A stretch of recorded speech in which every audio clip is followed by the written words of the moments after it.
through technical difficulties has not been able to be live streamed, but we are recording this and we'll post to the YouTube channel, county's YouTube channel later on today as soon as possible.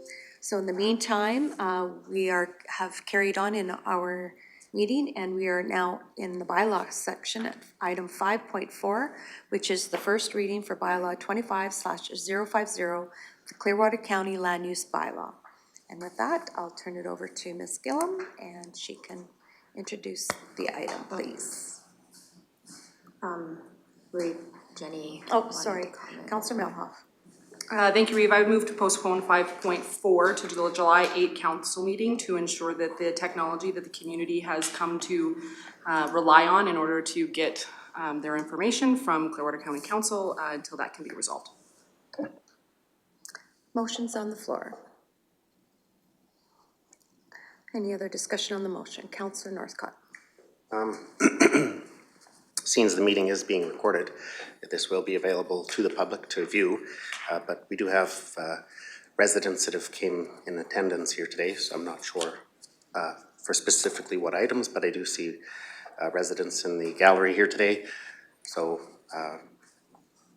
I don't think I'll be supporting the motion.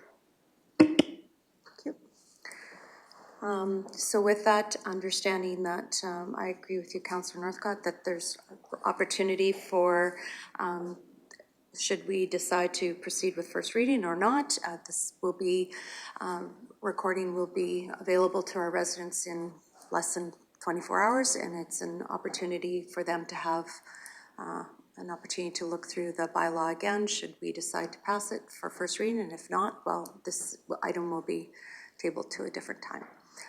Councillor Ratcliffe. Pardon me. Thank you, Reeve. I will support this motion for additional reasons.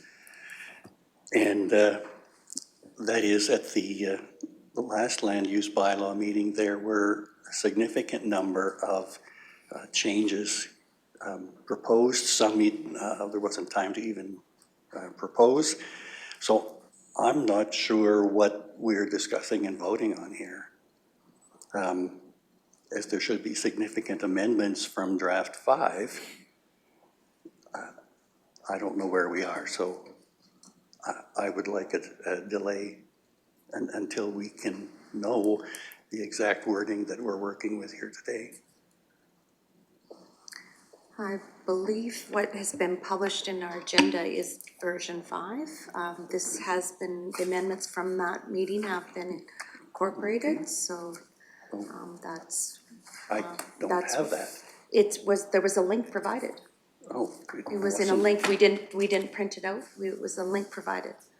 Okay. And it was also been posted on our website. Yep. I went through. Ms. Gillum. I could speak to that.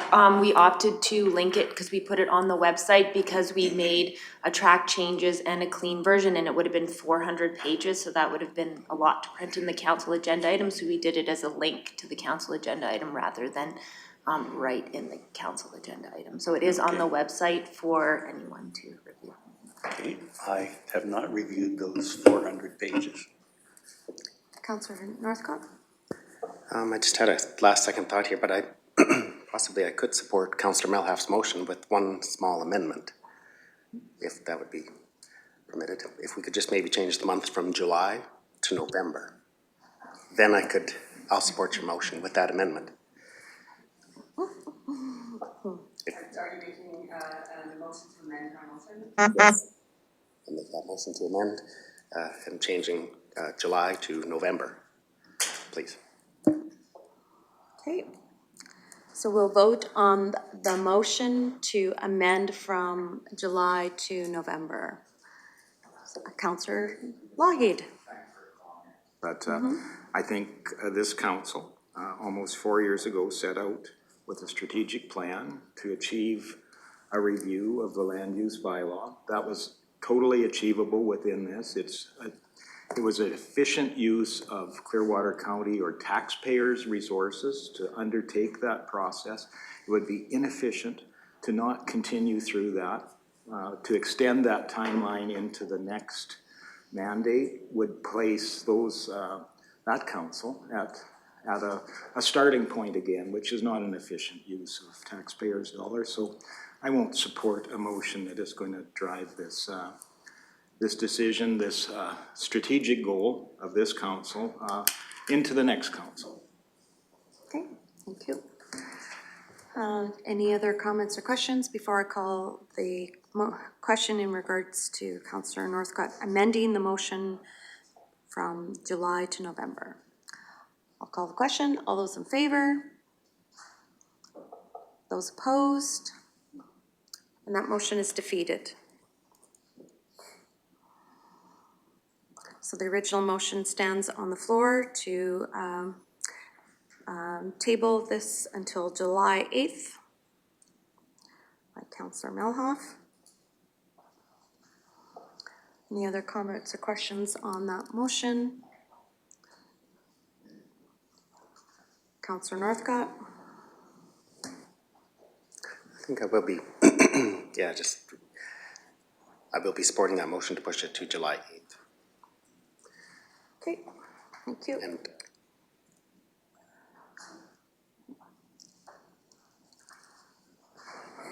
I guess I'll just be asking for a recorded vote as well.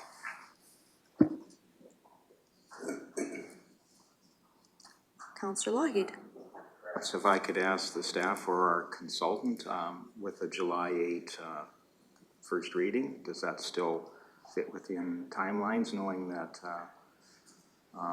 council typically doesn't have one of the meetings in August as an effective meeting date? Does that still allow for full public involvement in a public hearing? All those things that are important to our community as we move forward, making important decisions like we are doing today. Ms. Gillum? Assuming that we were to proceed with a similar timeline from today's meeting to the public hearing, if we go till July, it'll push it to sometime in August, and the first 2 weeks of August, generally council doesn't run a meeting because they have their own vacations planned, but others have their vacations planned as well, so it would have to be the second or third week in August, so it would push the decision by about a month at minimum. Go ahead, Council. Follow up, Councillor Lloyd. Yeah. Trying to understand is, does that push this second and third reading or the public hearing portion of this into a special meeting of council then? It's something that's not already defined because our timelines will run short. I don't think we need to push this decision so it essentially dies on the order paper. I don't think we need to do that. But again, I would defer to the balance of council.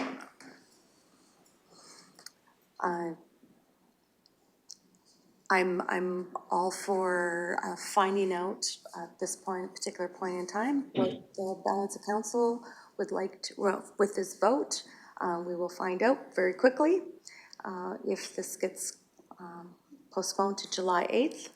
I know I will not be voting in favor of. I am prepared to make a decision today as per what I was been required to do. So as far as, yes, it's unfortunate that we have some technical difficulties as far as live streaming, but the public will also still have an opportunity to watch this recording within 12 hours. So we aren't changing the process any.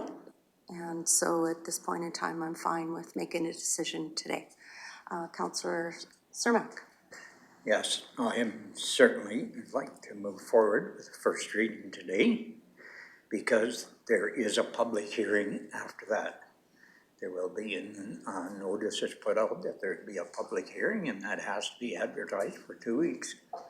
So everybody has a right to be able to do that in the public hearing in 2 weeks from today if the first reading is passed.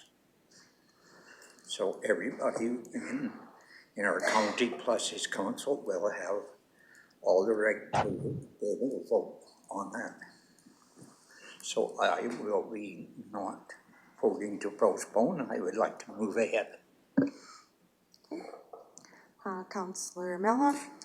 Thank you, Reeve. I thought that this was gonna be planned for a special meeting anyway, so this isn't, changing this is not making it have a special meeting. I thought we were doing a special meeting for this anyway. So it's not a burden to do that, because that was the plan. Ms. Gillum? Yes, we have tentatively planned a special meeting at the end of July, so we would have to possibly find a new date for a special meeting that would work for everybody and the location. Councillor Lloyd? Yes, certainly a challenging moment. There's no greater supporter for the additional transparency that we have through our live streaming ability. We've been huge advocates for that, taken unprecedented steps to improve the transparency to our community. It's unfortunate at this moment that that additional transparency isn't available. However, this is a first reading. It doesn't involve a public commitment to appear at that time to voice their concerns. It is really starting that process, not delaying, unnecessarily extending this decision-making process, which I think has been an effective use of the taxpayers' dollars up to this point. Extending it indefinitely, I think, is not efficient. So I won't be supporting moving it past today's agenda. I won't support postponing it at this time. Thank you. All right, we're going to vote on Councillor Ratcliffe, and then I'll call the vote question. Yes. When was this latest draft posted? Like, when was it made public? I posted it last week when I gave the information to Jana to post the agenda, so on Thursday.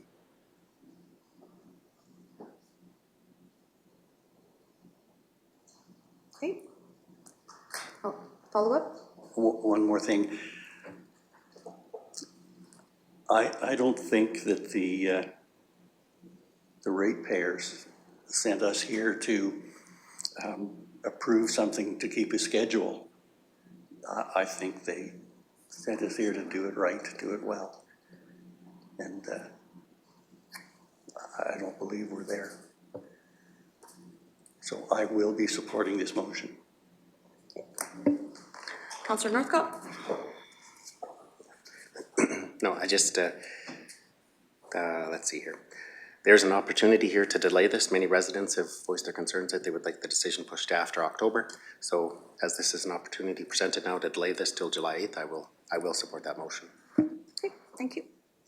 All right, so with that, I'll call the question. All those in favor of postponing to July 8th? Those opposed? The motion's defeated.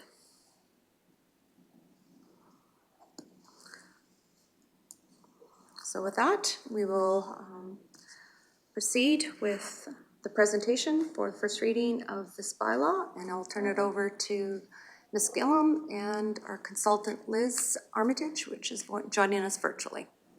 Go ahead, Ms. Thank Gillum. you. Good morning. So I'm going to go through the agenda item here. So Land Use Bylaw 71401 was adopted by Council in 2001. The review of the Land Use Bylaw started in 2023 by Clearwater County Council with a series of launch events featured in-person public open houses in Nordegg, Rocky Mountain House, Caroline, and Leslieville, supplemented by an online virtual event for those unable to attend in person. In addition to this more general approach to gather feedback as the rewrite progressed, a public advisory committee and a council steering committee were established to serve as ongoing sources of guidance throughout the development of the project. These committees have been meeting during key project phases to provide input on the direction of the rewrite and address emerging topics and concerns. During this process, Council directed that while significant land use bylaw updates were necessary given the age of the document, the overall goal of simplification, reducing the number of districts, and making the document more user-friendly should be key aspects that guide the rewrite process. Further to this, the village of Caroline was amalgamated with the county during the land use bylaw rewrite process. This added additional scope in terms of incorporating Caroline's Land Use Bylaw into the overall Clearwater County Land Use Bylaw, while also continuing to ensure an overall land use bylaw that was comprehensive and considered the unique considerations of the various hamlets and regions of the county. In addition to providing greater clarity on planning and development processes, it remained a goal that the rewrite would reduce unnecessary bureaucratic processes and streamline processes. As the final version of the land use bylaw took form over the past few months, the draft document underwent a comprehensive legal review to ensure alignment with the provincial legislation and that its regulations would withstand scrutiny in situations before the LPRT, the SDAB, and in the courts. Given the range of uses and considerations that are in place across Clearwater County, from Nordic to Caroline and Leslieville, as well as the rural agricultural or forested areas in between, administration and the consultant work to reduce districts and consolidate regulations by use types. The changes to the land use bylaw are numerous and thorough, however, they can be categorized into the following 7 areas. So consolidated and broader definition categories. So the previous land use bylaw had a very lengthy list of uses for each district, many of which were repetitive, overlapped with other similar uses, or were not properly defined in the definitions section of the bylaw. The draft LUB works to consolidate definitions as necessary into broader catch-all definitions for ease of use and to prevent redundancies. For example, when an LUB is written, it cannot anticipate all the potential businesses, opportunities, and uses that may emerge after it is adopted. Although regular updates can address this, the private sector's innovation typically moves faster than the speed of regulatory changes. By having use categories such as industrial medium that work to provide for a range of industrial uses and categorizing industrial uses by impacts rather than every potential business. It provides for more economic opportunity and ease of use for business owners. Similar approaches have been taken for retail, recreational, and agricultural operations, to name a few examples. Rather than defining uses like tree farm and sod farm, encompassing them in the agricultural operations definition provides for clarity in the land use bylaw and reduces duplication and overly lengthy lists of uses in each land use district. The definitions section has also been expanded significantly, so all terms that are used frequently in the land use bylaw are clearly defined. This increases transparency and accountability for the county and will aid in interpretation of the land use bylaw for the public and in appeal situations where particular uses may be in dispute. The uses listed across the districts are also all defined in the definitions, whereas the previous land use bylaw had significant gaps in this regard. 2 additional general and specific use regulations to provide clear direction to administration, council, municipal planning commission, as well as applicants and adjacent landowners for particular uses and development situations. Sorry. The general and specific use regulations of the land use bylaw have been expanded. Additional regulations and clarity on particular uses and more visual forms of information presentation, such as charts differentiating campground minor versus campground major, or different types of home occupations, aim to provide a clear breakdown of how certain uses fit within the bylaw. The previous bylaw did not have this degree of differentiation, and interpretation was more at the discretion of individual development officers, which does not build the level of trust that a more concise land use bylaw can offer. Furthermore, although certain sections within this have had a great deal of concern from the public, such as landscaping and parking, it is important to note that these regulations largely apply to complex major developments that would be undertaken by large companies and with appropriate professionals. Although it appears that these lengthier sections are increasing bureaucracy and challenges, everyday farmers and homeowners would not find these regulations applicable to them. The landscaping standards and parking minimums would be for land developers who are accustomed to these regulations in other jurisdictions to ensure they are building quality developments that complement and integrate well within Clearwater County. The goal of these regulations is to protect existing landowners, minimize impacts from new developments, and ensure they contribute positively to the overall community. The general use regulations have also been expanded with additional diagrams and clarity so that it is clear how development should proceed, with a primary goal towards safety, setbacks, and sightlines, and maintaining the rural character and way of life in the county. 3 administrative updates and clarity on process. Greater detail on the different approving authorities was incorporated into the land use bylaw to provide applicants a clear understanding of the role of the various authorities, from the development officer to council and the municipal planning commission or MPC, or the appeal bodies LPRT and SDAB. The variance percentage allowed was also identified at 20% to provide greater flexibility where warranted and appropriate in line with the land use bylaw for variances to the land use bylaw. This reduces red tape and provides for additional opportunities for businesses and landowners where they are proposing unique ideas that do not quite fit within the land use bylaw as drafted. Greater flexibility may be considered by MPC or council. Overall processes, while lengthier in many cases, are clarified to reduce the burden on landowners. One example of this is the development permit not required section of the land use bylaw. Although it is longer, the goal is to specifically outline, in as many cases as possible, situations where development permits are not needed. The goal is to reduce uncertainty and ensure landowners are clear what they can do on their property without a development permit. In many cases, they may still require building permits. However, an additional level of approvals, such as a DP, may not be necessary, saving applicants time and money. Subdivision regulations. The draft land use bylaw incorporates a comprehensive subdivision section to provide applicants with a greater overview of the subdivision planning process. Typically, when a landowner is pursuing a land use redesignation, there are many cases where a subdivision is involved as well. Incorporating these regulations into the land use bylaw provides a one-stop shop with clarity on how this process is handled and the approving authorities and regulations that should be considered with the application. Additional enforcement tools. While the enforcement section did not see substantive changes overall, penalties were incorporated into the bylaw to provide clear guidance and a fair overview of what penalties can be levied in situations where a complaint has been made and a landowner fails to comply with the bylaw. It is important to note that enforcement penalties are a last resort for the county to utilize in issues on non-compliance. A standard process involves first trying to work with a non-compliant landowner to bring the subject issue into compliance in a collaborative manner. This is in line with council's strategic direction and overall values and objectives. In rare situations where collaboration and friendly warnings have not resulted in an issue obtaining compliance, particularly where matters of safety or impacts to adjacent landowners are involved, it is important for the county to have the necessary tools in place to obtain compliance. Although the MGA already allows penalties, having a breakdown on number of offenses and the penalty for certain offenses provides oversight and accountability to the county regarding the enforcement process. 6 is incorporation of short-term rental and renewable energy bylaws. The draft land use bylaw incorporates the short-term rental and renewable energy bylaws that the county completed separate from the land use bylaw rewrite. The direction of these bylaws was incorporated into this land use bylaw, and the overall intent, definitions, regulations, and goal of these separate bylaws was to put in the land use bylaw as it was originally approved by council. 7, reduce number of districts in NORDAG special regulation consolidation. In line with the overall objectives of the land use bylaw rewrite, the number of districts in the bylaw was reduced, with many able to be consolidated into broader overall districts with minimal potential impacts from a planning perspective.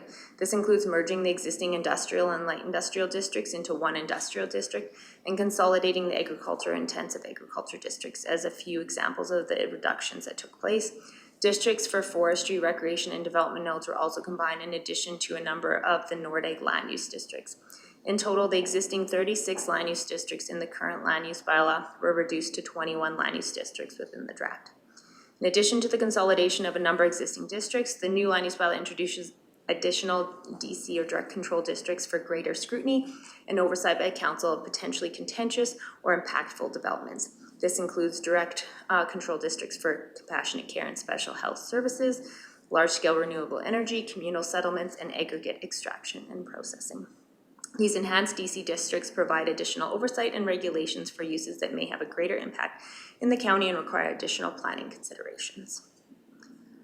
Consultation and engagement. Revised drafts of the land use bylaw have been shared with the community throughout the process to ensure a degree of transparency. Most recently, comprehensive rewrites have been shared in March and April, versions 3 and 4, for the public to review. Public open houses were held across the county, both at the project outset and at the final stages this past May.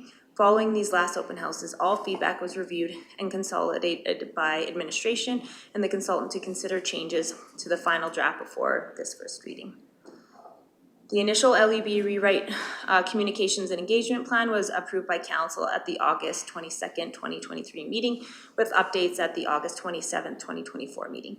With the amalgamation with the Village of Caroline, as of January 1st, 2025, the steering committee and administration wanted to include the Caroline Land Use Bylaw in the rewrite process.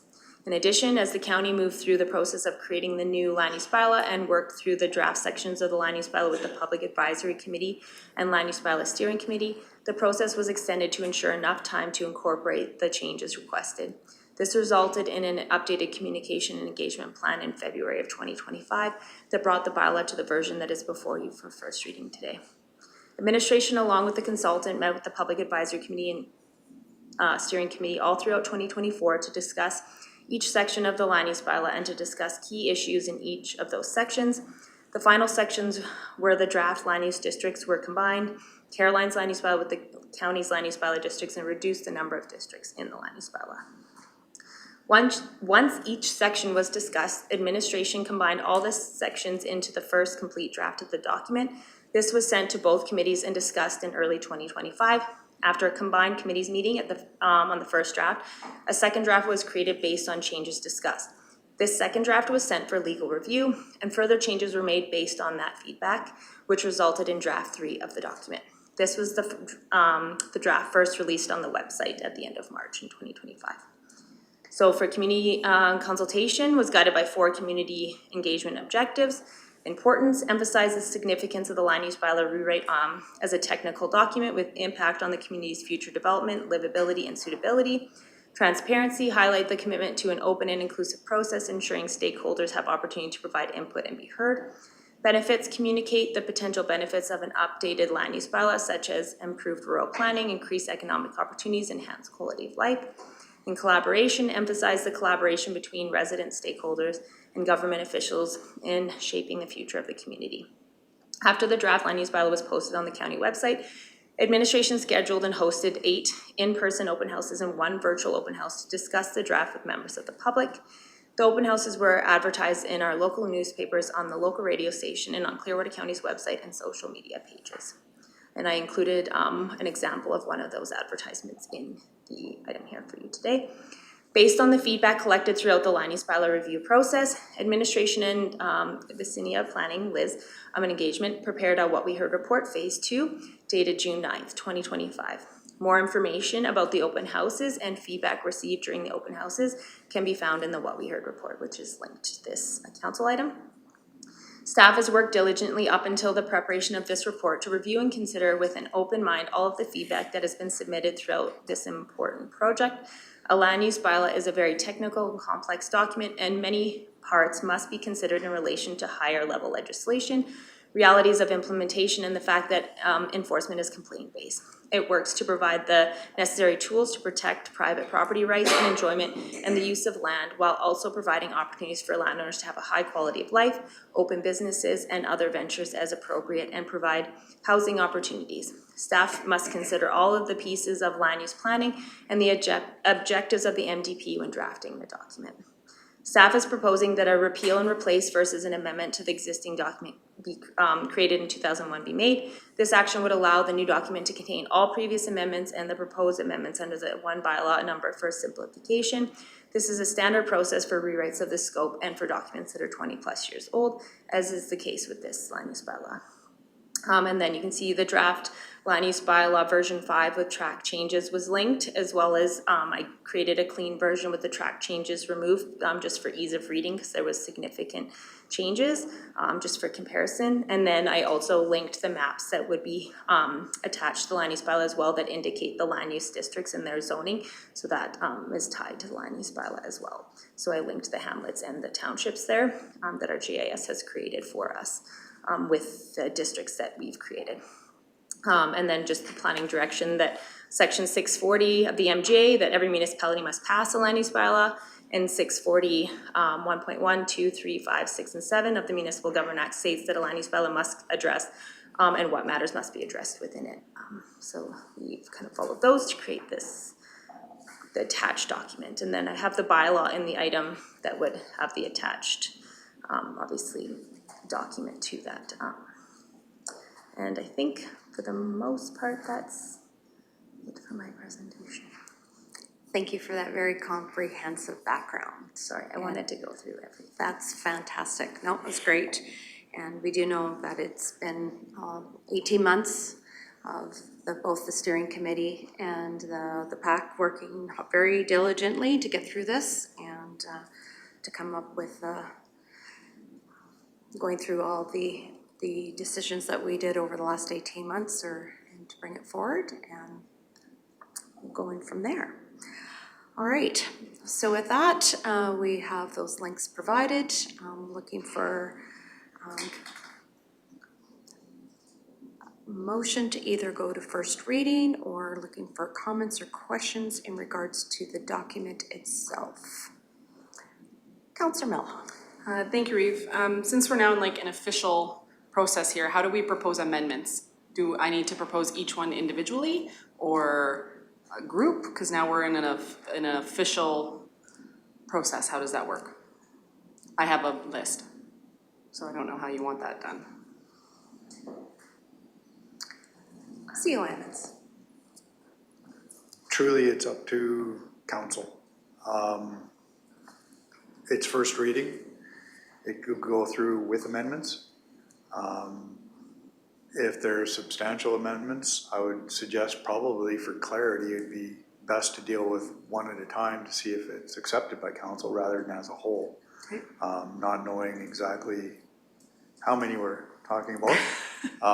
So it truly is, it can be formatted either way depending on how many amendments and what's simpler for council to deal with. Because I know when you typically would have to move every single amendment, so I didn't know what the will of council was. Yeah.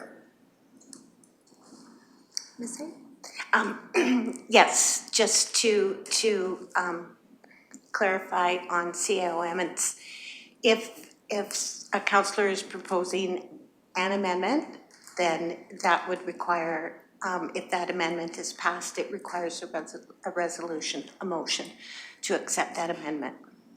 Okay, so every amendment needs to be moved. Yes. Okay, Yes. want me to start? Yep. Okay, then starting off, okay, just a- sorry. Yes, go You ahead. obviously would have a number of these to do. Can you give us just a basic, are we gonna be here for hours or just days or, because you said you have a number of them. Is it 1, 10, 20, 100? I don't know. 2.5 pages. 2.5 pages, and these are things that you didn't bring out at the last PAC. This is something new that's come up since the last time we met to work on the draft? No, actually, some of these I brought up when we had draft 1 and were not changed. An example, motorized vehicle use, we have a separate bylaw for that altogether. Why are we restricting motorized vehicle use then in this bylaw? We have a separate bylaw for that altogether. I asked for that to be removed in draft 1 and it's still in here, just as an example. So, that was back in draft 1, I understand, and was it discussed with the PAC? And actually, staff said that that was actually an oversight, that that should be removed because we do have a separate bylaw allowing for motorized vehicles. And this says no motorized vehicles of any type other than maintenance vehicles will be operated on any of the trails or the walking paths. We absolutely allow motorized vehicles. We have a separate bylaw for Nordic specifically allowing them. Okay, And that's just an example. I can go through the rest. okay.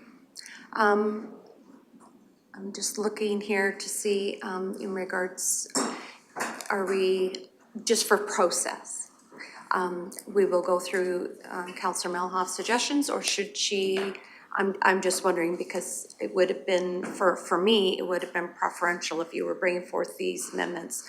It would have been nice to have a 24 hours notice so that we had time to consider, not just on the fly, with some of these amendments that you are going to propose. Well, many of them I did And at the so- PAC meeting. Pardon me? Many of them I brought forward at the PAC meeting, and they didn't make it into the track changes or the clean document that is being presented today. So we had this clean document as per se, as of Thursday last week. Again, it would have been nice to know that you were bringing these forward today, so we could have had an opportunity to consider these, not on the fly, but had these, you know, to be able to consider. It's unfortunate that we have to now go through this one by one, but we will go through these one by one. And I will look to the planning commission, sorry, not the planning department and our consultant to maybe offer added information on some of this. So, again, could you please repeat your first amendment? That 12.12.1 be removed, as we have a separate bylaw for this. Okay.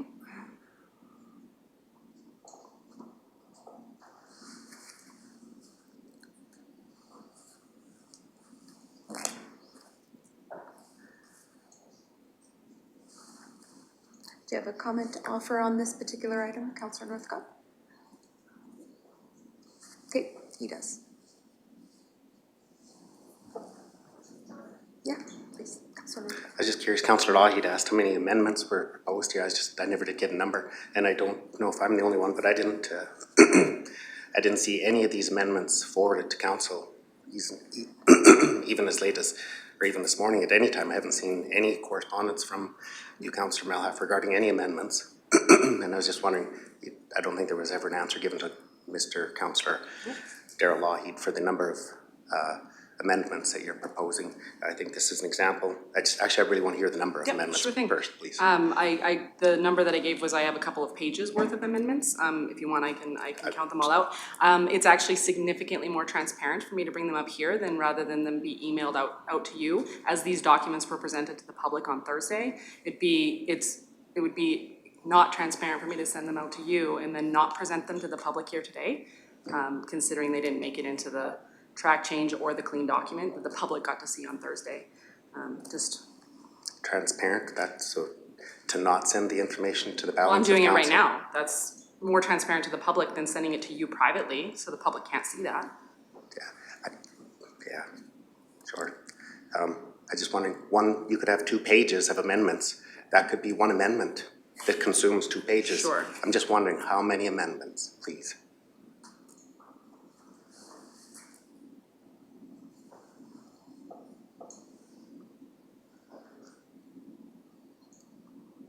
Okay, So and that's the start.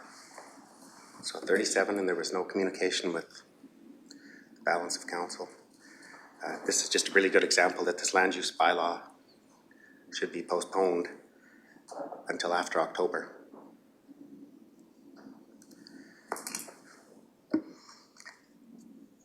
Thank you for sharing that information. So I'm looking at 12.1 in regards to on the clean version that was posted. 12.12? Oh, I heard 12.1.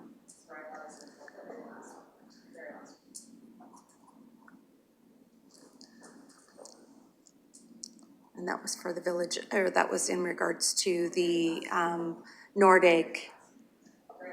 Yeah, but the context is it's for the Nordegg area. Okay, all right. So, I believe that's what is the will of this council to, as interpreted by Councillor Melhoff, to have this struck. Councillor Northcott? Yeah, I just have another thought here, just regarding what Councillor Melhaf had said. Just for transparency, you've kept this till just at this point in time right now. I'm just wondering, would that be then, are you suggesting that maybe in the future, agenda packages only be delivered then to council and the public at that morning? Or I just don't understand how, if I haven't seen any of these amendments or have any background information on 37 proposed amendments, to sit here and, I don't know, it seems bogus. I don't understand, and I don't think it's an appropriate process. Do you want me to respond? Yeah, sure. That is actually the legislative process that we're in. For me to send you amendments that the public has not been privy to would also be inappropriate. To be fair, these are also amendments that I've proposed during PAC meetings, steering committee meetings, and all of our previous meetings. Most of the amendments that I'm proposing I have brought up several times. It's not new. You've heard of them. They were just not incorporated by either our consultant or staff. They aren't new. And for me to then send them to you yesterday, today, or last week, it would have been also inappropriate as we are now in a full-on legislative process. It's not the same as going to a strategic planning meeting. Councillor Northcott, and this will be the end. Absolutely. Thank you, Councillor Melham. And I'm just hoping that the balance of council will see that there are so many proposed amendments.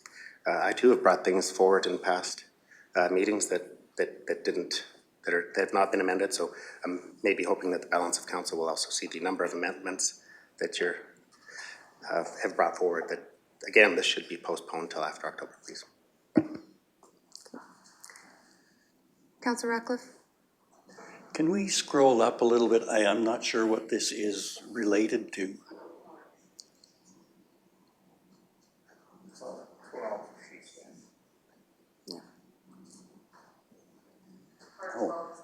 Oh, okay. Oh, yeah. That has to go.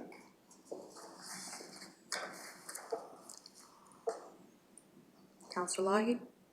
Thank you. And I'm just going to say here that just because something is hard to do doesn't mean we shouldn't do it. In fact, that's why we should do it. And so I understand the concern with getting this as close to perfect as possible to kind of mitigate the concerns we've heard. That's very important. I also want to propose that this can also be viewed as self-serving and obstructive to the process as well. And so I just want to caution council that although this, I'm certainly willing to do the work to get this right, there may be some feedback that this is extending a process. This is putting an obstruction in what we have vowed to do in our strategic plan of completing a review of a 20-year-old land use bylaw. So although I'm willing to do the work, and I'm certainly would defer to the balance of council on that, I don't want to see this as being obstructive that just pushes this off onto somebody else's responsibility sometime in the future. Because I'm certainly willing to do the work to get this as close to possible that we address all the concerns. I just hoped by the extensive, unprecedented process that we've had up to this point with many, many sessions that we had got past this point, but I can see maybe we haven't. So I'm certainly willing to step in and do the work. It could take some time though. Thank you.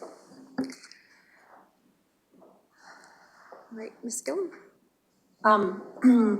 That point, I feel like we could either remove it or clarify it. I believe it was pulled from the Nordic section, and it was specifically in regard to, as far as I know, maybe the MR lands that are between the lots on the north subdivision, that it's intended kind of more for walking and not for quads, and I believe they can use the roads, so that's my understanding of what, like maybe where that came from the previous bylaw. It's possible that we could remove it, and or clarify that like the MR lands that are adjacent to the lots within the north subdivision don't allow motorized vehicles, because I don't know if that specifically is addressed in the motorized vehicle bylaw. I know it allows them like on the roads or in certain places and on the trails there, but I'm not sure about that MR land and or if it needs to be addressed, because it's treed, so I don't know how easily it is to ride a quad through there, but just wanted to clarify that. Great, thank you. Councillor Melhoff? Thank you, Reeve. Councillor Lougheed, I'm not attempting to be obstructive. That's not my goal here. My goal here is to get to a document that I can support, because there is some good in this there is some very good within this document. There is uses in this document that community desperately wants and needs, but there's also some very bad in this document. So ensuring that we are making sure that we are serving the public the way that they've asked us to, simply like at the PAC meeting, I asked for a complaint process to be outlined within this document. That's not in here either. These are all things that I have brought up that are not in here. So it's not my attempt to be obstructive. It's my intent to make sure that I have a document that I can support out into the, out in the community. I was just gonna, we have a procedure, like Amber created a procedure for dealing with complaint processes. And I believe Christine said that we could possibly, create a policy regarding that, but, Yeah, I believe that was what the conversation was, yes, at our last LUB PAC meeting. All right, so due to clarification or some clarification around 12.12.1 about motorized vehicle use, we could offer clarity in regards to creating within the subdivision on the north side, maybe add that. Because I do believe. I just wanted to say, I just double checked. I pulled up the old land use bylaw, and under the, development guidelines in, a few of the districts that, that's exactly how it's worded. So we pulled it over. So, yeah, like I said, I believe my understanding of the intent of that when this was done was for those MR lots. So if we want to clarify it and, or we could remove it entirely. Okay. So I believe Councillor Melhoff has requested to remove it. So the discussion is about removing bylaw 12.12.1. We'll go ahead, Councillor Northcott. I don't know, I'm still just having a difficulty with this process here to have that number of amendments at first reading. Can you just, if administration could please just explain again what first reading is meant for and the purpose of it, and second reading and third reading? I just find this process to be, I just don't understand this, to have this many amendments at first reading. It just clearly shows that the document isn't representative. Like it's a poorly written document. So please explain first reading and the intent of it again. Administration could please. Missy. Sure. First reading of a bylaw is pretty much exactly that. Council reads through it, and if through the reading of it, if there are any proposed amendments to that bylaw, now is the time to do that, so that when it comes time to considering granting first reading, then the motion would be to grant first reading as per amended. Now, considering the amount of proposed amendments, administration recommends that each of the amendments are dealt with individually. If there was only 1, 2, or 3 amendments, then it could be done in one motion. But considering the relative importance of this bylaw, it's recommended that the proposed amendments are dealt with one by one. Follow up? Yeah, I do. There was the creation of a public advisory committee to have input on the document, and with all these proposed amendments, the public advisory committee would have, they have no say here today. So there's that to maybe consider with as well, just with the number of amendments to be made. Councillor Ratcliffe?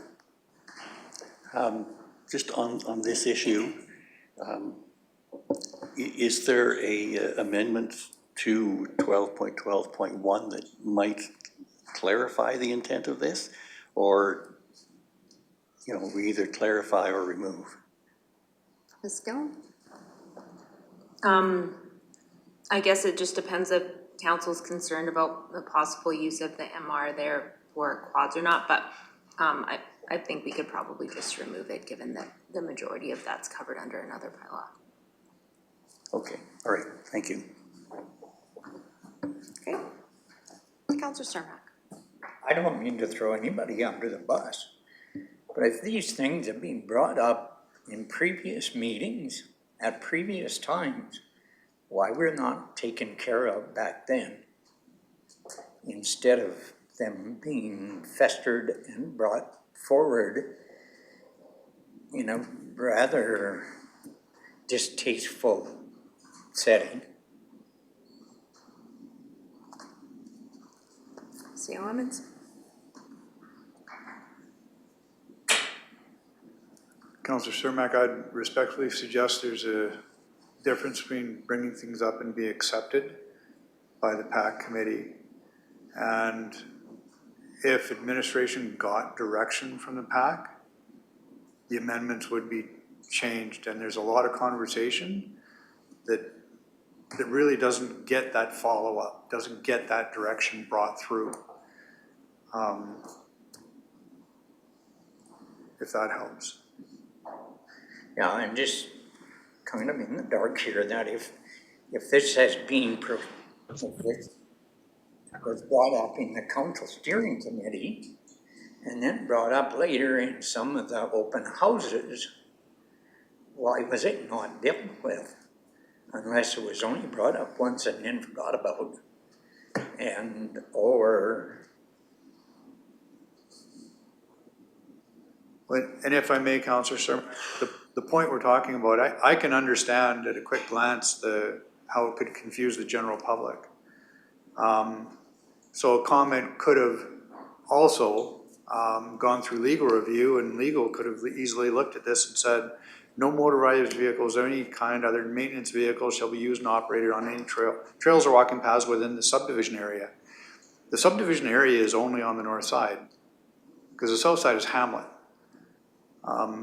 So I mean, if you know Nordegg, you know that's already defining that. But if you're not intimate, it could create the confusion. So maybe it is safer to take it out. So there would be different reasons for different sections, Councillor Cermak, but that would be my input.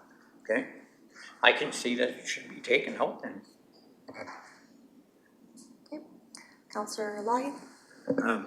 Thank you, Reeve Swanson, and I in no way want to be argumentative here, and I'm just trying to understand the end point to this, and I know it's important to bring a spotlight to areas we have concerns on. I'm certainly willing to do that work, but I'd like to get a feeling for if you have 20 points to bring forward.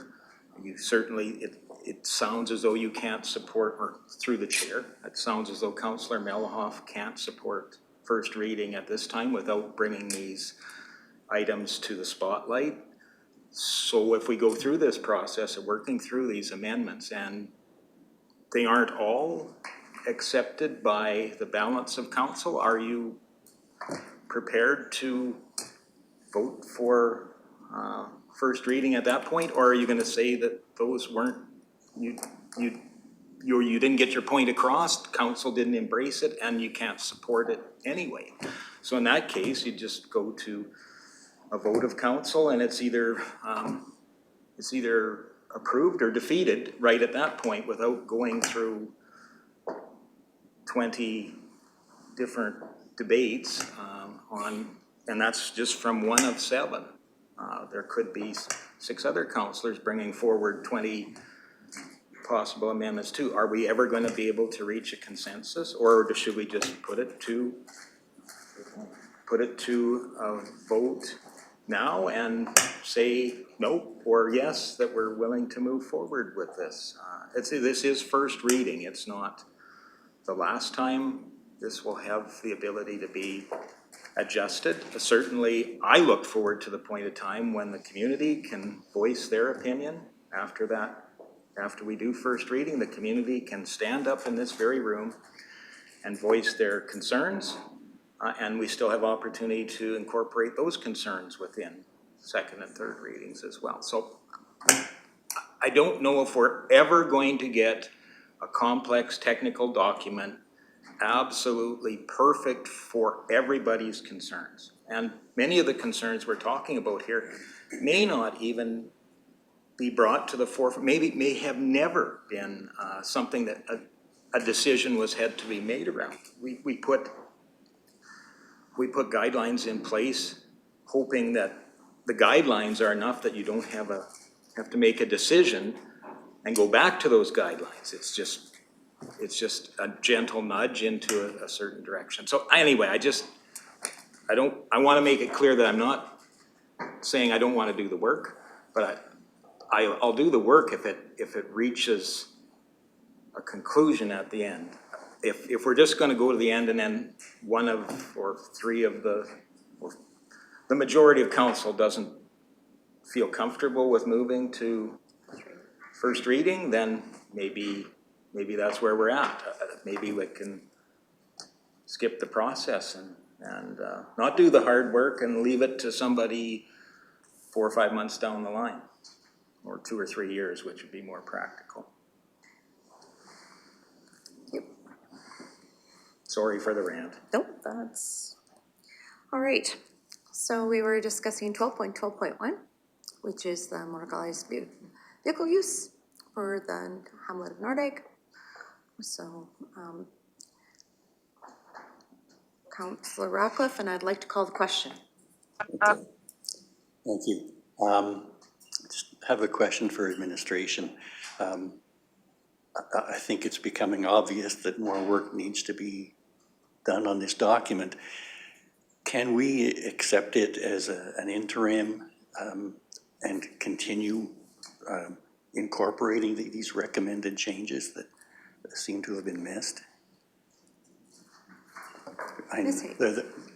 There is some long overdue changes in here that would be great to implement now, but then there's still more work to be done. Is there a way that we could accomplish that? That is the purpose of the first, second, and third and final reading. So that would all have to happen in that period? Well, you are at first reading now, so council reads through the bylaw. If there are any proposed amendments, councils to discuss those proposed amendments, make a decision on whether to amend the bylaw. Amendments can also be proposed at second reading. Oh, good. Yeah. That's the purpose of having 3 readings for the bylaw. Yeah. Okay, do we actually have a motion on 12.12.1? Yes. Councillor Ratcliffe made the motion. Councillor Norton. Also, the motion, if I understand this correctly, just have a repeat is to remove, so that that would allow for motorized vehicles on the trails within the subdivision area in Nordegg. Is that correct?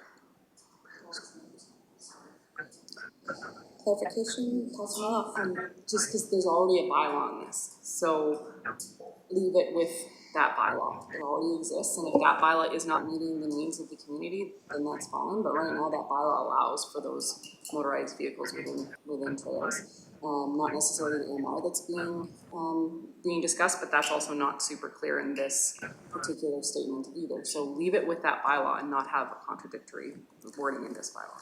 So remove it as my motion. Okay, would there be an opportunity to see the said bylaw with the motorized vehicles, just to ensure that that is accurate? I'm just wondering if there's, if there was a family for a walk, or seniors, or, if somebody was utilizing that walking trail, and then in an event of a long weekend, say May long weekend, with the massive increase in our recreational users and stuff, is that what we want then, is to have quads, dirt bikes, and so forth now on the trails in that said subdivision? I'm just wondering how that's all going to play out. So it'd be nice to see if that really truly is, and just confirm that that is in that motorized vehicle bylaw, just before we vote.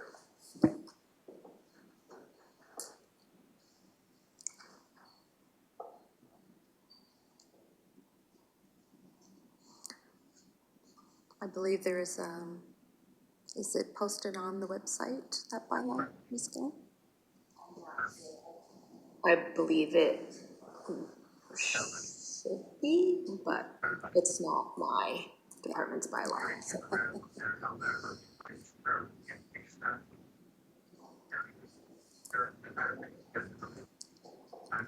That particular bylaw would be posted under the Nordic or North subdivision bylaw, or would that be in the transport, public works? and Recreation? Not familiar enough. Council Lawhead. I would just say that this proposed amendment seems logical to me. I don't have an issue with it, as similar to when we went through all the processes leading up to this point. I think if something's brought forward, we decide on the merit of that amendment or that suggestion or that concern, and we incorporate it in the document. So I can certainly support an amendment such as this. Okay. All right. So I see more consensus in regards to the motion. I believe they are looking for the bylaw.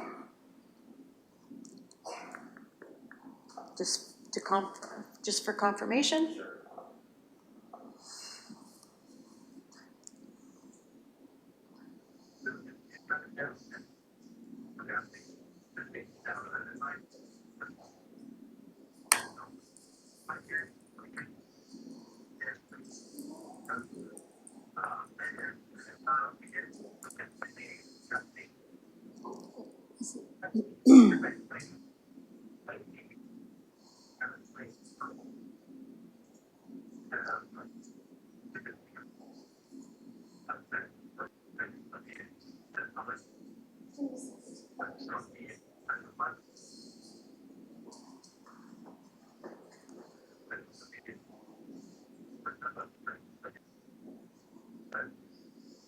Do you know what the bylaw is called, Rick? Microphone off-highway vehicles.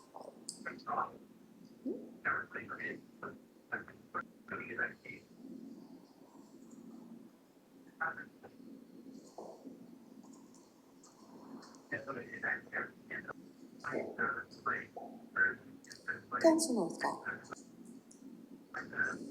Just before we get into any further amendments, I was just wondering if Councillor Melhoff would have the supporting information, background information and documentation and so forth for the next amendments that you're proposing. I don't know if this is a valuable use of time. Councillor Melhoff? Well, at this point, I actually don't know if it's worthwhile me continuing to be distasteful and obstructive, as which I've been called in this meeting here today. So I don't know if I should be considering sending in or bringing forward more amendments and simply just vote against it here today. Councillor Lyon? Chair, again, I certainly did not call you obstructive. I said that the community can view that as obstructive. That's not calling you obstructive. That's not my words.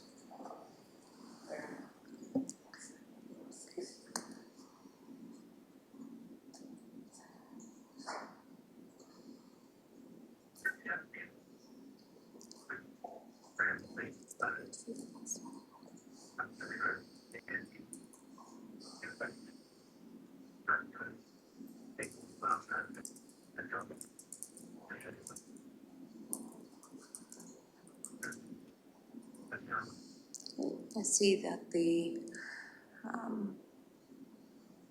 bylaw is, yeah, it was the one on the screen.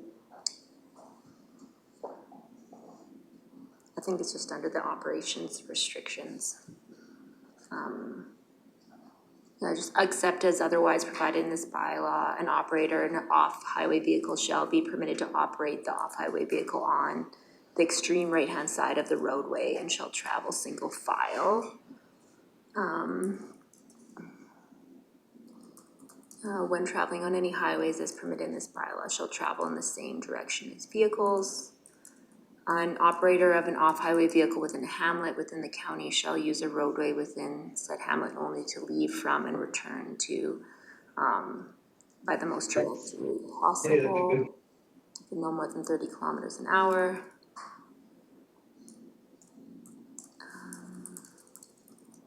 An operator of an off-highway vehicle within a multi-lot subdivision shall use a roadway within said subdivision only to leave from and return to the hamlet. And they have to be equipped with headlights. No person shall operate an off-highway vehicle in any park within the county.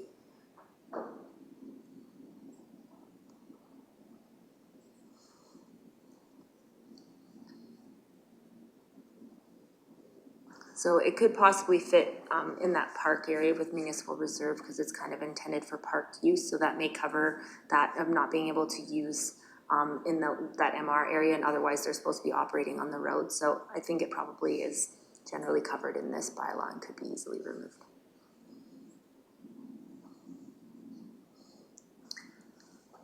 Does reading this bylaw satisfy you, Councillor Northcott?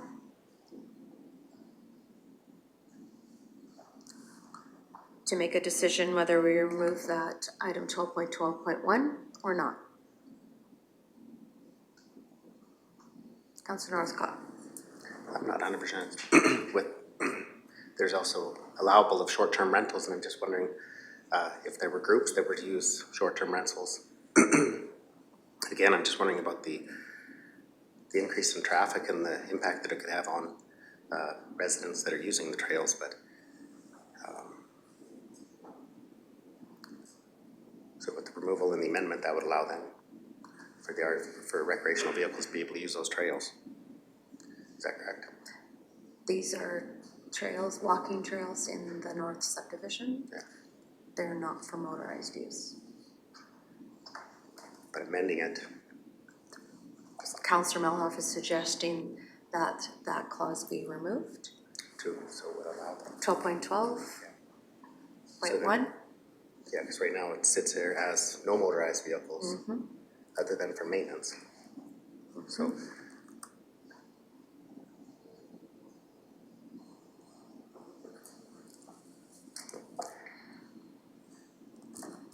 I don't know, it'd be nice to have some feedback from the residents in that area to see what they desire. I don't know, maybe I'm not sure. Which they would have at the public hearing. They'd have an opportunity to also bring forth again their comments at that particular point in time. All right, Councillor Ratcliffe, and then I'm limiting debate, and we're going to make a motion. Go ahead, or vote on the motion. Thank you. I have a question for administration. Are these trails posted? The no motorized vehicles already? Mr. Evans. I seem to My recall some involvement is quite some time ago, Councillor Ratcliffe. But Clearwater County started developing them and the community did not care for it, so we walked away. My understanding of late is it's community driven and they're clearing the trails now themselves. So it has not gotten to the point where, as far as I'm aware, where signage has been requested or installed, but it is in process. The north side was always designed for pedestrian. Council back in the day, through resolution, approved the Nordegg Trail concept plan, which covered off the south side, which allowed motorized vehicles for convenience. So somebody on a quad or side-by-side could respectfully come into the community, get a piece of pie, fill up, and go again, not permitting riding around. So that was the difference. But to the best of my knowledge, the north side is still in process, so it has not been signed. Okay. I seem to recall seeing a few of them somewhere, but I'm not sure exactly where. So. And as I stated, because it's driven, the community could have installed their own. To the best of my knowledge, a request hasn't come through here. Yeah, okay, all right, thank you. You're welcome. All right. So with that, Councillor Melhoff has proposed has made a motion to remove 12.12.1. No, I see no other lights. I will call the question. All those in favor of the removal? Opposed? Motion's carried. Okay. Carry on, Councillor Melhoff. Is it the will of this council that Pardon me? is it the will of this council that I continue, or do you want me to Yep. bring them forward at second reading with a full list?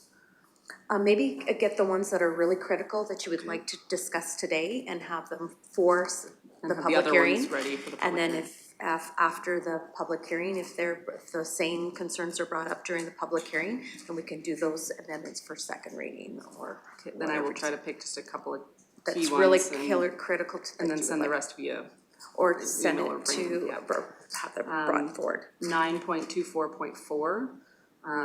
Rather than striking out this entire section, I felt the community would really like us to see class 5 to class 7 lands rather than class 4 to 7, and remove the ability for class 4 lands, and then us protect class 1, 2, 3, and 4 lands. 9.24.4.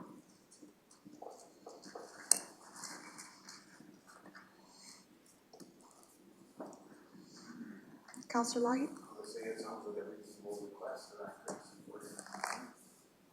Okay. Go ahead, Ms. Gill. This is one of the issues that we talked about during the renewable energy bylaw. We have it as 4 to 7 because those are the lands that the AUC would allow those facilities on, and then we have 1 to 3 because that in Clearwater County, class 3 lands are considered the class 1, 2. So that's why we have it worded the way we did, because it would be in conflict to the AUC's policies. Okay.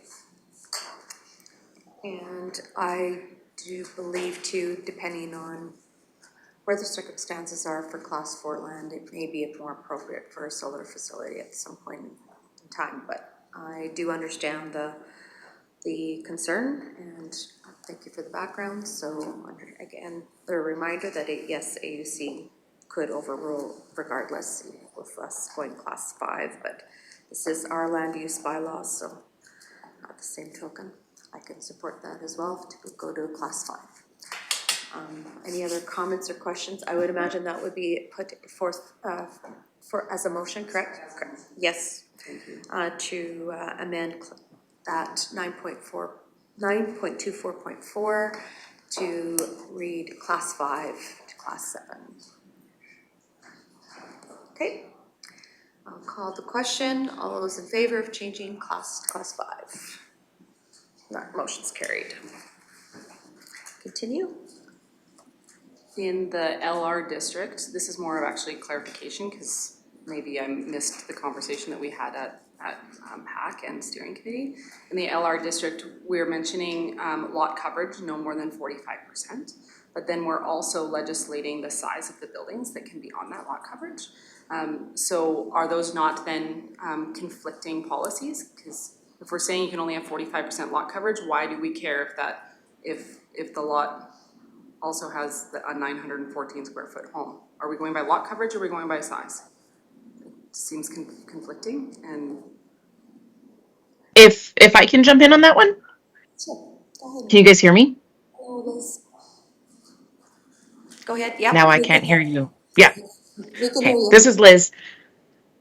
We look at when we get a development permit, it's not that it's conflicting, it's that it has to meet all of the requirements. So we would be looking at the size, but we'd also be looking at the lot coverage. And so this is where any application has to be consistent with all the different rules. So one isn't evaluated as a more important one. They're all evaluated. You have to meet all of the rules that are there. okay, gonna be a different thank you, I appreciate that. We have a lot of struggles in the LR district in Nordegg with people wanting to be able to use their land more, and I thought that we were shifting to a percentage based in order to make sure that that can be achieved, so that people can have a home and a garage. or a home and a garage and No, there's- a tool shed or something. It's just the rules in the LR district in Nordic in particular are super restrictive. So I thought we were shifting to a percentage so that it can still meet the overall intent of the bylaw, as in to make sure that natural habitat and the natural trees are all stay in place, but not be so restrictive that people can't use the property the way that they would like to use the property. In my experience, a 45% lot coverage is very low. Like it shouldn't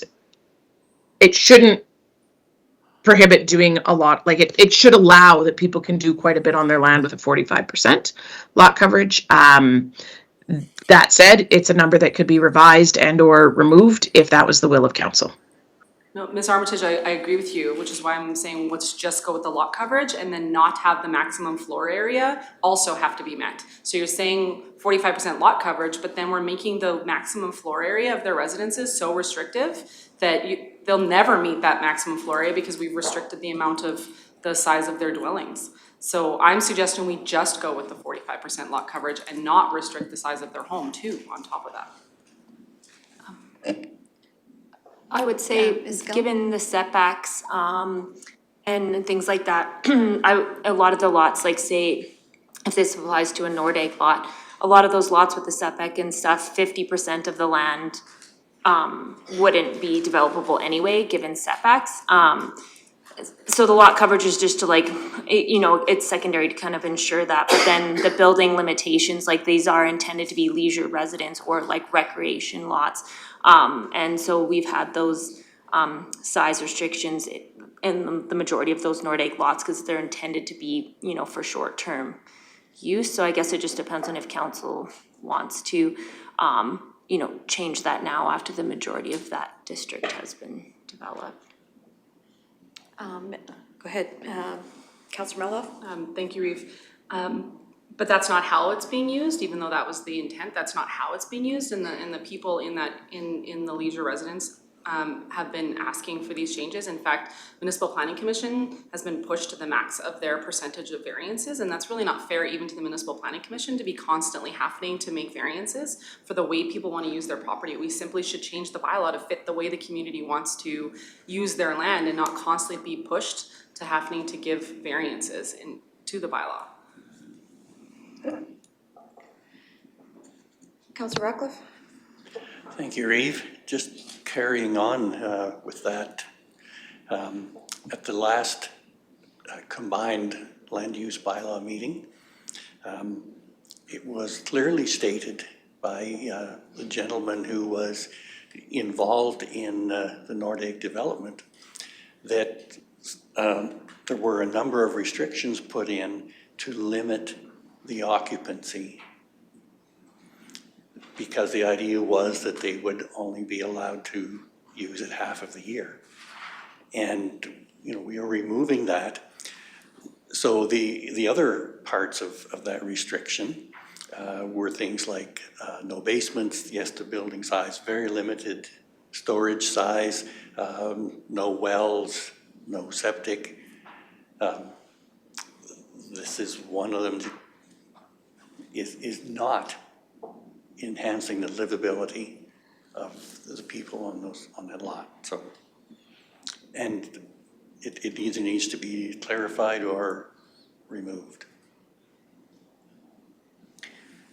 I do believe that the council of the day, when they did create those lots, it was meant to be a rustic, not a permanent site for those.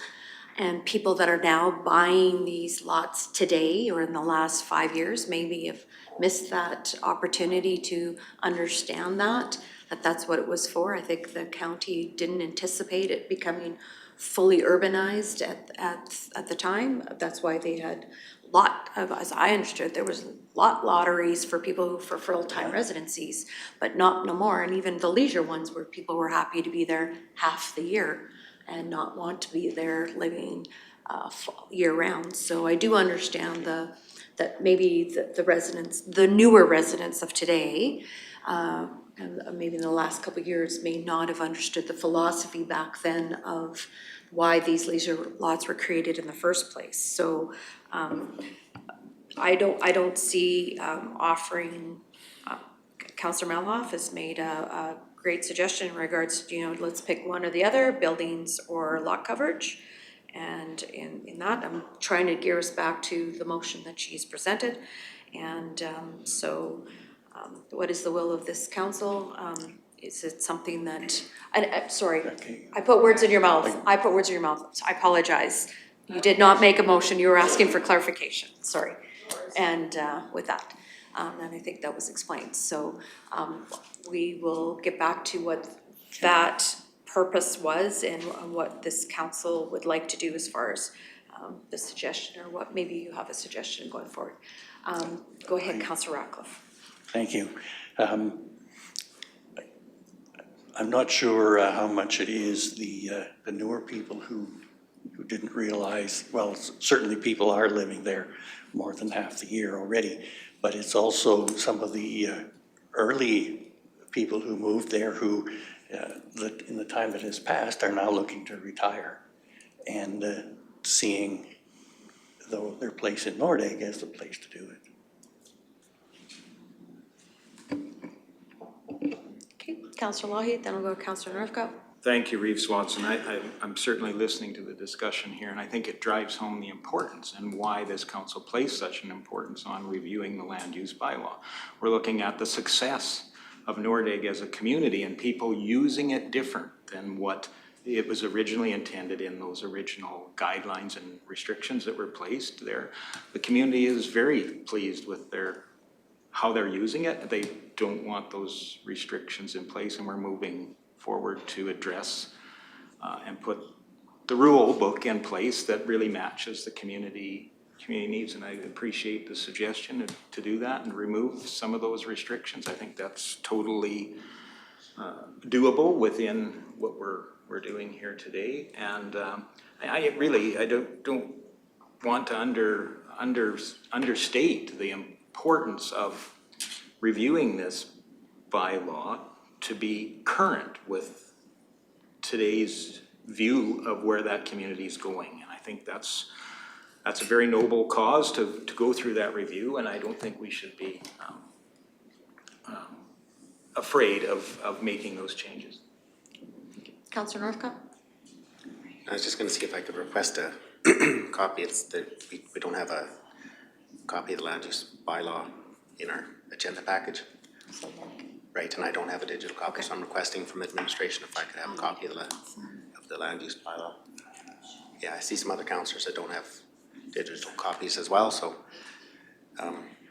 is it possible to get a hard copy of the bylaw, please? I can. All right. All right. So It won't be that long.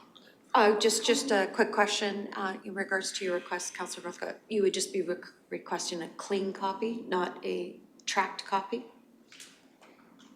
Yeah, just a copy that was on the digital link, because I don't have the digital, I don't have a computer in front of me, so I'm just wondering if I could get a hard copy of that document, please. I see other councillors don't have it as well. Jan is up, so. Are you okay with the cleaned up version rather than the track changes version? Yes, I believe it's clean version, so. How many would you like? I can print them down. 2, 3, 4? No, 3. Okay. All right. So perhaps just going back to this LR district, is it clear, or do we, or would you want to propose a motion for an amendment, Councillor Melhoff? Thank you, Reeve. I would propose removing the maximum floor area and go with simply the percentage. Okay. Can I ask a question? Yes, go ahead. When you say maximum floor area, do you mean the lot area, which is what we were talking about, or I just want to make sure I understand exactly what you mean? In the LR district, in the table, Yeah. there's a spot that says the above part says a 45%, and then the very last one says has a maximum floor area, and I feel that those are contradictory, because you're saying you can cover your lot by 45%. Oh, but wait, but your house can only be this big, so then you don't actually get to cover your lot by 45%.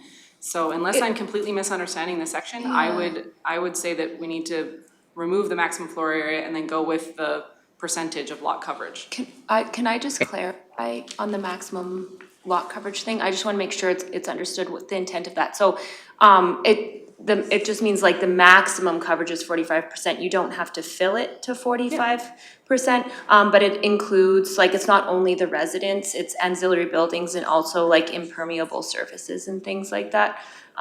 So I just wanted to make sure that that was clear. It's not just the residents, it's other ancillary buildings and things as well. No, absolutely. I understand that.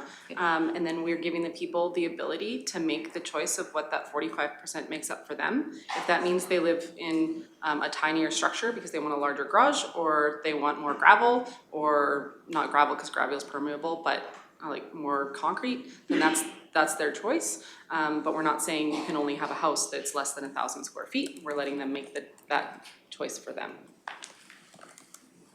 I just wanted to make sure I was going to delete the right part, and that's why I asked for that clarity. So, thank you. I would move removing the maximum floor area. Okay. Councillor Ratcliffe? Thank you. Does it clearly say that that is 45% of the developable area? No, it's 45% of the lot. Okay, I think it needs to say developable area. Or You changed that the would intent. be everything. No. Yeah, they have to be looked at in conjunction of that, so it's 45% of the lot, but within the setbacks. Like, if you say 45% of the developable area, that would end up being about 25% of the lot. Or, yes, right? I did the math the right way that way, yeah. So it would limit it would make them, I guess, have less developable area if you changed it that way. So they have to meet all of those, so it is like the 45% max plus the setback, so they have to still kind of be within those setbacks. Yes, because on those lots, the developable area is about half. Correct. So if we leave it at 45% of the lot coverage, they could fill the entire developable area. In theory, they have to have defensible space around buildings and stuff too, so that's probably actually not possible as well, but, sort of, yes. That's about half I'm referring to, is the setbacks and the defendable space. Okay. So Councillor Malhoff is offering to remove the size of the floor, size of the building at the floor area. So that's what she's Yes. offered to remove that, so. But I think that of the 45%, we need to be clear that it's the developable area, which is a definition in our document. So they'll have half of their developable area to be able to be covered? Yes. Oh, that changes the intent of that whole, then you really Okay. limit them even more. Well, actually, 10% of the developable area would be about 2,000 square feet. So it's a fair amount still. Of the leisure lots? Yeah, if they're the acre ones,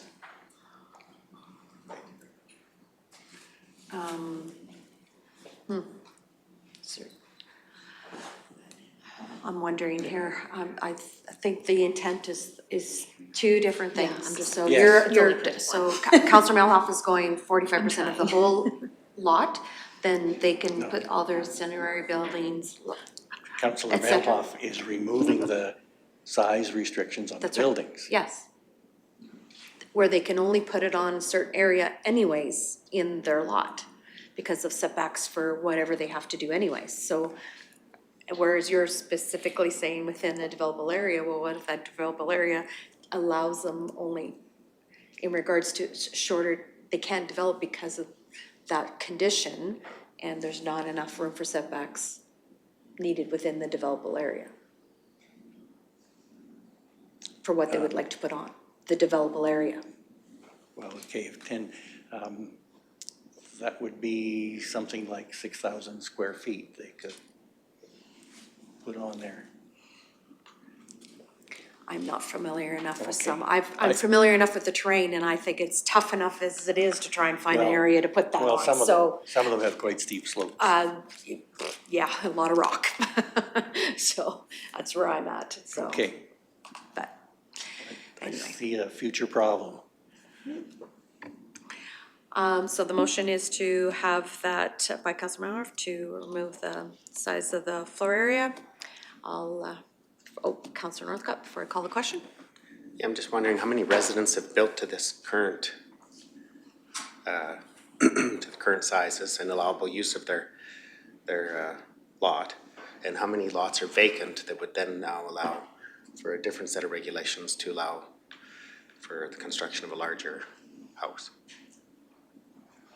Ms. Gillum, do you have an answer to that? I could quickly count on the map, but I would say there are very few lots that aren't undeveloped or that don't have permits. Most of them have houses on them already, and there's, I don't know how many, I'd have to literally count. I don't actually know how many lots are in Nordic. That do not have anything? Yeah, that don't have anything, but even that have built, I would say, like probably close to like 80. And I would add that this is just part of land ownership anywhere. Bylaws and rules can change. So those that are vacant will just simply have to develop under the rules that are there today. And even those that have structures built now, if they want to make changes, they will have to live under the rules that are approved. So this is just the standard way that development occurs as councils choose to amend and update bylaws. Yeah, and I could say in theory, the people that have the smaller houses, I mean, it may cost more, but they may have the ability to add an addition to their house should they choose as well if this is removed. Okay, thank you. Councilor Mello? Thank you, Reeve. And this isn't just Nordegg, this is the LR district that is for the whole county. So it's not just like this provision is gonna only be Nordegg. This is also allowing for all future. We don't know where another LR district is going to be built. And do we want to have the entire county put on a provision that was a restrictive provision that was simply made for the community of Nordegg? I don't think that we want to do that. Because there is other LR districts within the county, not just Nordegg. This is not a Nordegg specific section. Thank you for the clarity. All right. So I would like to, okay, one last question then, Councilor Northcott, and then I'm gonna call the question. Okay, so there would be allowed, so maximum parcel size is 1.24 acres, right?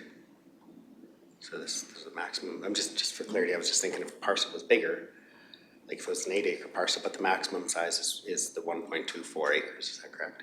For Okay. I was just thinking- LR, for an LR. Yeah, I just seen that now. Yeah. I was just wondering if it was an 8-acre parcel and then you did 45% coverage with the, yeah. But no, I just see that now, so we're going through the process. You bet. If I may, Yes. I just wanted, our previous district also had these limitations, so it did apply to those other districts as well. So there's a few other subdivisions within Clearwater County currently with those restrictions as well, so that it would obviously remove it from all of them, just for clarity.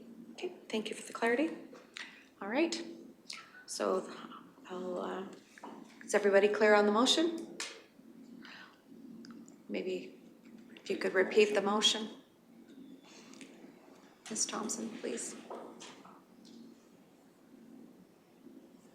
That council direct administration to remove the maximum floor area from the site regulation chart For LR. From the Leisure Residence District. for the leisure residence district. Okay. All right, clear on the motion? I'll call the question. All those in favor? Those opposed? Motion's carried. Continue, Councilor Melhoff.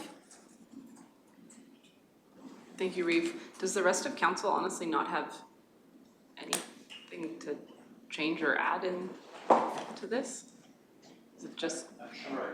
It's just me? But I don't have the document. I didn't see a notice that it was out, or Oh, it wasn't included in the package. okay. I don't entirely know what to do with this particular change, but we've talked about it a lot at the PAC and steering committee, and that's 12.6.1. We don't actually legislate this at all. It is provincially legislated, and it is a request we get continually, particularly from residents of Nordegg. So without a hydrology study of that community, how can we say they can't have water and sewer regulations? We continually get asked, and we don't I actually. can speak to this one. Sorry for interrupting. No, that's okay. Go ahead, Ms. Armitage. My very strong recommendation on this one is that you leave these clauses in, and through your next budgeting cycle, you get studies done. To assess the quality of an aquifer is a massive undertaking. And I should say I have learned this information through multiple other municipal experiences, where the engineering comment each and every time unequivocally has been, do not allow new water in particular, but sanitary as well, in built up areas. So we're talking more the hamlets, we're not talking agriculture. Those are spread out so much more that the land and environment can just absorb it in a different way. Once you start to put more of them together, what may happen is when you do a new well, each time you have to do some studies that go with that with the province. They're one-offs. There's a breaking point that can affect the aquifer. When is that breaking point? And until you know that breaking point, keeping in mind that this study, each and every time you do it, a year from now could be a completely different result than the study you would do this year based on the hydrology and the environmental inputs. Again, I'm not an expert in this area. I've just heard this advice so many times that I strongly recommend that you leave the clauses in until such time that you've had the proper engineering studies done. I'd recommend they be included in your next budget cycle, and then you can make an educated decision. To remove them now would be potentially catastrophic. I don't know. I would venture to guess that most people in this room don't know, because those studies just, to my knowledge, haven't been done. Once you have those studies done, then you can make an educated decision on this. In an absence of that information, I can't in good conscience recommend that you remove them. No, I appreciate that, because it's just something that the Nordegg community had asked us a lot for, so I appreciate that feedback. So is it your? I think there's a way to do that process that can result in an amendment in the next year's update. And I would strongly encourage you to take that process and make a decision based on qualified expertise. Thank you.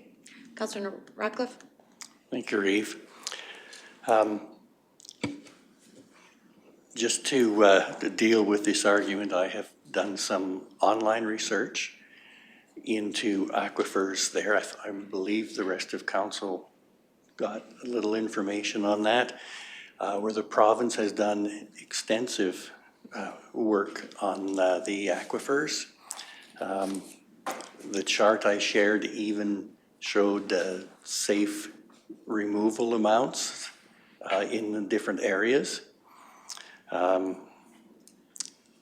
And the articles also talked about how that because the mountains are upheavals, that there is a lot of cracking through there, and talked about how the aquifers in the river valleys, basically where Nordegg is, are replenished through the year by rain and snowmelt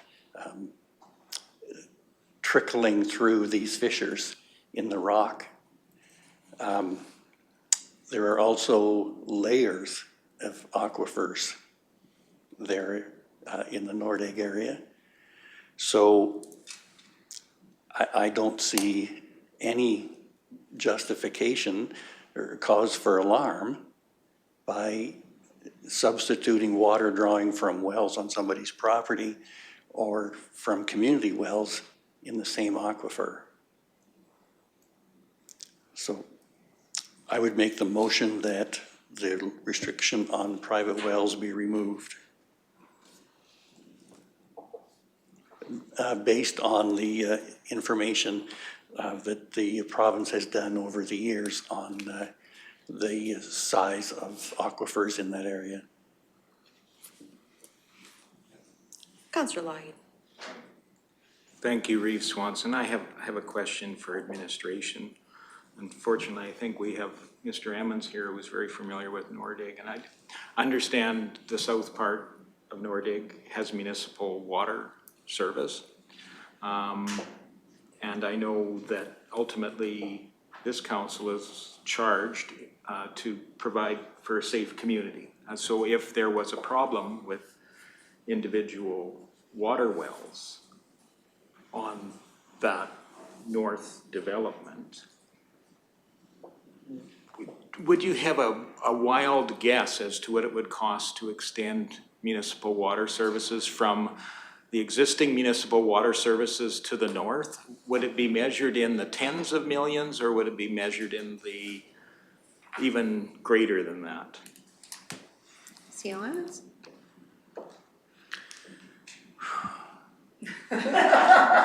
There's your answer. There's your answer. Building the road, we had to blast, so putting in deep services 9+ feet down, you'd be in the multi-tens. Thank you, and I did fear a number like that, and ultimately we are charged for providing for a safe community. So if through any inadvertent, desire to allow more flexibility in those lots, I think we would then be somewhat responsible to provide for a safe community. That's what drove forward the communal water or communal services within our other growth hamlets. That's what drove that forward, was public safety. And I think that's a big concern here. If we don't, I would be concerned with removing that restriction and letting what is access to a safe water supply now, kind of in alignment with the vision for that part of the community, to be inadvertently through a land use bylaw opened up to something that becomes a public health, public safety issue. I have nothing to, and I agree, I mean, it seems common sense that you should be able to put a well on your own property, but when you have multiple residential developments, the potential for one to impact the other has some concern, and I think we're ultimately responsible for how that community is guided. And so I don't think I can support removing this portion of the bylaw. Thank you. Councillor Gibson? If I may, Oh, yes, go ahead. I do want to add on to what Councillor Lougheed just said. In other jurisdictions in Alberta where they have allowed additional wells and then the aquifer has failed, they have been fully responsible for providing potable water to those residences. And this is why, so it's a financial undertaking, potentially in the multi-millions of dollars. And this is why I cannot recommend doing anything without the proper studies done in advance. Okay, thank you. Councillor Gibson? That was my question, was when was the last study done on that aquifer? And by the province or by anyone?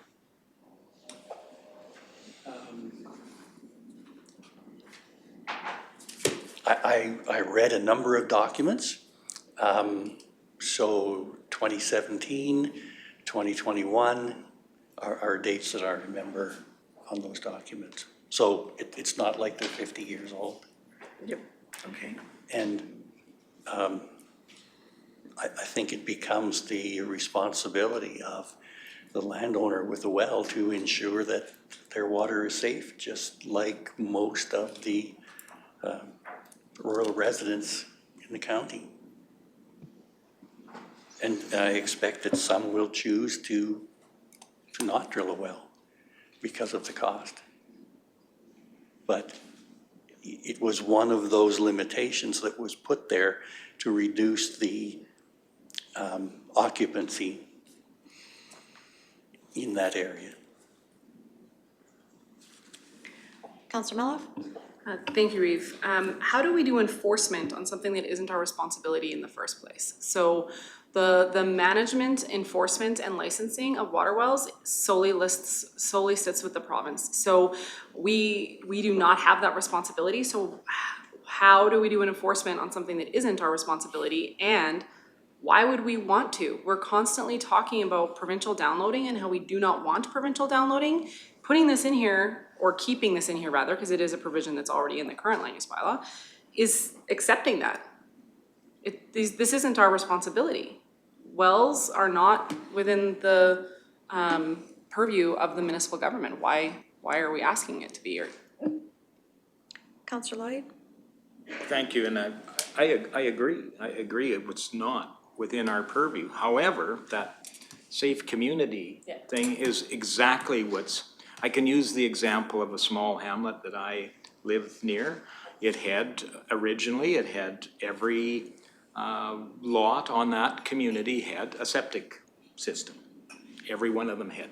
And they all had wells. It was like a pincushion. There are wells, probably people, I know one old gentleman that drilled them by himself all the time. So you have this entire pincushion, and there is sometimes a connection between. There is a connection from one well to the other. So one person's well or something happening wrong, maybe their septic holding tank leaks into the aquifer, and now suddenly it's a health issue.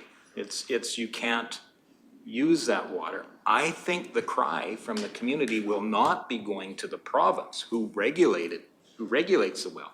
They're going to be coming back to Clearwater County and saying, we need help here because our community's not safe. There's a problem with this, contaminated drinking water. Nothing's more precious to people than water. And so if we kind of change our perspective on wells within that development, and we guided that development. We had the vision, Clearwater County had the vision for what that was going to be. The community is using it a little different than what the vision is, and they're telling us they would like to have wells. That would be, I hate to say it this way, but it's an inconvenient truth that this development was created without the opportunity for wells to kind of avoid some of the stuff we're talking about now, where we have a massive investment in extending municipal water services as a public health issue. And although it is a provincial responsibility, many times we struggle here with, is it our road? Is it the province's road? Is it the federal government's road? Those kinds of questions come back and forth to us all the time. And we're not always effective on being able to convince the province that, hey, this is your responsibility. Step up and provide a solution to something you've created. And So there's a motion on the floor to remove the water well restriction for the Nordegg. I won't be supporting this. Water is an issue and you cannot undo something once the bell is rang. So I agree with the consultant on this, and that is put it into the 2026 budget to get studies done. We all know that the pressure for oil and gas right now in this province is actually affecting that particular reservoir. So we don't know the unintended consequences of possibly doing a few more residential wells if they can afford it out there, because we do know it's rock. So I won't be supporting the motion. So if you would like to comment in support of your motion, or because I'm going to be calling the question next. Go ahead, Councillor Ratcliffe. I do have a question. The Provincial Water Act gives property owners the right to withdraw a limited amount of water from the aquifer. I emailed a request to have a legal comment on that several weeks ago. I never got a reply. Do we have an answer on that? I'm not sure if it was sent to legal or not, to be honest. I know we did review it ourselves, and the Water Act, it wasn't super clear about like what the municipality could or couldn't regulate to me when I was reading aspects of it, but I also believe they still have to have their approvals for those water wells. And it's kind of a difficult subject, but I'm not sure if it was forwarded to legal or not. That doesn't sound familiar, to be honest. Okay, because that is a key thing if we're trying to override a provincial legislation. It was already mentioned, it's not our area. But the Nordegg, that area is one of the headwaters of this huge aquifer that goes north to Slave Lake and east to, I don't know, Drumheller. So I think we're letting fear of something that might happen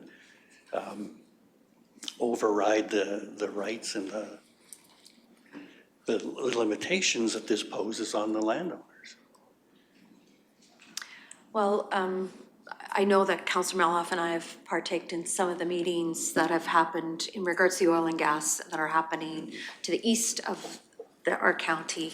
And we understand that the contamination of the aquifer, period, is what's happening right now or could be potentially happening. So we don't want to put any more at risk. So again, I would like to follow the advice of our consultant and do the study on the Pascapoo, because as we know, it's ever changing. The province is now looking at the water availability and reviewing the Water Act because it is antiquated. We all know that the oil and gas practices are not current as they are today, and the pressure for fresh water is particularly concerning, and we need to address those. I know the last meeting that I attended, there was 5 municipalities represented, and this particular aquifer is the one under undue pressure. So at this point in time, again, I will not support your motion until we have more information directly from the province, because my understanding is the data for a lot of this is not suffice. It needs more in-depth research into what they're doing, so. But appreciate the fact that you have done your own research on this. I think most of us that have wells, and it's probably about everybody in the room, we test our water on a regular basis, and if there is any contamination detected, we shock that well to take care of it. Right? Yeah. Yeah. We're talking too, also, Councillor Ratcliffe, we're talking about a very high density area versus we're all living on quarter sections. We're all living in a vast area. So the chances of contamination in a high density area of one well in a very high density area would probably affect their neighbor much quicker than I would say on a quarter section where it would take longer to affect a neighbor in that regards. But that's my opinion, and maybe we don't, there are practices that are involved. So let's speak directly to your motion, and that is to remove the water well restriction. I think most of us, the most likely contamination for any of our private wells would be us. Okay. It's not from the neighbor. All right. So I would have liked to call the question. I'll go to Councillor Lougheed.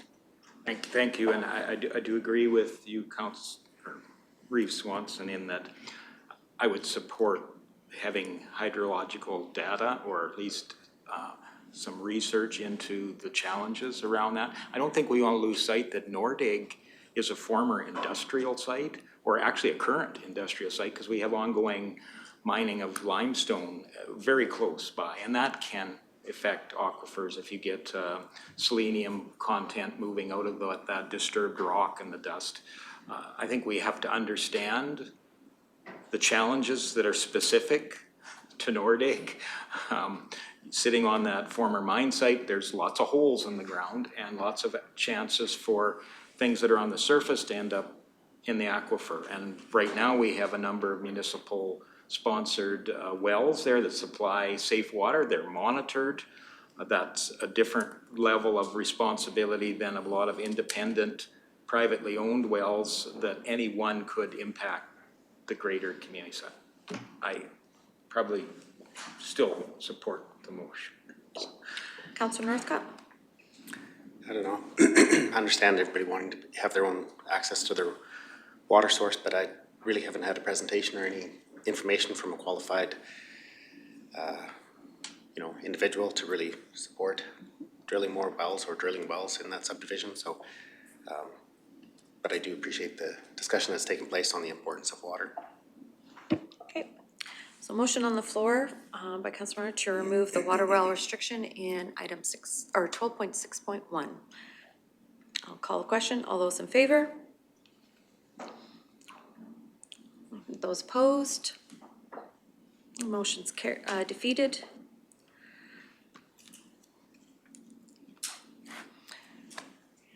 Carry on, Councillor Malhoff, if you've got Sorry, another motion for an amendment? I do have more, but again, like we said earlier, we could be here all day with that, so perhaps it is better that I just list the amendments. We've worked through the renewable bylaw last time, so if please bring forward the most pertinent ones that you feel is necessary to discuss and amend today. Okay, well, those are the big ones, other than just striking whole sections, which I know that that's probably not gonna be met with a ton of love. For example, the renewable energy bylaw in general, I agree with what Councillor Northcott has previously said with regards to that, and honestly, just prohibiting large-scale energy developments is the best way to go about it, in my opinion. Like large-scale quote-unquote renewable energy developments, like solar and wind installations, and just striking those entire sections that we will just simply not have it would be ideal. But that being passed at the last council meeting, I don't know that it'd be met with much love anyway. I would love to hear from the rest of council. I feel like I've been taking up everybody's time. My only recommendation coming today in regards to the LEB is I'd like to move the definitions to the back, not be in the front. I think it's get into the meat of what people need to look for. They'll find their area that they want to look at, and if they need more definitions, they can go to the back. So that's my suggestion. That was what I was going to bring forward today. And understanding too that there will probably be some other, during the public hearing and second, third reading, that there would probably be more other amendments, but those were my big one for today, so that I was gonna bring forward, so. And I will, because I would like to do that, would administration like that in a form of a motion, or is this something that for council to agree on, or is this something that can be suggested? Motion? Okay, so I will make the motion to move the definition section to the back of the land use bylaw, not be at the front. Any discussion on the motion? Seeing none, I'll call the question. Oh, Councillor Ratcliffe? I don't see a difference either way. For myself, I'd prefer them at the front, but I don't think it makes a lot of difference either way. I'll call the question. All those in favor? That motion's carried. Thank you. Councillor Malhoff. Thank you, Reeve. My other really big one was, can somebody point out the provision in here that this will be reviewed annually? Which actual statement is saying, which part of this bylaw is actually saying that? Because I know that we talked about it a lot, we've told the public that, where is that actually written? It is clause 7.1.8. And it reads, administration shall conduct an annual review of the land use bylaw in its entirety and report to council with recommended amendments and recommended public engagement strategy. 7.1.8? 7.1.8.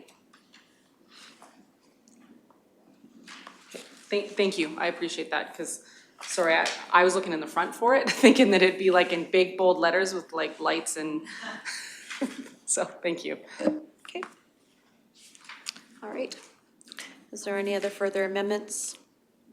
Yeah, go ahead, Ms. Gillum. I actually wanted to discuss something which I meant to bring up during the report as a possible change. I was looking at Mountain View County's, do you mind bringing that up, Janet, for me?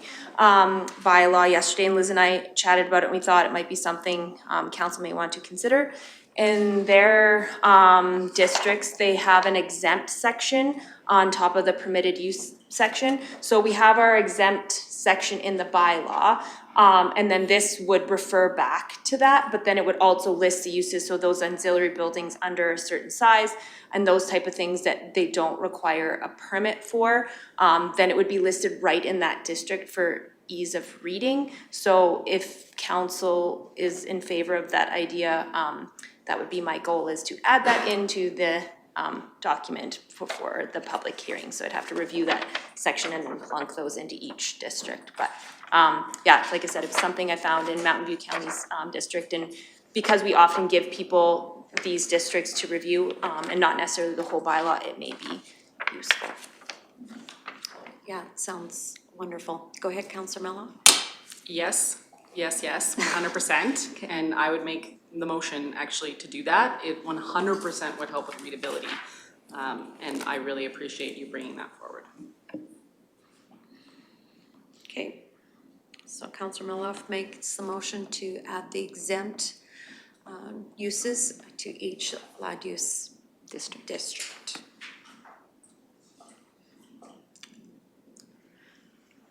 Any other questions? Okay, seeing none, I'll call the question. All those in favor? That's carried. Thank you. All right. So, Councillor Ratcliffe, you have an amendment? No, I'm just thinking back to removing in the LR district, of removing the footprint size. Do we now have to revise what's allowed, what's permitted, what requires a development permit in that district? And should we apply this to other districts as well?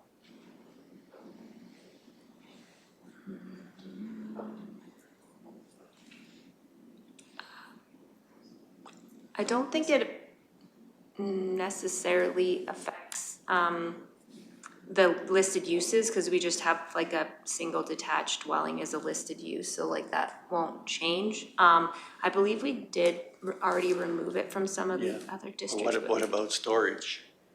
Now you can have a balance of lot coverage that is residential and that is storage.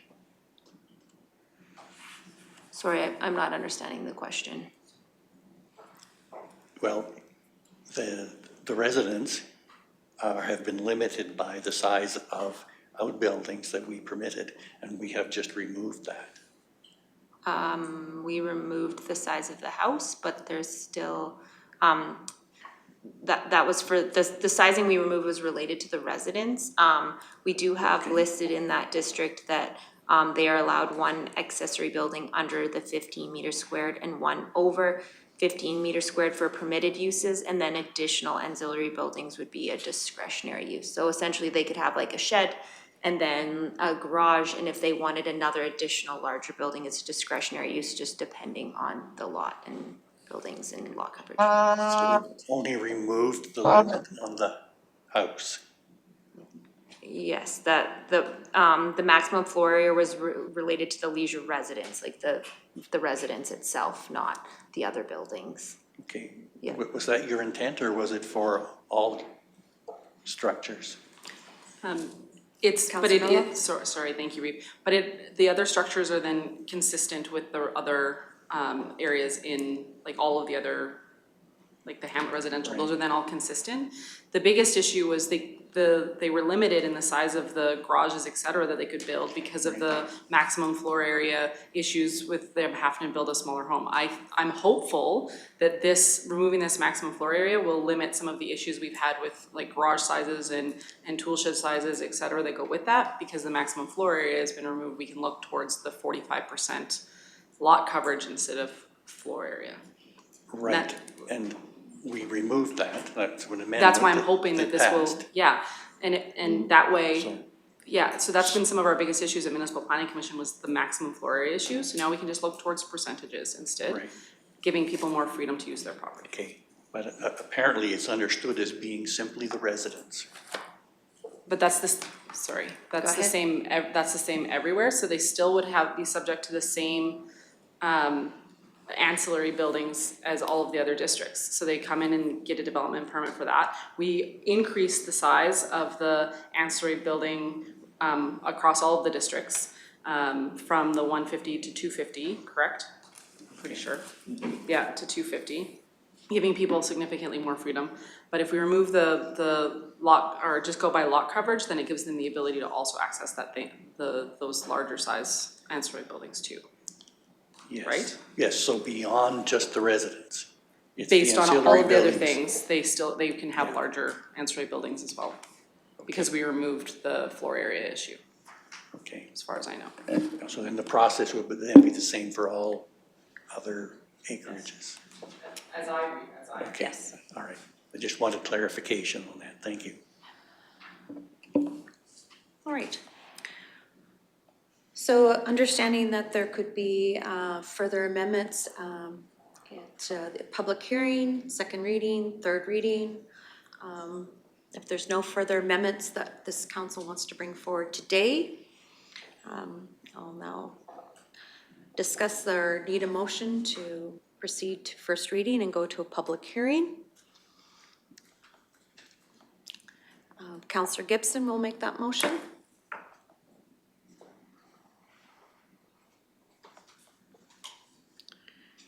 Any comments or questions in that, for that motion? Go ahead, Councillor Northcott. Just like to request a recorded vote. Don't really know how to say this, but I think this document, could have amendments, and as Councillor Melhaff has stated before, you know, you've brought lots of concerns forward at previous meetings. I brought concerns forward at the very beginning of the process for the Land Use Bylaw project. The adoption of the MDP, that there were surveys, there was open houses, there was lots of public feedback that was given, and it was shown strongly by the large majority of residents they did not desire that municipal development plan that was developed and created. And I think it created a lot of distrust in the community by utilizing and I don't mean this in any rude manner or anything, but the same consulting firm was used. The draft of the MDP, which wasn't desired and now has drafted the LUB. So I won't be supporting first reading. Okay. I do understand that the consultant that helped us with the LUB was brought on halfway through the MDP process because the original consultant withdrew. So at that point in time, but we did do a majority of work with the first consultant of the MDP and finished up with Ms. Armitage. Anyways, all right, so motion on the floor to grant first reading and proceed to a public hearing. So I will call the question. All those in favor? Those opposed?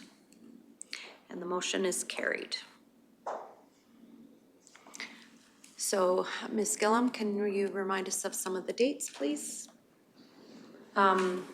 Yeah, so during the steering committee and PAC meeting, we tentatively discussed if council was to proceed with the project what that timeline would look like. We had discussed Thursday, July 24th, I believe it is. And it was brought up as a suggestion to have it possibly at the Caroline Hub, being that it's in the county. And they should have the internet for us to be able to run the meeting there, and because it's a special meeting. Yeah, that was the discussion. We have spoken to the company that helped us with the MDP for that, and we just have to give them appropriate notice. So if council decides to proceed today, we can work with them and proceed at that location if that's what council wishes. Okay. Could it be possible to have a backup in regards, like, I was thinking that maybe, like, David Thompson has an opportunity, you know, they have their gym there, the good connectivity, it's also within the county, maybe as a backup, we could look at David Thompson High School as a possible other location other than Caroline Hub. Just as a suggestion, I'm thinking it's during the summer months, it's not during school years, so there's a good opportunity for something like that, unless you've looked into that already, I would. Yeah, I haven't spoken to them. I did mention it to Christine, and she did mention logistically, we would have to obviously work with school, somebody would have to let us in, and they're maybe not as used to public meetings, but I think in theory it's possible, but it's just up to the council where they decide to do that.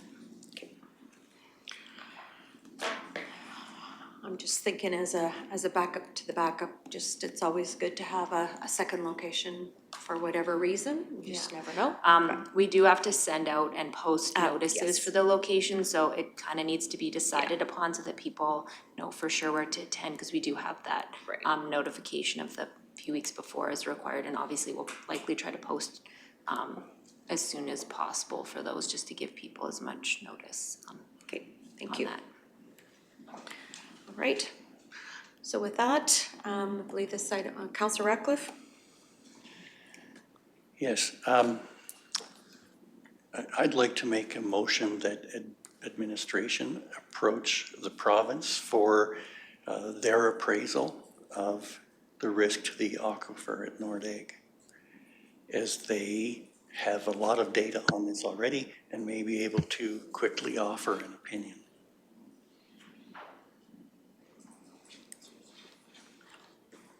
Okay, so what you're asking then, Councillor Ratcliffe, is what kind of data? Like, are you just looking for quantities or qualities, or Well- is there restrictions? I think that information is available, but I don't know that anyone has really asked them what their comments would be, what would their recommendation be on wells there, right? Just, Because all of their published yeah, data so, would support it. for sure.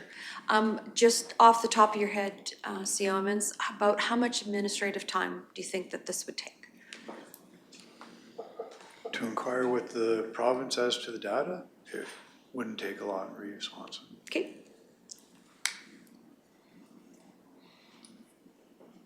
All right, I don't see any point in duplicating something that may already be available. just thinking of the opportunity, yeah, it might be available, and if it's not available, we'll know. Then we'll know. For Yes. sure. Okay, Councillor Lougheed. If I can ask a question through the chair of Councillor Ratcliffe. Sure. Understanding how the position you've taken around the LUB, would data that confirmed your inference with Nordegg, would that change your position on the LUB, or is that inconsequential? Absolutely, let's have fact, because we really haven't had any fact on this to this point. So that is a tipping point for you in being able to support the LUB or not? Support that part of it, yes, Support that part of it, okay. because I haven't looked through the rest. I'm willing, like I say, I'm willing to do the work, but I just want to understand what the end is, so, thank you. Okay. All right, so Councillor Ratcliffe has asked for a motion, or has put forth the motion for administration to investigate the further aquifer for Nordegg. I'll call the question. All those in favor? Those opposed? No, nobody's opposed. The motion's carried. Okay. Oh, sorry, clarification, Corey, Counselor Gibson? Yes, clarification, can it be current data, not Yeah. 5 years ago, 7 years ago? They'll bring forth whatever information they have. Okay, so if it's not Then we current can enough? decide at that Okay. point in time. Thank you. Yeah. All right. Counselor Cermak? You didn't make a motion that we're going to do the LUB at Caroline Hub? Do So we that need to we make a can move motion then? forward on July 24th? Do we need a motion on that, particular that, or just the discussion? Do we, we don't? I think need- just Okay, a direction for administration, yeah. okay, all right. So we'll be at the, Tentatively. Yeah, we tentatively spoke to them, but obviously we was determined on whether even first reading would proceed today, so it just depends on if that's how council wishes to proceed. yeah. Okay.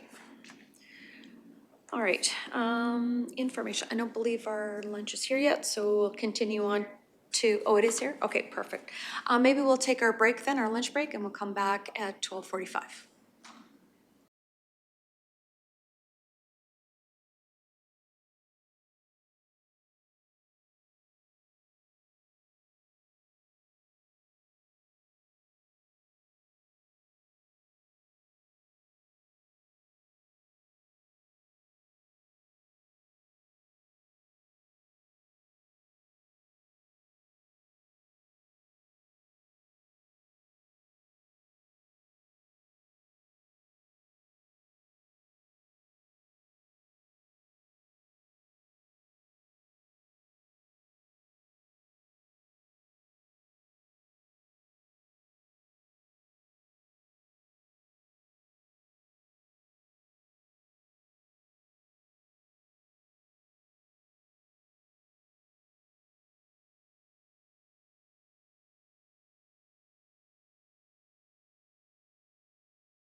sorry. We're back from lunch and we are in the agenda, we're at 7.1, which is the letter to Clearwater County from Mochi's First Nation. I requested that this be brought back, and I know we're gonna have a more discussion in regards to this item at 8.3.1, and I would just like to maybe table that until after we have that discussion. I think it would be more appropriate and in that regard, so I will make a motion to postpone 7.1 until after the discussion of 8.3.1. Any other comments or questions? I'll call the question. All those in favor? Are you in favor? Yep, okay, passed, thank you. Moving on then to new business, which is the 8.1.1, which, good timing, Ms. Graham, thank you. And that item that we're first going to discuss is 8.1.1, which is the 2028 Summer Games Bid Committee Terms of Reference. All right, good afternoon, Council. So for the 2028 Summer Games Bid Terms of Reference, our staff recommendation is that Council approves the 2028 Summer Games Committee Terms of Reference as presented. During the May 27th, 2025 regular council meeting, Council made the following motions. I'm not going to go through them all. You guys were there and have read these.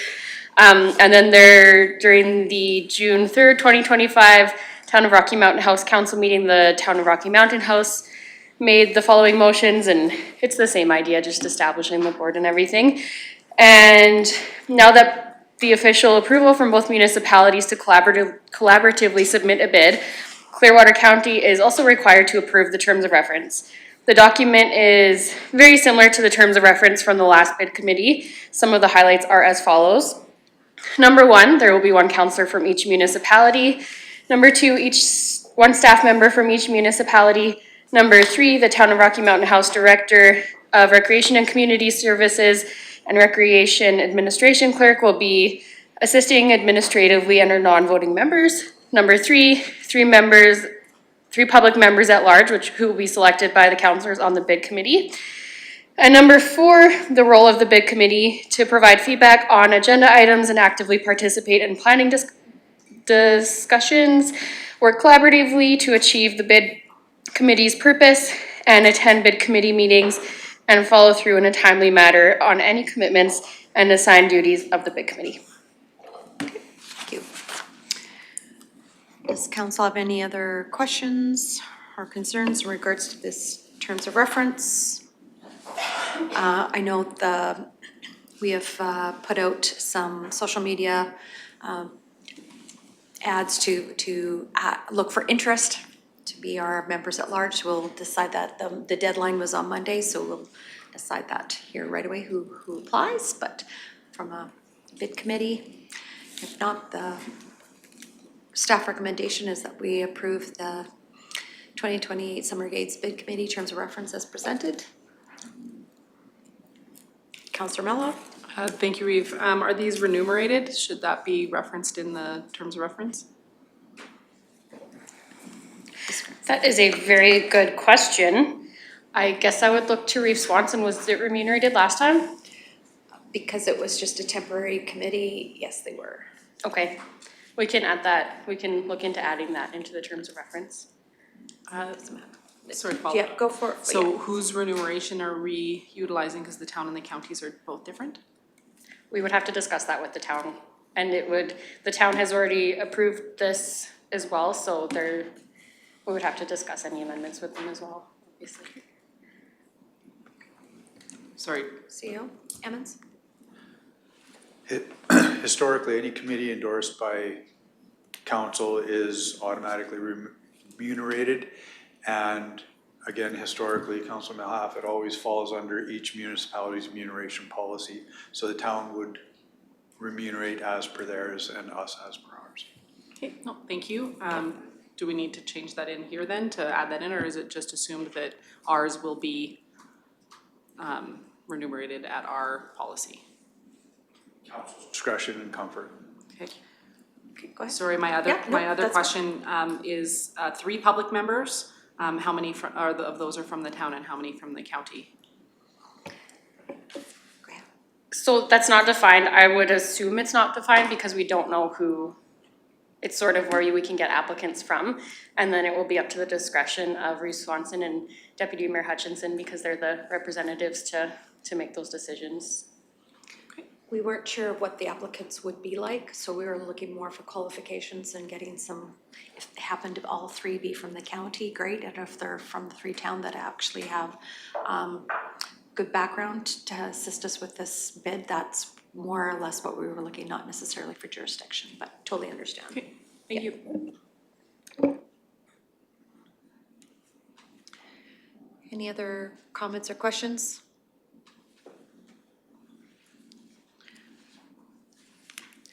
Otherwise, would be looking for a motion.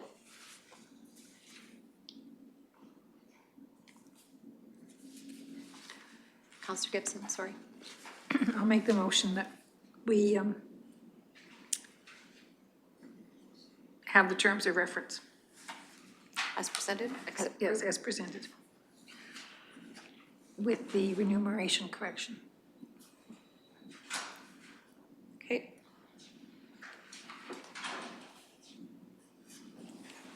Any other comments or questions? Councillor Melhoff? Thank you, Reeve. So if we are adding a remuneration clause in there, that has to go back to the town then to be accepted. So then shouldn't we just adopt these as presented and do a follow-up motion completely separate from these terms of reference, saying that any representatives that are part of Clearwater County be remunerated per our policy? Just as a suggestion, then we don't have to go back to the town. So I don't know if you wanted to amend your motion. Councillor Gibson? I'll make that friendly amendment, so then it would be the council approves the 2028 Summer Games Bid Committee terms of reference as presented. Okay, thank you. Any other comments, questions? Councillor Lloyd? Since we've kind of put a little light on the remuneration thing, the selection of the community representative, they would be qualify for remuneration as well, would they not? Yes, for one meeting.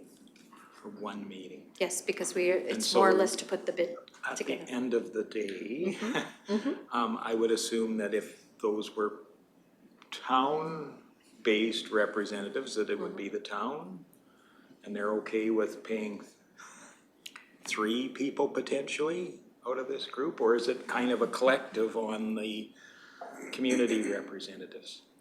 We define our municipal representatives, and then they're in their remuneration process. And I mean, this is talking very minor terms, but just so there's an understanding that, is it a combined effort, or is it, well, they're from the county pays the remuneration, or if they're from the town pays the remuneration. Just maybe some light or clarity on that. Ms. Graham?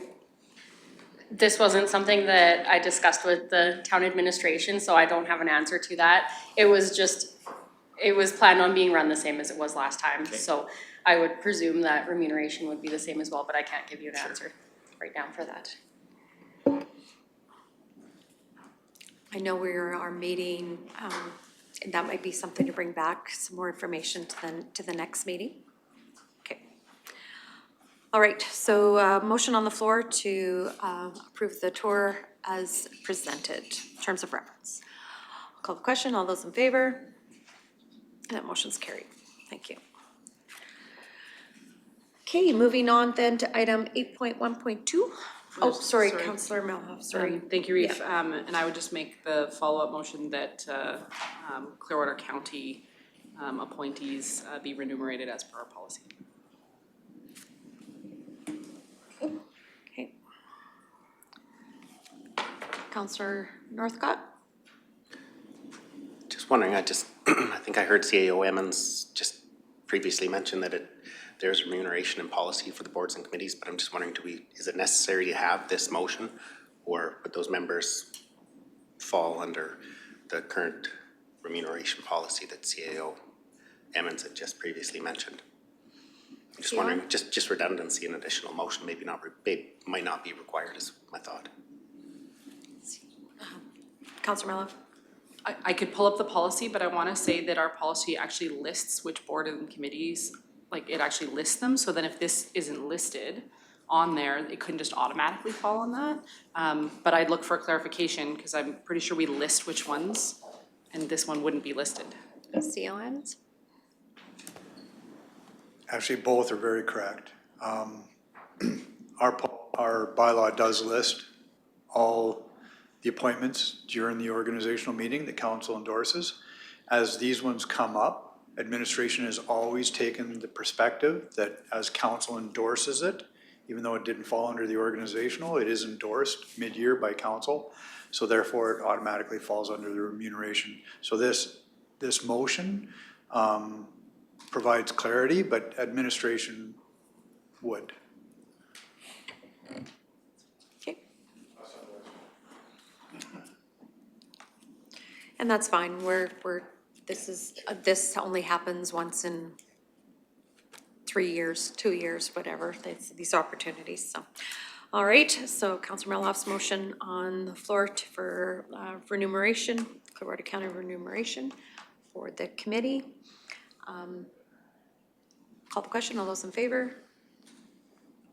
Carried. Now moving on then to, 8.1.2, which is the draft of the Family Community Support Services, FCSS agreement. Again, Ms. Graham. Thank you, Reeve Swanson. The Town of Rocky Mountain House and Clearwater County Intermunicipal Collaboration Committee was tasked with reviewing and updating the FCSS agreement. A draft agreement was presented to ICC and it was endorsed by the committees to be brought to the respective councils. During the June 10th, 2025 regular council meeting, council had the opportunity to review the agreement in closed session. FCSS is an organization where community organizations design and deliver programs which promote community development through people helping people. The current strategic plan for Clearwater Regional Family and Community Support Services is attached for information. The funding model for FCS is 80% provincial funding, 20% Town of Rocky Mountain House funding, Town of Rocky Mountain House and Clearwater County funding, which is evaluated on a per capita basis. The 2025 amounts were provincial funding, $569,659, Clearwater County funding, $92,032, and Town of Rocky Mountain House funding, $50,382. The town has a bylaw which establishes FCSS as the managing partner. The draft agreement has been recommended for approval to both councils through the Rocky Mountain House, Clearwater County ICC committee. The agenda items from ICC are attached, which include a breakdown of the changes to the agreement, and those actually were not attached in this one, so I apologize, I should have removed that because they were in closed session at ICC. A few highlights of the agreement include 5-year terms that automatically renew every 5 years if no one opts out. The old agreement was an ongoing agreement. Public members serve 3-year terms, which are staggered. The board will consist of 2 town councilors, 1 member and 1 member at large, 2 county councilors, and 2 county members at large. The FCS Act does not allow for honorariums, so the municipalities choose if they are going to provide an honorarium. New to the agreement, FCSS is required to present a draft budget to ICC similar to how fire, recreation, and the airport works.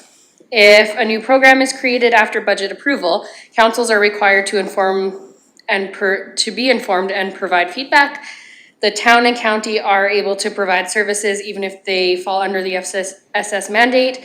If FCSS runs a program or provides a grant that is rejected by the province at the year-end reporting, then the cost is paid by the municipalities based on the funding formula. This has occurred in the past with the board providing a grant to the medical equipment library. The dispute resolution process from the Intermunicipal Collaboration Framework Agreement is used if a disagreement occurs. On May 20th, 2005, after coming out of closed session, the Town of Rocky Mountain House made a motion, be it resolved that council approved the draft FCSS agreement as presented, and that motion was carried. Okay, thank you. So, seeing the draft in front of us, are there any comments, questions, concerns? Or I'll entertain a motion. Councillor Ratcliffe. Thank you, Reeve Swanson. I do have a concern in rereading this to prepare for our meeting. Item 21 says the board shall inform and seek the advice and comment of the ICC on establishment of new programs established after the budget has been approved. And I see a conflict with how FCSS operates, that one of the pillars of FCSS is innovation. And so there is, if you take that at face value here, anytime that someone would come to FCSS with a new type of program or some innovative way of delivering service, that would have to go to ICC before it could actually be approved. So a lot of the money is allocated early in the year, mostly in January. Then it would have to wait for an ICC meeting and then come back to the next meeting of FCSS. So I think there's a difference in what program means in item 21 and what it means in the definition of, of how FCSS supports programs in the community.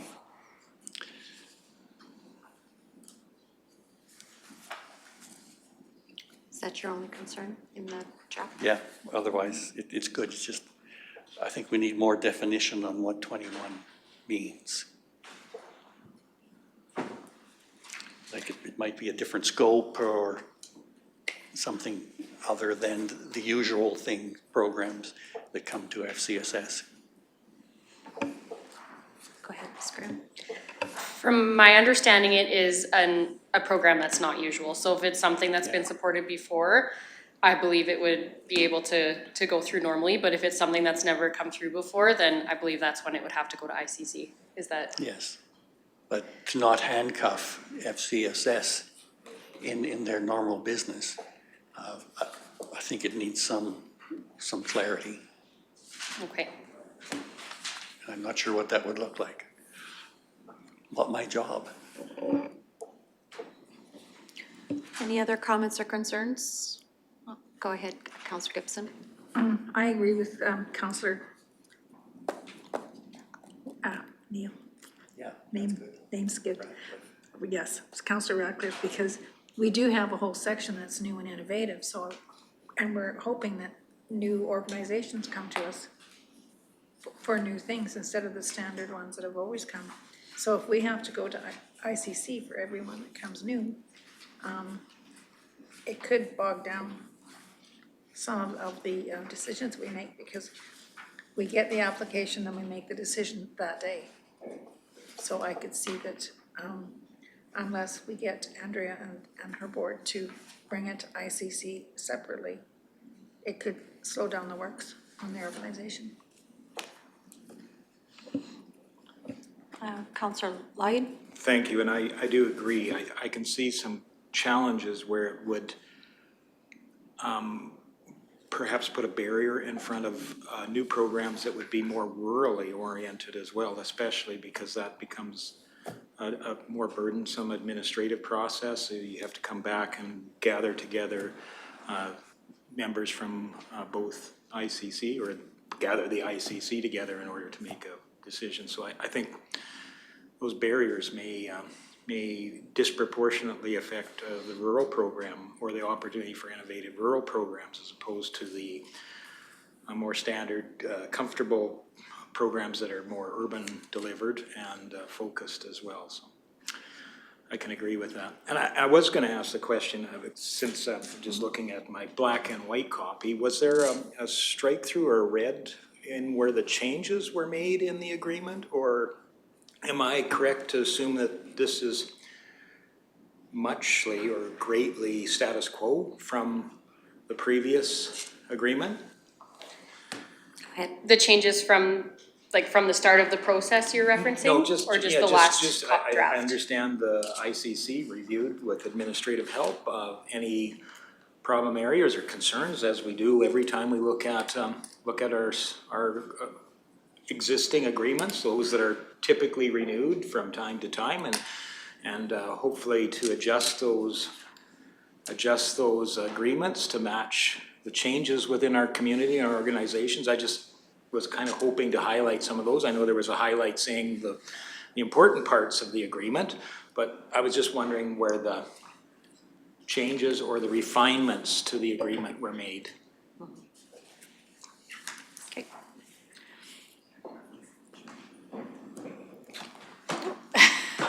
It's a shorter chair, move it over. Go ahead and say it. Perhaps I could maybe add some clarity. The proposed amendments to this agreement was presented to the ICC, I believe it was in April or March. It was in March. And the ICC went through, and perhaps Councillor Ratcliffe and Councillor Malhoff and Reeve Swanson may have some points to add on the discussion that took place at the ICC. But to clarify, yes, this agreement is status quo for the most part. The only significant change is in the board's membership due to the amalgamation. So basically, it is the same as what the previous agreement was. There were no other substantial changes that I'm aware of. And as I said, perhaps the ICC members could speak to that. And as Ms. Graham has identified under the highlights portion of it, right? So where you see like where it involves the budget, presented budget to ICC and the composition of the board, that was mainly discussed. But I'm sure we could get a hold of a strike through if that's something that you wish to have included in the future. I would absolutely. Thank you. No, I was just trying to get the feedback from the people making the recommendation to our respective councils. If their feeling was that the agreement was working well, didn't need a lot of fine tuning. As we know, it's been 5 years since that's been reviewed, and I'm not exactly sure of the process before that. So there is some comfort in knowing that this agreement is working well for us, and it hasn't been questioned, that we expect continued success in this agreement, or with this agreement. Thank you. Thank you. Councillor Ratcliffe? Yes, from the discussions that took place, I think this line 21, and I read through this document a couple of times before I noticed it, is meant for something significant like a safe injection site downtown, that the ICC wants to have some oversight if something like that should happen. But it just needs to be clear that the regular programs don't fall under this. Under this provision, all of them being named programs. Okay, thank you for that further clarity. Any other comments or questions? If not, go ahead, Councillor Ratcliffe. So moving forward, what are our options? Do we need to go back to the ICC to clarify their definition on this? Approve it without that line? I'm sorry, I'm not just understanding your intentions here. I'm just wondering what next steps are to deal with this conflict in the document between what a regular program is and what a change of scope is. So next steps then for this council would be for proposed amendments to the agreement. A motion would need to be passed to present those proposed amendments. The amendments then would go back to the ICC, And then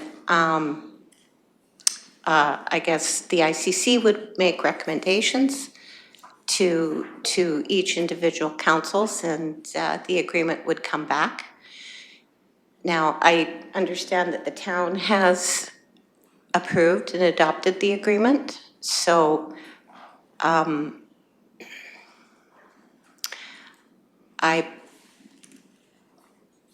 not sure what I'm not sure what the process would be. The town would have to be informed, town council would have to be informed that that Clearwater County Council has further amendments that they would like to make. I believe it would still have to go back to the ICC for consideration. So we should have a motion to that effect. Well, if you're proposing an amendment, then yes, that amendment would have to come in the form of a motion. And that motion would either be carried or defeated. And then should that amendment, that proposed amendment pass with council here, it would then be presented to town council and then after that to the ICC. Okay, and there's no, is there a rush on this document? The real meat of the change has been to remove Caroline because of amalgamation, removing the village as being participants in FCSS. I'm not aware of any urgency or a deadline for this agreement. So if I may, Councillor Ratcliffe, it says right there when I read it again, it says the board shall inform and seek advice and comment of the ICC on the establishment of new programs established after the budget's been approved.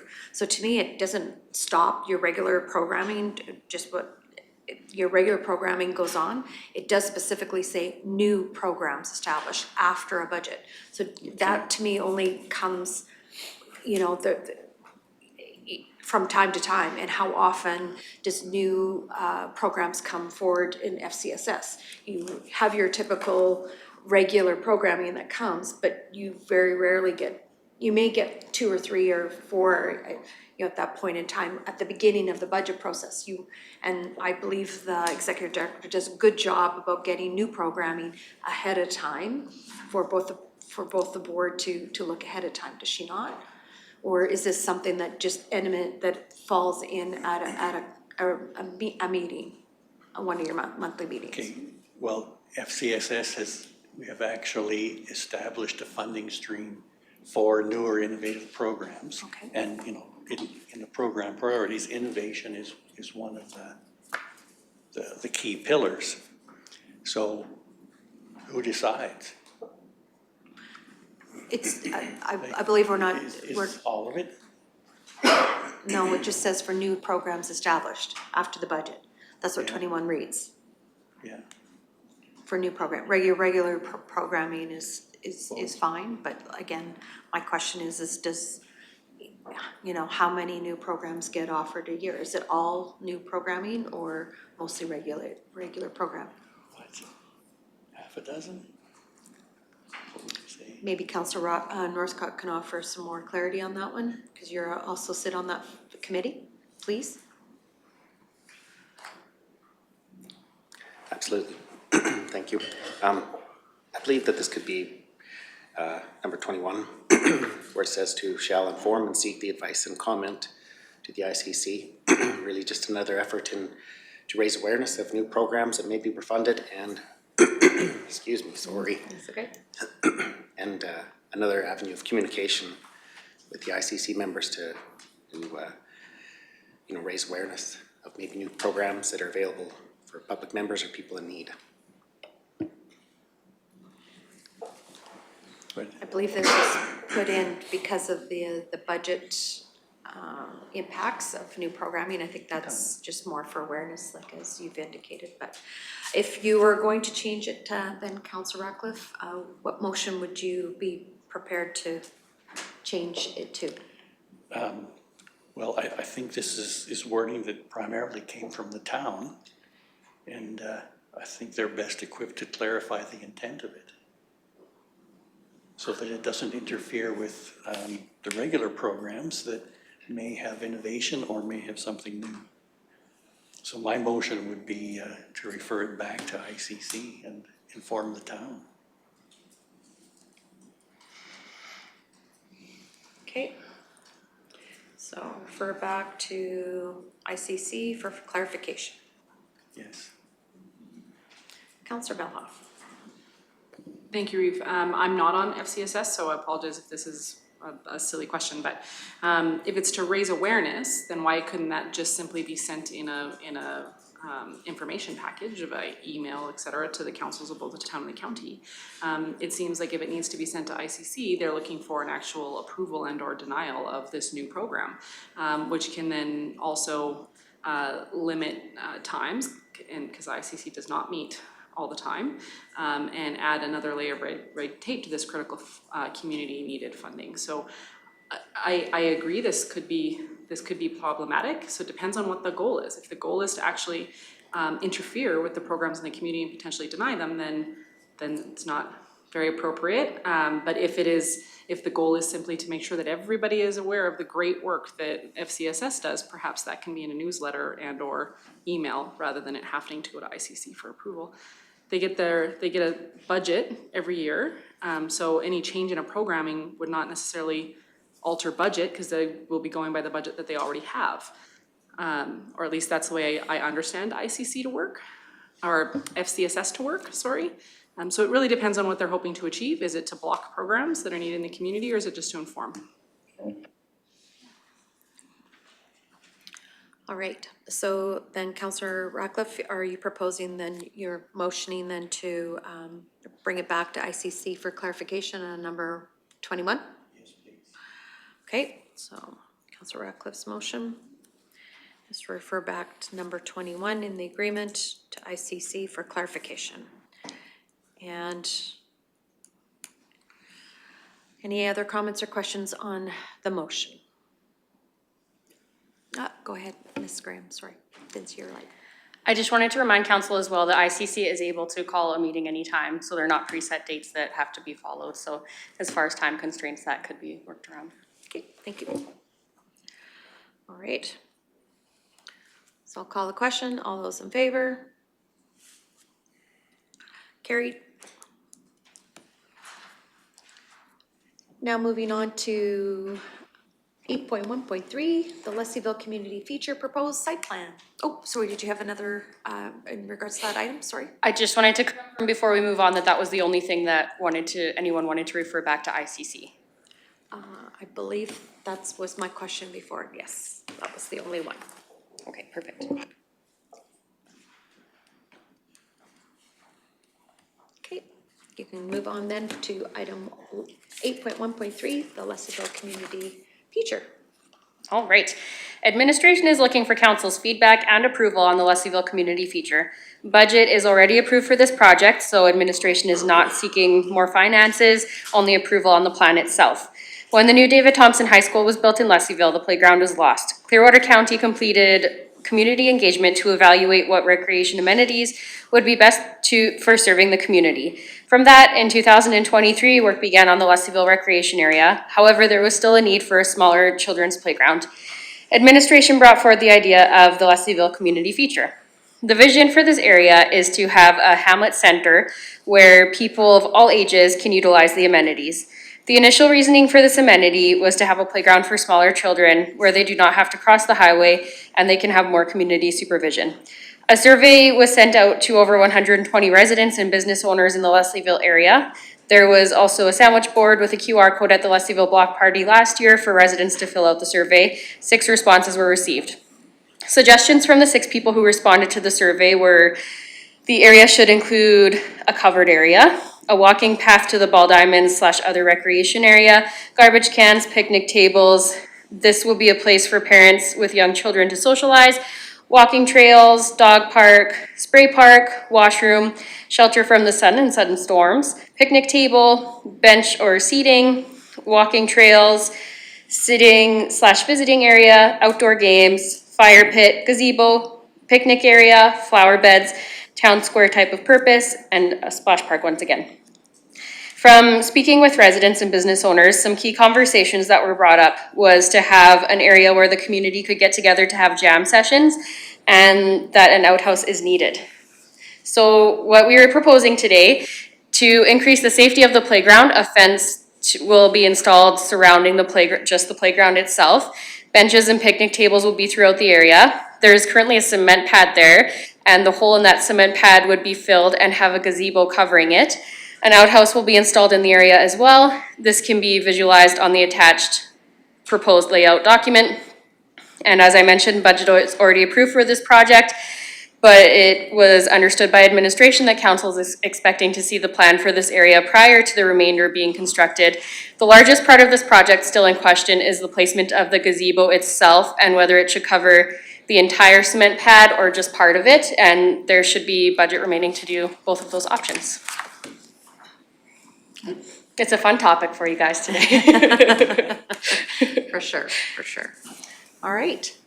So with that, open up the floor for comments in regards to the plan. The washroom would just be like a single washroom, unisex washroom, correct? It would be the same style that's in the recreation area, so there's 2 stalls and, Okay. yeah. Okay. All right. Any other comments or questions? In regards to the gazebo, have you decided on the construction of the gazebo? Is it going to be part metal, all wood? Haven't looked into it. We have not decided on that, no. We wanted to see what council's thoughts were, and if you have suggestions, we're happy to hear them. Councillor Lougheed? Thank you, Reeve Swanson. Is the intention of the washroom to be open year-round? That would be the intention, yes. So the recreation area is open year-round as well because the playground is there and people, I don't know how much it gets used in the winter, but in case people are there. And then we have a company who goes and cleans it and everything.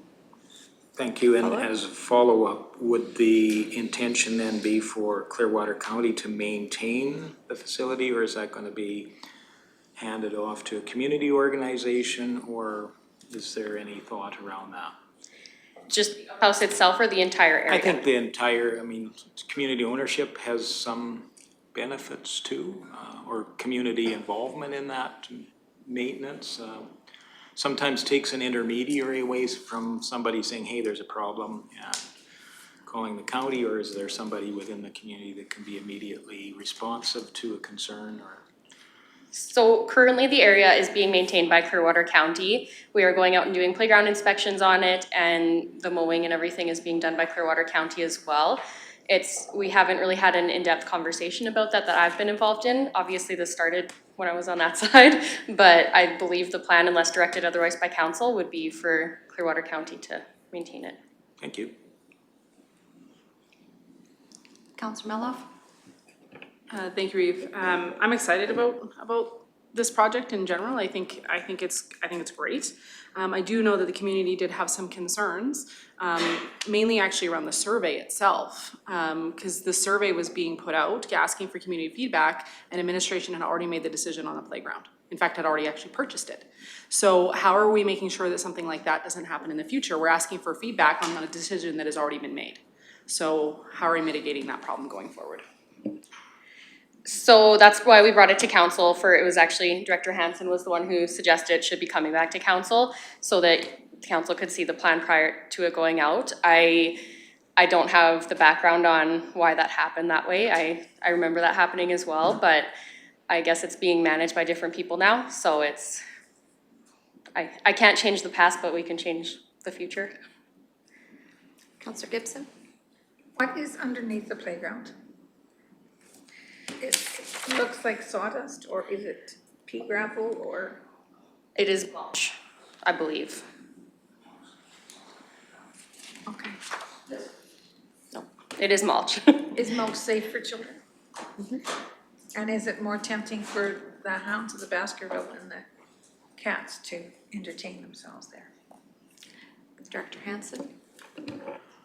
Yeah, so there was a couple alternatives when we were first looking at the Leslieville recreation area as well as this downtown recreation area, between a synthetic mat It was one of the proposals. The other one is mulch. It was recommended by our playground consultants that the modern amenity is to use this mulch product.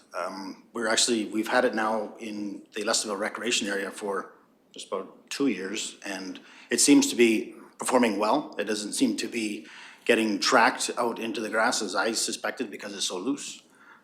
So it seems to be doing well, and there's also, we can see what its longevity is like, and you always have the option to replace that product by something else. But it's a very cost-effective way to provide a safe environment for kids, because it needs to be soft enough that if somebody were to fall into it. So it seems to be performing well so far, so we're happy with that, and that's what we have today. So, but it's under evaluation all the time.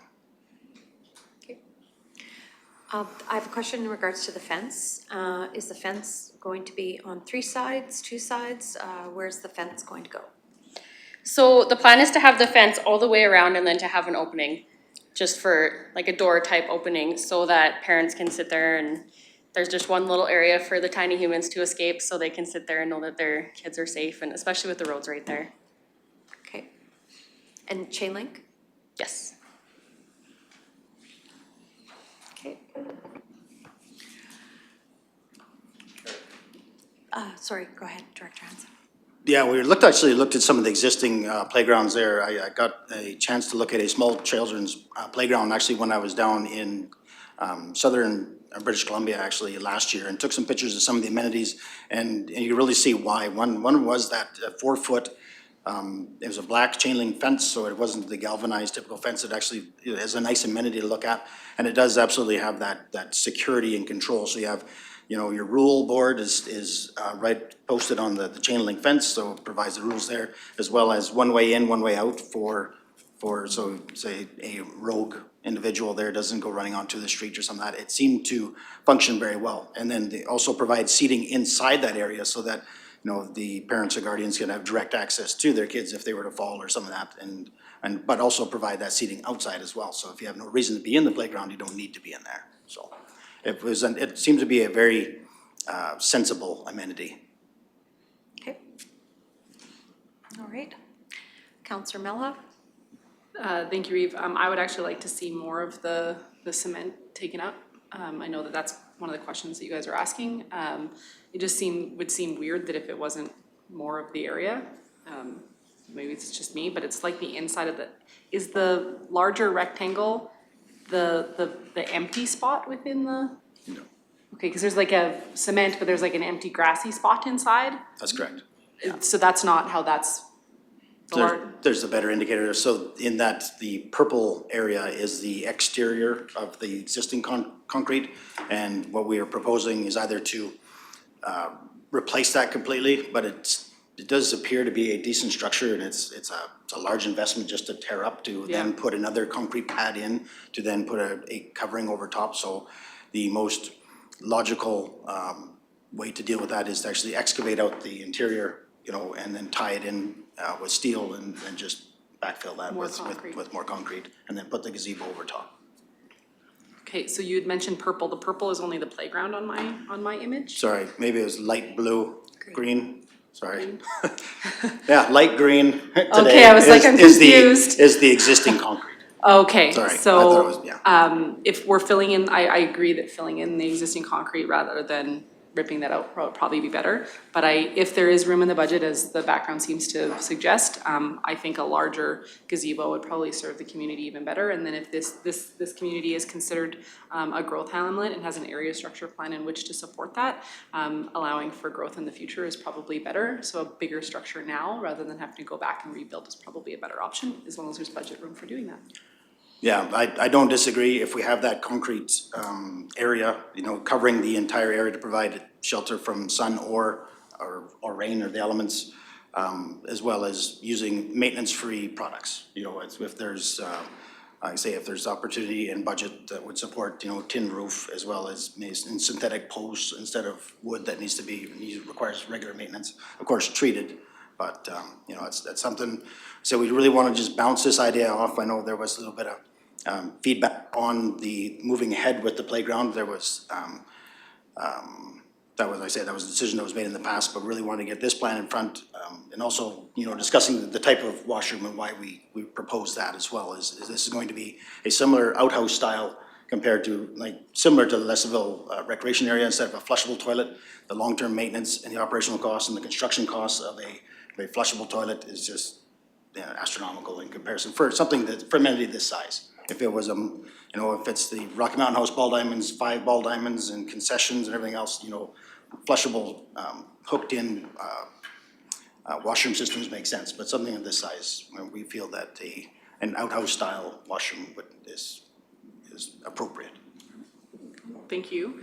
I would be prepared to make a motion, but the recommended motion is that we approve the plan. However, if there being room in the budget as presented in the background to make that larger community feature, I would then make the motion that council endorses the larger community feature that is already budgeted for.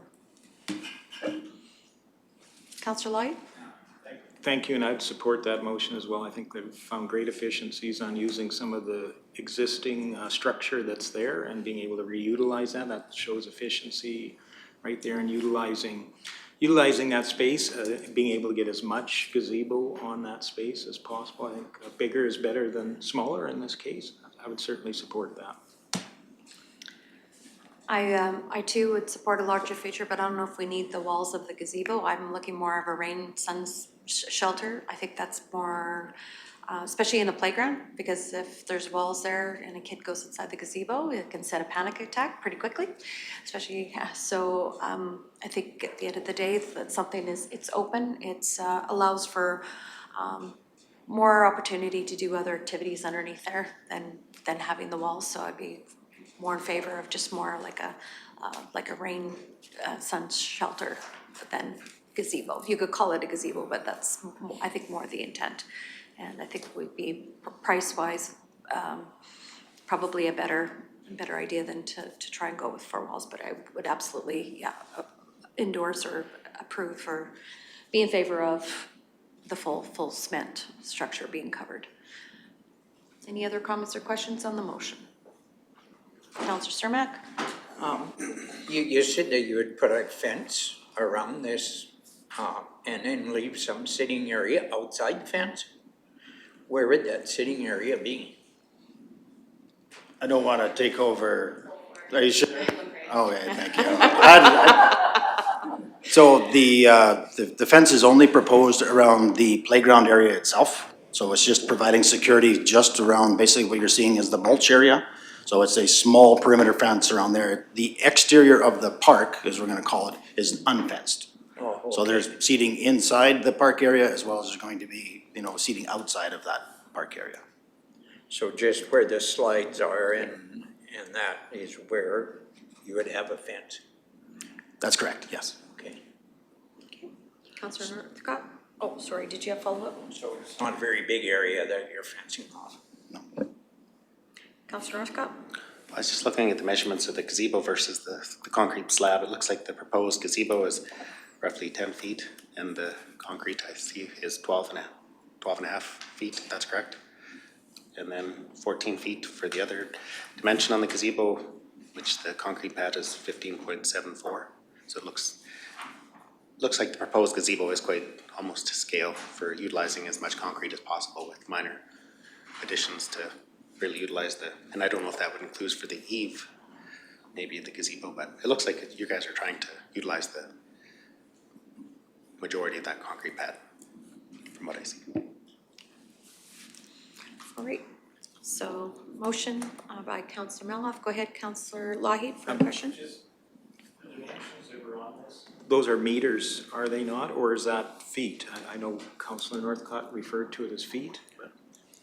Yeah, I think the gazebo that's proposed, I would say that's the X area. There's obviously it'd be quite small in comparison. It says, I think that's 10 by 14 foot gazebo. I do believe those are foot or imperial measurements, or they're not. I just can't see from here, even with my great glasses. If there's units I would in the. say, looking at it, it's a foot for the gazebo. Those were just numbers that honestly I threw out there before I knew the measurements of the actual cement pad because it was winter time. So it's, But so I think the intent is that, you know, the existing exterior dimensions of the concrete pad, from what I heard from council, is what we're gonna try to incorporate it being the gazebo footprint. And the intention was that it's not gonna have sides, it was gonna be open the four directions, so it's basically 4 pillars, or if it requires another post in between. But hopefully we can go a clear span, so we don't have a whole bunch of posts in the way. It's just a little bit more inviting. Councillor Lai? And I appreciate that. Just looking at the drawing, I interpret it as being meters from the other, it does say meters, I think, so. And you know, even just to share with council, the origins of this pad, it was a gasoline, it was a filling station, so that center part was the island on where the pumps sat. So think about something with a couple of pumps, that's what you're dealing with. Okay, Councillor Scott? I just wanted to say thank you to Councillor Lougheed for the clarification of the feet to the meters, and yes, absolutely, using more cement pad for shelter is good. Councillor Gibson? Question I have is, you're saying just the playground will have the fence around, but not the gazebo or anything? that is correct, yes. So do you not feel that possibly panic could set in as well for little children who can't find the gate to get out? If their mums are on the outside?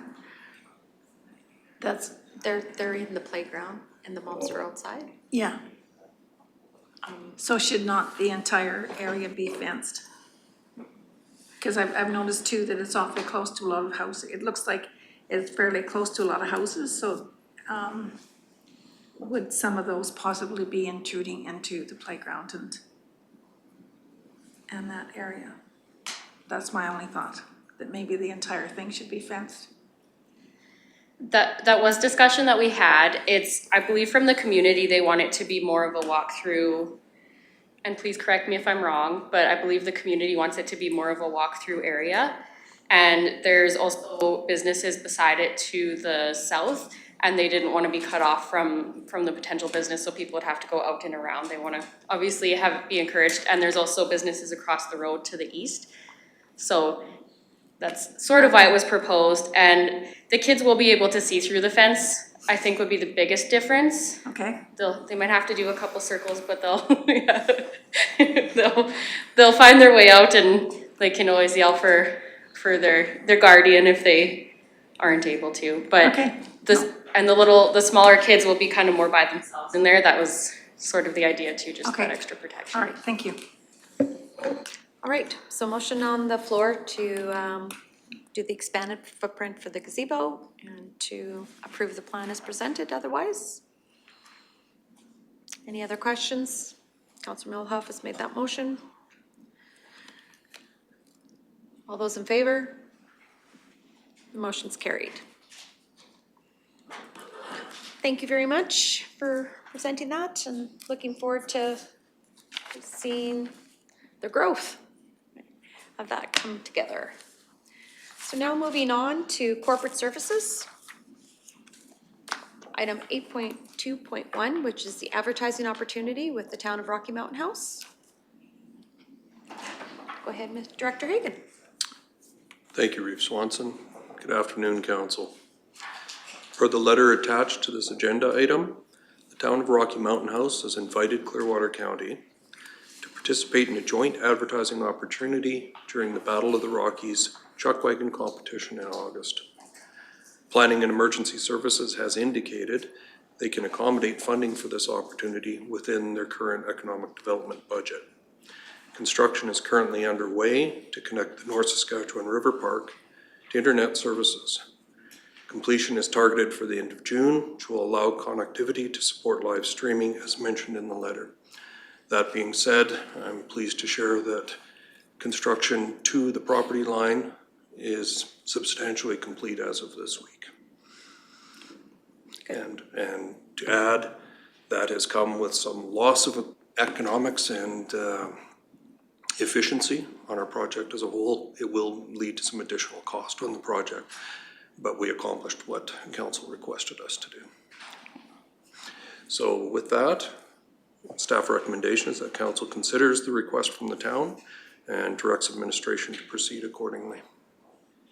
Okay, thank you, Director Hagan. So in reading the letter, we've been, and then of course the attached package, sponsorship package, the town would like to collaborate on the package to, I believe, it's the $3,500 to advertise. It's in the advertising, not necessarily sponsoring on the live stream. So what are the thoughts of this council? Councillor Ratcliffe. Thank you, Reeve.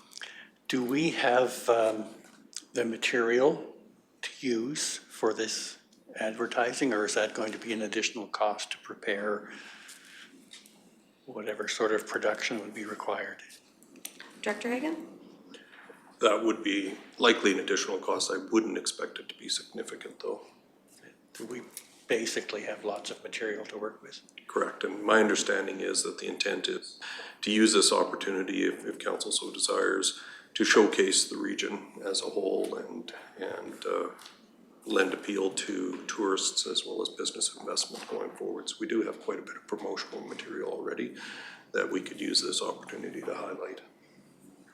Okay, thank you. Any other comments or questions? Councillor Melhoff? Thank you, Reeve. I think this is a great opportunity. I think it's fabulous that our community is going to be showcased on a world stage like this. The Chuck Wagons have worked very hard in order to achieve this, including a track to the standard to bring in this caliber of event. It's widely known across this province that our track standards are some of the highest as far as for the WPCA. So I look forward to them coming again, and I'm proud that they chose our community for their finals once more. And I'd be happy to make the motion that we partner with the town for this request and showcase our community for the world.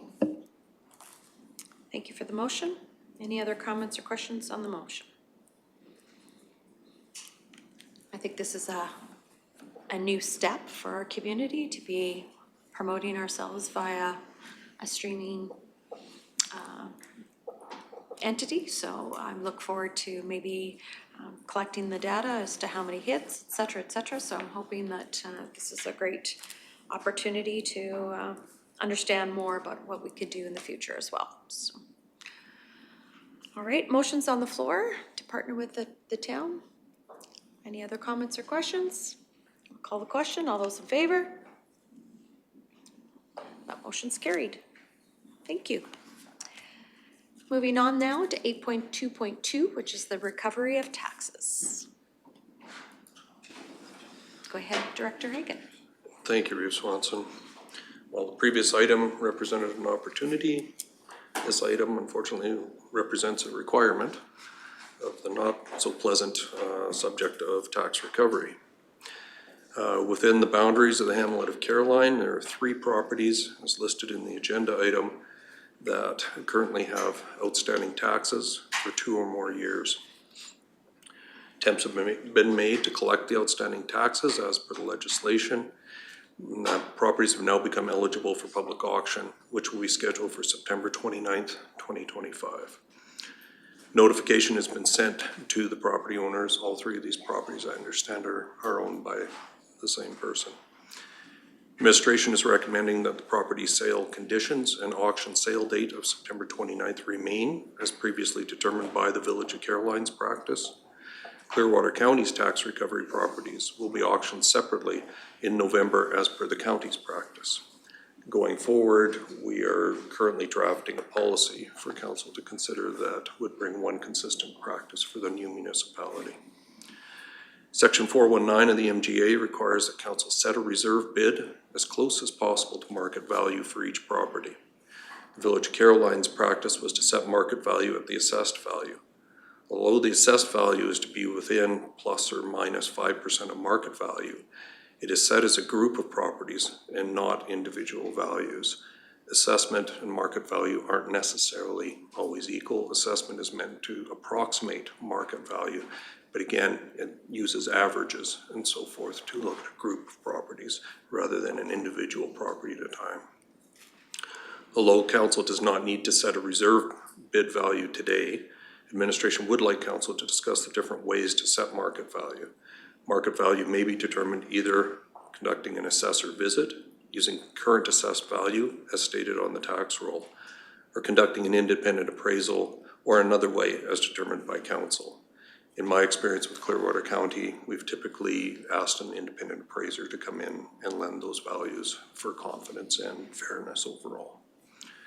So we have several recommendations for council today. The first of which is that council set the date for the sale of the properties within the hamlet of Caroline for recovery of property taxes as September 29th, 2025. Okay. Is there any discussion on setting that date? If not, looking for a motion to set that date for September 29th, 2025. Councillor Gibson. I'll make the motion that council set the date for sale of properties within the hamlet of Caroline for recovery of property taxes as September 29th, 2025. Okay, thank you for the motion. Councillor Malhoff. Thank you, Eva. Actually, it's not directed at the Oh, motion, okay. so if I Okay, can, we'll wait. I'll wait. Okay, thank you. I'll come back to you. All right, any discussion on the motion, setting the date? Seeing none, I'll call the question. All those in favor? Motion's carried. Councillor Malhoff? Thank you, Reeve. My question was with regards to the terms and conditions that were presented here, 2025 public auction terms and conditions. It looks like, based on the bottom of the document, that this was set in 2019, or at least made in 2019. So I'm just curious how it got to a title of 2025 terms and conditions if it was set in 2019. And then if we are happening to approve terms and conditions for the village, why do we not just approve our own that we currently use and have them adopted as being a policy across the board? Director Hagan? As stated, we're currently working on a policy. There isn't a policy in place per se that would cover all of this. And we're not looking to introduce different processes within this transition period under the new municipality. So what we're suggesting is, because we don't have a policy to fall back on necessarily for these properties, that council consider these terms and conditions. And I believe that it's dated 2025, just so that there isn't confusion that we're using something that may not apply this year. And we believe that these are still applicable in the current year. So I believe that's why the date was added there. So specifically, we don't intend to, in the future, be bringing every one of these back to council in terms of the specific conditions. That would be represented in a policy, and we could fall back and follow the policy in the future. So this is going to be a bit of an anomaly for right now. Follow-ups? Thank you. So just so that I fully understand, Clearwater County, previous to the amalgamation, we had a process for all of this, because we've done this a few times, or a version of this a few times, but we can't use Clearwater County's because we haven't adopted a policy that would cover the village, or the previous village, now the hamlet. Why couldn't we just pass the one that we used as Clearwater County? Sorry, I'm just confused, because I know Clearwater County had a policy. Actually, it might have even been a bylaw on this. Like, I know we've done this before. So why reinvent the wheel? Well, while that would govern, I believe that the intent was just to reduce confusion and deal with this specific situation and then look for the consistency in the future. And I think there was some difference between how the Village of Caroline was handling these situations versus how the county was handling them. So again, we're looking at trying to keep things business as usual as much as we can until a new process is put in place. Councillor Ratcliffe? Yes, what cost range would it be to send an independent assessor down there for these three buildings? What would we be looking at? An independent appraiser? Yes, Versus not assessor, appraiser. Appraiser? From my recollection, I don't think the cost exceeds a couple of $1,000s per property. Given that there's three properties, I would expect we'd see some economies of scale. So offhand, I would estimate it certainly wouldn't be over $5,000. I would expect it to be maybe $2,000 or $3,000, something like that. Right. Thank you. Councillor Lougheed? Thank you, Reeve Swanson. I just hope you can correct me if I'm wrong in my assumption that Clearwater County up till now has used a market value assessment when it's setting the reserve for these tax recovery type issues. And part of that is that if we use the assessment base like was used in the village, we would look at potential agricultural or farmland being assessed at the 300 and whatever dollars an acre it is, and that would not be anywhere as close to what the market value of that is, and that wouldn't be a fair way to place a reserve bid on land. So I think that is, am I correct? And that's part of the consideration of why we've used fair market value, is it? Yes, absolutely. And again, the MGA requires us to be fair to the property owner. It gives us an avenue to recover those outstanding taxes, plus the costs of that recovery, which will be another recommendation here. But at the same time, in order to determine that fairness, there tends to be more accuracy in terms of determining market value or near market value by going through an assessment or an appraisal process rather than using the assessed values. And again, as council's aware, we have limited resources for doing assessments, as did the village. So not every property is inspected and reviewed every year, so the assessed value could be out of date as well, whereas an appraisal would be current. Thank you. So looking at the next staff recommendation, it's that council sets the following terms and conditions that apply to the sale of each property as attached in the schedule of the same name. Looking for a motion to that effect. Councillor Gibson. That council sets the following terms and conditions that apply to the sale of each property as attached in the schedule of the same name. Thank you. Any other comments, questions? All those in favor? Motion is carried. Looking at the third recommendation, which is that council add the cost associated with tax recovery related to the parcels to the tax roll as per the MGA section 5531F. Thank you for the motion, Councillor Lougheed. Any other comments, questions? Call a question. All those in favor? Motion's carried. We have the last staff recommendation, and that is that council provide direction on how to best estimate the reserve bid. So this is where the discussion is, how does council want to determine the reserve bids? And so we've been given the following options, and that is to assessor visit using the assessed value, independent appraisal, or another way. So what is the wish of this council? Go ahead, Councillor Meloff. Thank you, Reeve. I think that it'd be appropriate to use an independent appraisal. It's much more accurate and would be the most fair to these tax rolls. I think it'd be appropriate, and I would make the motion to that effect. Okay, well, thank you. I believe it's best practice too, and provides consistency. So, Councillor Cermak, did you have a question or a comment? I mean to say that I wanted to conducting an independent appraisal. Okay. An independent appraiser. Okay, all right, so the motion's on the floor. That council approves an independent appraisal to best determine the reserve bids for the three properties. No other comments or questions? I'll call the question. All those in favor? And that motion's carried as well. Thank you, council. Thank you. Now moving on to item 8.3, which is 8.3.1. Public Works Infrastructure is the O'Cheese First Nation request for funding. Turn it over to Director Hansen, please. Yes, good afternoon, council. It's my pleasure to bring forward, as per some recent correspondence we received from the O'Cheese First Nation, their request for funding. As council may be aware, the O'Cheese First Nation is working on replacing the bridge crossing the Baptiste River at the south end of the reserve, approximately 400 meters north of the Clearwater County boundary. The new bridge is proposed to be located directly northwest of the current bridge, creating the need for a road alignment on the O'Cheese property as well as realigning approximately 400 meters of the Clearwater County's portion of the Ochese Road.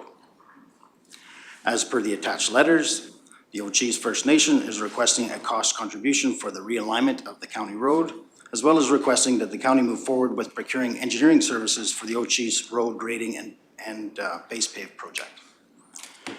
So the following are some highlights from the attached letters. On behalf of the Ochese First Nation, I'm writing to formally request that Clearwater County approve and commit to funding the construction costs associated with the realignment of the county-owned road that straddles the Ochese First Nation border. This realignment is a critical health and safety upgrade necessary to address the unsafe vertical curve transition between Clearwater County and the Ochese First Nation lands. The current alignment presents significant safety concerns and is being addressed in conjunction with our on-reserve bridge adjustments for the new bridge crossing. It goes on to say the Ochese First Nation has completed preliminary design and is preparing to initiate detailed design this summer. However, to proceed, we require confirmation from the county no later than July 15th, 2025. That Clearwater County supports the proposed realignment as a necessary safety measure for all road users, and that the county will commit the funds required to support construction of the off-reserve county-owned portion of the realignment. The estimated construction cost for the off-reserve realignment is $1.4 million. Once constructed, Clearwater County will retain ownership and operational responsibility of this portion of the roadway.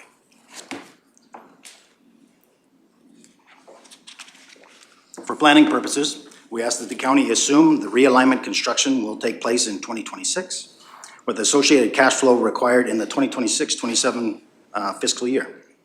Please note that the $1.4 million construction cost is based on preliminary design and Class C estimates. Actual costs may change as detailed design progresses. Finally, we note that costs associated with this realignment would largely have been captured within the overall paving and grading scope already supported by the county. Pending confirmation of the remaining $8 million in project funding, as partners in this work, we respectfully ask that Clearwater County take formal action through a council motion by July 15th, 2025 to approve its funding commitment.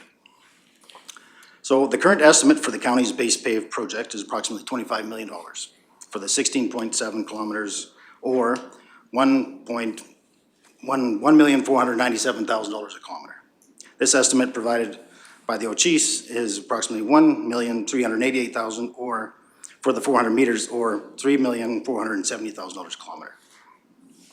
The price difference is associated with the economies of scale. The price per kilometer on the larger project is significantly lower than the smaller project. A request of this nature is not typical when it is the design of the Ochese Bridge that is creating the need to extend 400 meters into Clearwater County for the tie-in. Normally, all costs associated with the project would be at the developer's expense. One option discussed with the Ochese included not paving the county portion of the realignment at this time. This would eliminate the need for the county to maintain 400 meters of surface road on the end of the 16-kilometer gravel road, and having a maintenance agreement with the Ochese. The cost savings would be estimated at approximately $500,000. That would have to be confirmed through detailed design. So, provided three options for this ask for council to consider: that the county enter into a cost share agreement with the Ochese to realign and pave the county's 400 meters of road with an estimated cost of $1.4 million, likely to be funded through our resource road restricted surplus. Option 2A, that the county enters into a cost share agreement with the Ochese to realign the county's 400 meters of road to a gravel standard with an estimated cost of about $900,000, then that would have to be confirmed. Or option 3A, that the county thanks the Ochese for their request and indicate that all costs associated with realigning the county gravel road to facilitate their bridge and road construction projects shall be at their own expense. So we can carry on through the item there, unless you want to deal with that one first, or? I could carry on. Very well. Some discussion. So the Ochese First Nation is also requesting that county procure engineering services for the Ochese Road grading and base pave project. So the following are some more highlights from another one of the attached letters provided.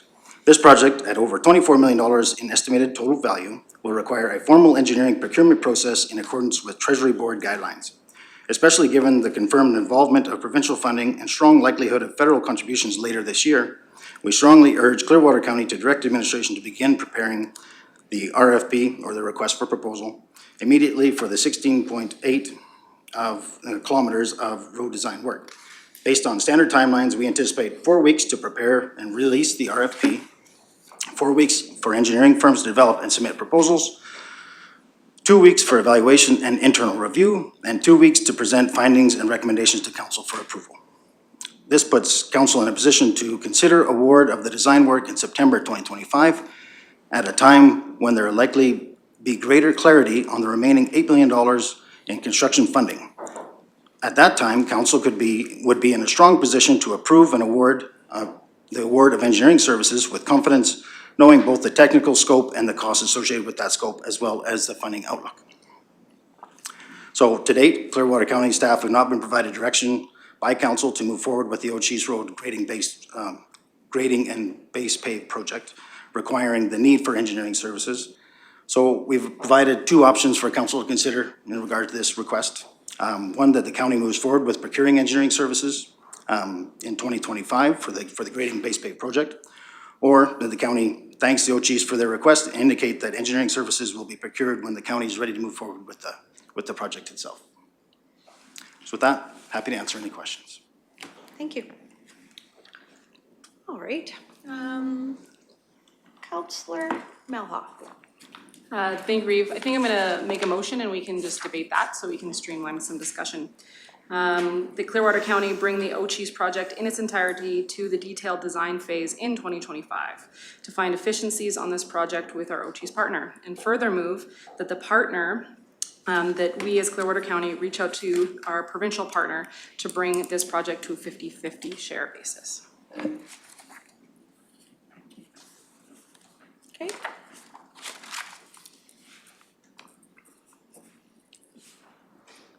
Can I respectfully ask that you just repeat it one more time, because I wasn't prepared that you were making a motion right off top, but I appreciate the fact that we want a direct discussion. Go ahead.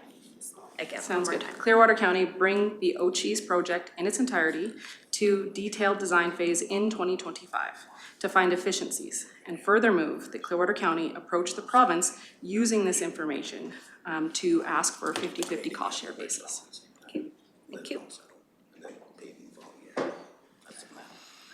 All right, we have discussion in regards to the motion on the floor. Go ahead, Councillor Lougheed. This is slightly different than when I Oh, press the button, did you- but perhaps if I Okay. can ask maybe a question related to what we're discussing now. Absolutely. I would assume that Clearwater County was consulted or played some role in the alignment of this bridge, this additional project, when it was being considered by the First Nation or by the federal government or whatever the project partners are on that alignment or bridge and alignment project? Yes, they brought us, once the announcement was made that they went into their preliminary design, it's their engineering team that came back to us and saying this is the best solution for the area based on what they feel is the safest curve for the area as well as the bridge location. So yeah, we were brought in, I believe, as early as December when we first seen their proposed long taper, I guess, that 400-meter taper into Clearwater County. And then since then, they've been doing additional design work and then developing estimates and stuff like that to what that work would cost. Follow up? Am I correct in assuming I understand that it was through a federal grant with local participation or support that project is funded? Or Yeah. like the bridge replacement and alignment was funded to whatever the project that was described? I don't have all the details on how the funding for the bridge project was done. So I can't speak to what funding they have and how it was split. Okay. Okay. Councillor Northcott? Just a couple of questions for clarity. I know administration has previously said that I think there's over a $60 million deficit in the 10-year capital plan. So just for clarity on the motion, so the 50-50 cost share, is that for the base pave of the 16.7 kilometers? Or is that related to the alignment of the bridge or both? And where would the funding come from? Councillor Melhoff? I'm suggesting let's pave a road. Let's go from Buster Creek to the Nation and let's pave the road. And getting this project to an official design phase gives us more clarity on what those numbers actually are, giving us a better lobbying position to actually ask the province for what we actually need, not a, we think it's gonna cost this much. Further to that, if it's 3.5 estimated per kilometer for 400 meters, but 1.5 for 16 kilometers, I can only deduce, and I could be wrong, and I'm happy to be corrected by admin, that if we do the 16 kilometers, efficiencies will be found in the 400 meters remaining, and the other meters that are on the Nation. Perhaps we can all work together and build this road as one big piece and find some efficiencies to be had there, not only in engineering and design, but on the pavement. We're gonna be paving this road at some point. It's never going to get cheaper to pave the road, ever. Bitumen is actually, I believe this year, at a decent rate. We could have looked at doing it this year, but that won't happen because there's 3 years once we design, base pave, it's gotta sit, and then we can pave, if I'm remembering the process here. Let's build a road. Let's get them a road. We're at risk of losing our provincial partner if we don't move on this. Like, let's build a road. Follow? Yeah, please. Yep. Absolutely, I think priorities for safety, even for emergency services, for residents, I do believe it is a priority. However, I think the priority to spend tens of millions of dollars on broadband may inhibit this. Like I said, I was just wondering if you have an idea where the funding would come from. Councillor Mellow? For sure, we're obviously not looking at the 2026 budget now, so like it would honestly be something that have to be considered by council. We have the 8 million sitting there, and I would propose that the heated storage by the north isn't as important as building a safe road for a community. So I would suggest it come out of that and not to build the heated storage to the north. I have another place it could come from if you prefer, and that'd be the solid waste site also to the north. I think the community is perfectly happy with the transfer sites that they have there. They may need some minimal upgrades, but not $12 million worth. There's just 2 examples of where that money can come from. I have a question in regards to the timelines that were quoted in the letter. Are they accurate in their evaluation, the 2 weeks, the 4 weeks in this particular site, especially being in 2025? In your work For experience? procurement, and I do understand, the urgency that's being created, and they've provided some estimated timelines for procuring engineering services. That's not our turnaround. Ours is typically faster, and if it's an approved budget, it's an approved project. It's an administrative process that actually awards the procurement to an engineering firm, for example. It's not unreasonable for us to take a week to, engineering services is not complicated. We've gone through this project so many times that it wouldn't be hard to do up a request for proposal for engineering services, so that could be done in less than 2 weeks. We advertise for approximately 3 weeks, and then once we receive proposals, it's probably within a week there that could be carried out. So it's, again, this may be the process that was provided, and I wanted to provide the content and the essence of the letter. That's why I wanted to bring all that information forward. It's not our process. This is their recommendation and their ask. So if council directs us to move forward with procurement for engineering services and go through with detailed design, then that's what we'll do. Councillor Rockcliffe? Thank you, Reeve. From where we are now on our preliminary engineering to being shovel-ready, what time frame and cost would we expect? Yeah, we went through that at the strategic planning sessions, about 8 to 10 months from basically the green light to get us to have a tender sitting in our hand with all of our permits and approvals in place. And the cost for that? about 150,000. Okay. Thank you. Councillor Logan? Thank you, Reeve Swanson. I appreciate Councillor Milhoff bringing this motion forward. Ultimately, as councillors, we're charged with the providing for a safe community. We do that. I think we take that responsibility very, very seriously. And I've seen us set aside reserve funds to go ahead, or restricted surpluses to go ahead with a project like this, hoping for increased interest by all levels of government to support this project. It seems less likely from time to time that the federal government will extend their support beyond that which is on the actual nation. So I support your motion where we give some certainty that this road will be built.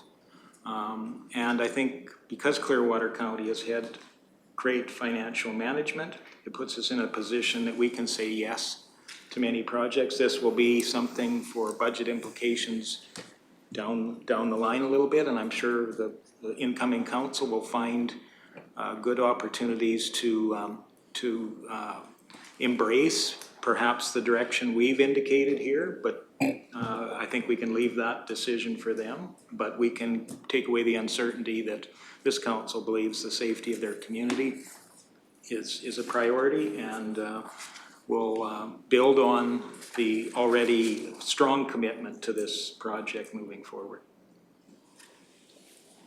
Councillor Gibson, you had your, no, okay. Councillor Northcott?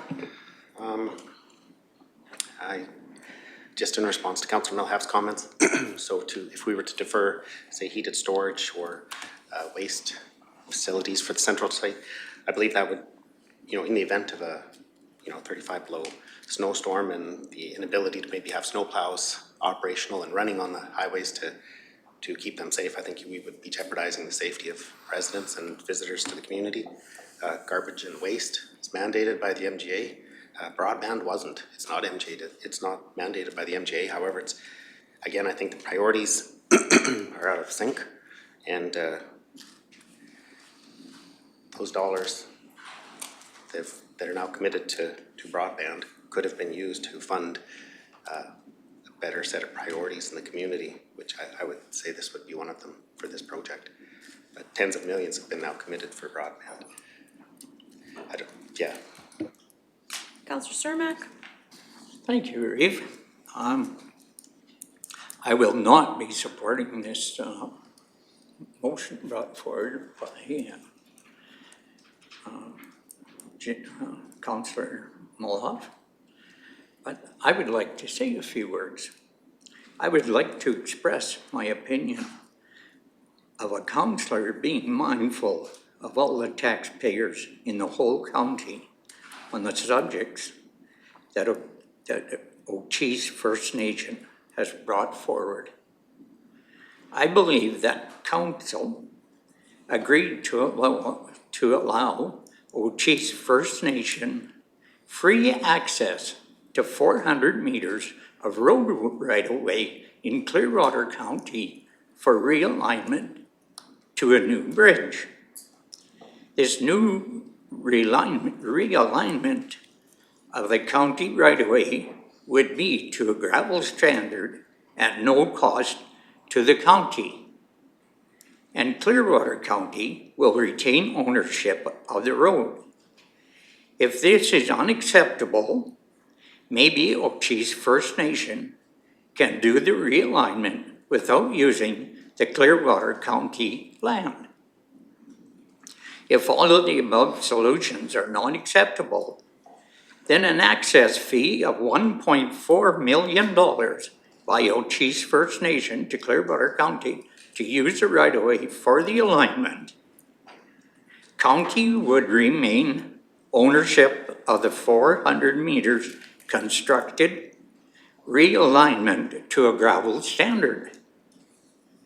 And also that Ochees First Nation is also requesting that Clearwater County procure in engineering services for the 16.8 kilometer road. I believe the county, and I could be corrected, does not and has not done any project engineering until all funds have been secured for the total of the project, with a plus 10 to 25%, depending on the project size and the unknowns. I have no problem with spending the $8 million total being supplied for the Ochese First Nations 16.8 kilometer road. But that is a total that I am willing to vote on. And that 8 million is covered all of the expenses that the Clearwater County would have to cover. The rest would have to be by some other means. And I will get off my soapbox now. Thank you. Councillor Ratcliffe? Thank you, Reeve. Yeah, this is a very challenging question. I would have difficulty supporting the idea that we take money from projects that benefit Clearwater County taxpayers and put them when we have, some significant expenditures coming in the village of Caroline, and using them for a facility that is largely not used by county taxpayers. And when most county taxpayers drive on gravel roads. So,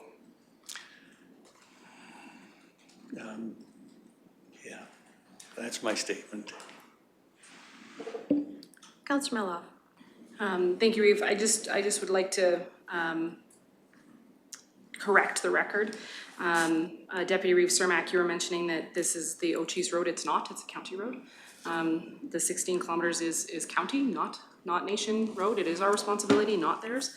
And the road traffic and the road use actually meets our very own policy. The road numbers justify that.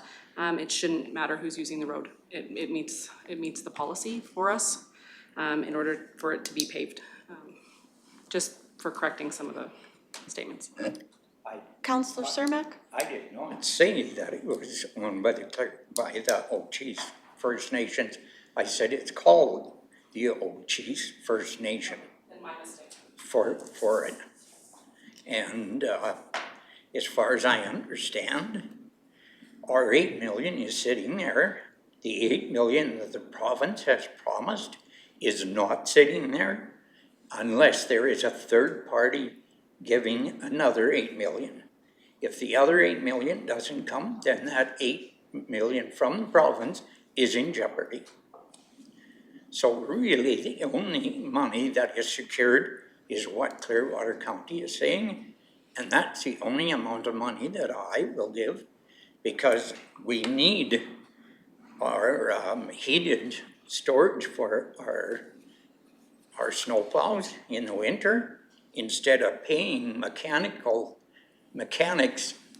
to move equipment in and out for 4 hours out of the day at mechanic wages. So that, and then we probably will have to rent some more heated storage if we add another plow or two. If this gets paid, we'll definitely have to add another one. So therefore, cost goes up. I am looking at the ratepayers of this county, and that's who I'm supporting. I have 3 generations of family behind me, and I do not want to leave 3 generations. I want to leave them a vibrant county, not one deep in debt. Councillor Melow? I apologize for mishearing you. I thought you said it was Ochese Road, so I apologize for That's what mishearing it's you. called. Yeah, I'll leave it at that. Apologize. Councillor Lougheed? And I hear what you're saying, Councillor Cermak, and I think it's very appropriate that when we talk about who benefits from this road. We are in a strong financial position because of our industry-based, our resource-based. In fact, this surplus that's being used, restricted surplus is, I believe this restricted surplus is being used, is a resource-based restricted surplus. It's named to support those industries. That is an industry that is very prominent within the feeder into this road. It really signifies a tip of the hat to that resource industry that has put us in this good financial position that allows all ratepayers in Clearwater County to have a lower tax rate. In fact, I believe the numbers change from time to time, but 90% of our assessment base is non-residential, non-farmland. It is resource-based. So this is, in a way, using that opportunity to do the next good thing. And I don't think we should be afraid to do a good thing. I think search your heart. Would you want your family driving a road that, in many ways, doesn't meet Clearwater County's standard? I think the time has passed where I think that question needs to be questioned, whether a road of that quality is still something to be proud of. I don't know if I can be proud of being involved with that road, having driven or been a passenger in it lately. In fact, I'm usually quite confident in CAO Emmons driving, a little less so on that road. So I think we have the opportunity here to do the next good thing. We have strong reserve or restricted surplus set aside for that. We're not standing alone in this. We have strong commitment from the province to be an equal partner in this road. At least that's where we're at right now. The province is there to work with us on that. And, you know, the federal government, they've had a long outstanding relationship with Alberta and its resource industry. I don't know if that's going to change anytime soon. I hope it would. I hold out hope that they will step up, but they have actually been a partner on this project within the nation. So although we are critical of the federal government for not stepping up or indicating that they're going to step up right now, they are involved in this project and are standing with us on the other side of a river. But anyway, that's just my soapbox for the moment too. Councillor Cermak? I do want to ask a couple questions about that. I know that the Ochis First Nation road, called First Nation Road, we don't have any taxpayers on it, but we do have lots of royalties on it. Lots of taxpayers as oil companies. There's a lot of roads in this county that the oil companies, if they want it paved, they get it paved and they foot the bill. This road, as far as I can see, there's no oil company stepping up that wants to put any money into it or even deems that it needs to be paved. And saying that this road doesn't meet the standard of Clearwater County, I really think it does meet our standard, because we have a grader on that, and I've done some observations. We have a grader on that road between 3 and 4 days a week. On the gravel road that goes by my place, I see a grader on my gravel road roughly 10 to 14 days, somewhere in there. So I think that road out there is kept to a pretty good standard of a gravel road. And I think if an oil company wanted it paved, they would step up and pave it, because they have done lots of roads in our county already over the years. I have a question for administration. In regards to how we typically, when we bring a road to a pavement standard, typically we go through a base construction, let it sit for a year, and then put the pavement on after that. So typically, if we were to get the approvals in place sometime by next year, construct on such a length of road of 16.7 kilometers, would that take a whole construction season? Would that take longer? Because I know with the Beaver Flat, it took 2 years to do that, to get it to that standard. And then we left it at a gravel base. There was no motion to continue on with the pavement. Would that, taking it to that gravel base standard, would that help with the traffic flow? Would that impede too? And in the ask, what I see in this, in the background report is that the Ochese First Nation would like it paved, like back to back, like 1 year that and then paved and not wait for that lull. Is that correct? In my assumption in their ask? Go ahead, Director Hansen. Yeah, there was a couple of elements there. Absolutely, the first part of the question was it's 16.7 kilometers, depending on the construction year and which, I don't know, how soon they could execute, getting the constructability. That could easily be a 2-year grading project.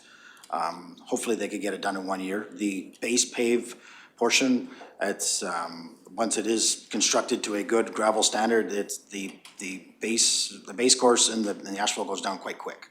So there's certainly no concerns in getting that done in a year. We do have, it is absolutely our practice that we'd want to have it constructed, let it go through a freeze-thaw cycle. After we have a bridge file that needs to be replaced, as well as there's a significant amount of fill that needs to be relocated on that project through the mass haul diagram, et cetera. All those large culverts or then the deep fills would all have to be tore out and replaced because we want to ensure that we're building a 100-year road, right? We don't want to be starting with old infrastructure. So in order to make sure that we have a good road that doesn't need any maintenance for 20 years is my hope and prayer, is that we'd want to, at least get through one freeze-thaw cycle there to before we do that base pave. As for the construction timelines for the Ochese side there again, we're not really in, so we have more input on the design. I believe they've kind of laid out what their thoughts on when, that's a big bridge. It's going to take a long time to get that done, and where they can, they need to have the existing road there and using the old bridge for the time that they use the other one. But you could construct that portion of road, but again, I'm not intimately familiar with how they plan on doing that portion, but I'm sure they have qualified personnel that are going to look at this. The longer you can get that base and have that in place, the better it's going to be for the longevity of the road, while maintaining the existing road there so they have access. So hopefully that answered your question, unless I missed anything. No, that's good. I guess a follow-up then to Director Magnus is, when does the snowplow trigger kilometer? How close are we to triggering another snowplow? Director Magnus. This would definitely trigger another plow truck in all likelihood, yes. And just further to that, I just go back to Councillor Melhaff's comment in regards to heated storage. When that plow truck comes on, we are in need of heated storage. So a decision needs to be made by council of the day. How do you want to proceed? What sits outside, right? Winter season, you got your choice. You can put plow trucks outside, probably not a good idea.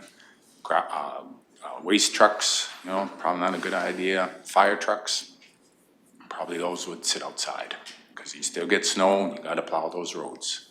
So we cannot disregard a heated storage period. There will be a time where we will need heated storage. Yeah, so to answer your question, that road would in all likelihood trigger another plow truck, yes. Okay, thank you. Councillor Gibson? If we were to go ahead with construction, is the road dug up completely so that they have to find an alternate route, which they do not have, as far as I know? Or how does that work? Sorry, could you repeat the question?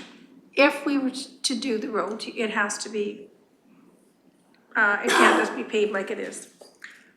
So is the entire road dug up, or is portion of it dug up? If so, how do they get to their location? If we're digging up the road, like, do they have an alternate route to get in?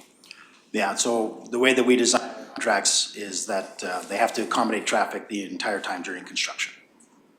So it's either through temporary access, either doing one half of the road at a time, or even possibly having traffic diverted in a large fill or a large cut, for example. We've actually moved traffic right over to the far side of the right of way, and that's a temporary detour until one side is done, and then you flip traffic over. So we don't typically close roads when we're reconstructing them.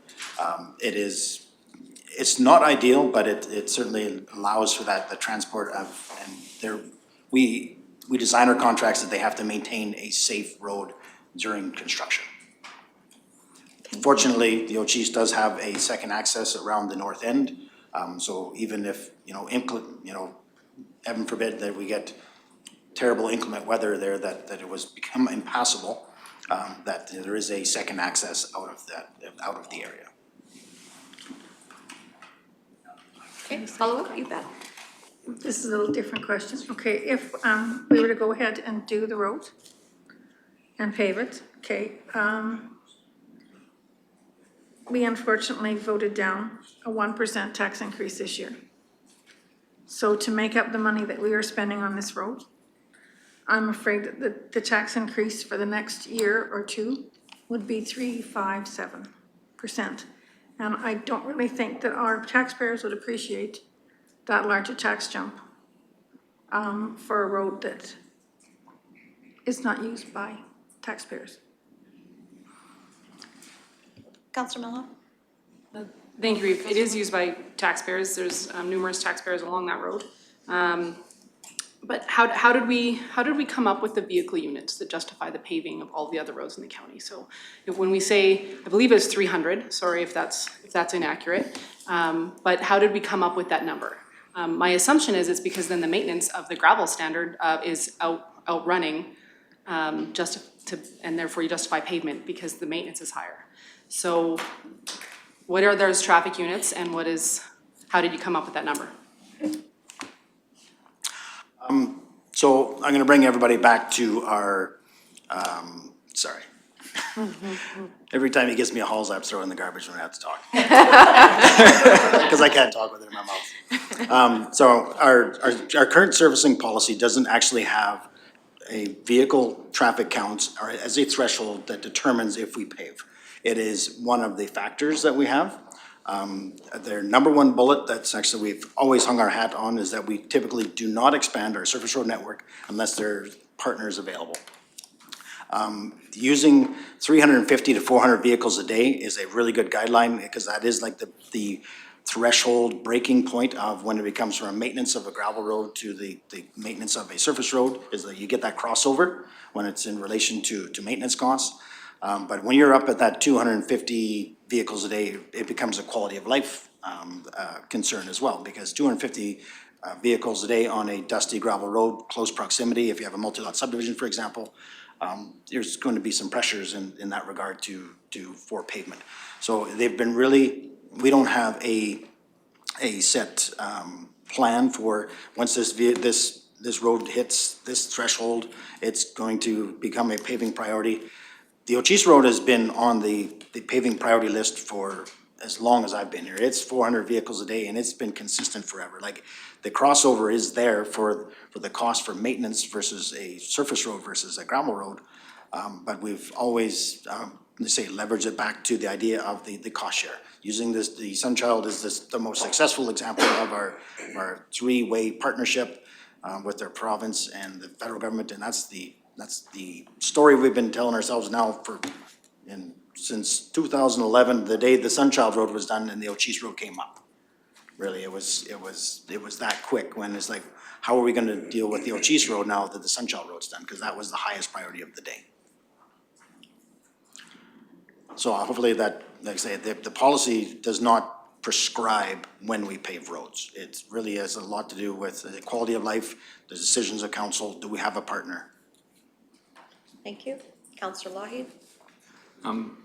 Thank you, Reeve Swanson, and since I pressed my button, there's been so much water under the bridge, no pun intended, that I'm not even sure which point I want to make at the time, so maybe I'll just do a bleh and say a few. As far as the tax rate increase, this would not be an expenditure for 2025 anyway.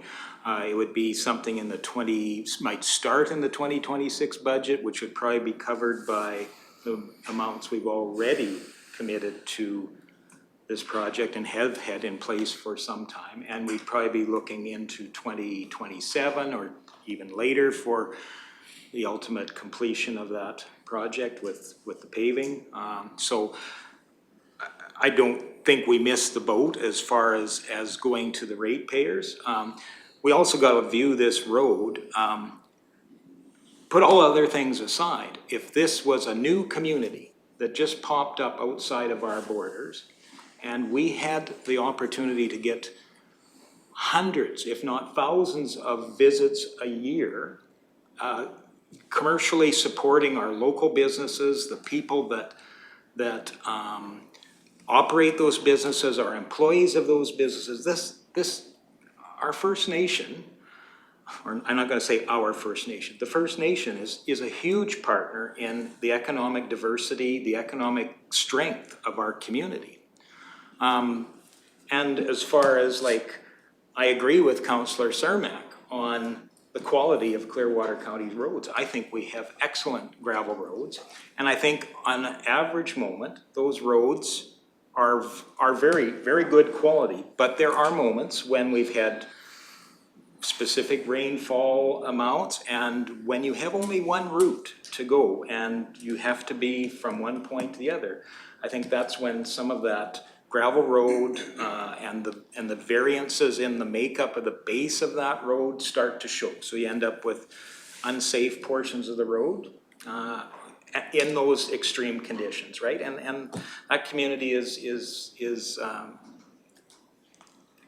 restricted in how they can access the services they need. So I know industry has given us the opportunity to improve the quality, the safety of that road. We have a provincial partner standing along with us to do that. We have the advocacy of the First Nation with the federal government. Hopefully that can be successful. I know Clearwater County has put great efforts into that advocacy, that lobbying to get additional support. I hope it's successful, but I think we can take away the uncertainty and just say that we're starting this project in earnest now. We're not just preparing for the future is here now. We can look into our hearts and say this is the next good thing to do and move forward. Councillor Northcott? I was just thinking, Councillor Melhaff, you had a comment about the Land Use Bylaw. It was earlier today that you'd made lots of comments at the Public Advisory Committee meetings and the steering committees, and those comments often maybe weren't heard, so you had a list of many amendments. However, I think I mentioned many of those. I tried to caution with broadband that it maybe wasn't a level of priority to the magnitude that it's been placed at this point in time. We see community halls like Nordegg. We had a delegation at our last council meeting. We have arenas that have aged and dated ice plants that need to be replaced. We have a curling rink delegation again here today looking for funds, heated storage for additional snowplow and maintenance equipment. We have requests to fund and assist in seniors housing construction projects. But one thing that's not talked about here, we have, I'm just curious, we have a lot of aged and deteriorated water and sanitary infrastructure in Caroline, and a lagoon that I think needs to be upgraded. I don't know what the costs are. I was just wondering if administration, and the reason I ask it is if that lagoon is to be non-compliant or that infrastructure was to fail, what would happen to all these students in the Caroline school? I know that's a large, massive project. I think that is also in the millions of dollars to upgrade all that infrastructure there. So Before Director Hansen, respectfully, Councillor Northcott, you're really off topic of the motion. We really need to talk about the Ochese Road. I understand that you're talking about future and talking about past decisions, and you're talking about future considerations, and I understand that. But I failed to correlate that, with the motion that's sitting on the floor today, and that is, are we going to do 50-50 with the Ochese and proceed to a detailed design? So I could offer a little clarity. Sure, absolutely. Yeah, no, I bring Clarity, that. for sure. Poor past decisions were made clear. Secondly. In your opinion, but that was the will of council. That's correct. This now, there are other things that are still coming up. Like if we're gonna consider funding millions of dollars to a road, is that going to impact the future viability of a school with students? Like those funds, if they're gonna, which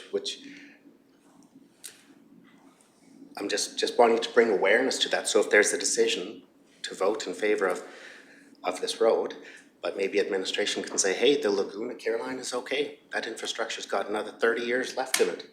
Then maybe the millions of dollars that are maybe being looked at to fund here, it's okay. But maybe they'll say, hey, no, not so much. I think that information should be available to make wise decisions. I don't think I'm off topic at all, actually.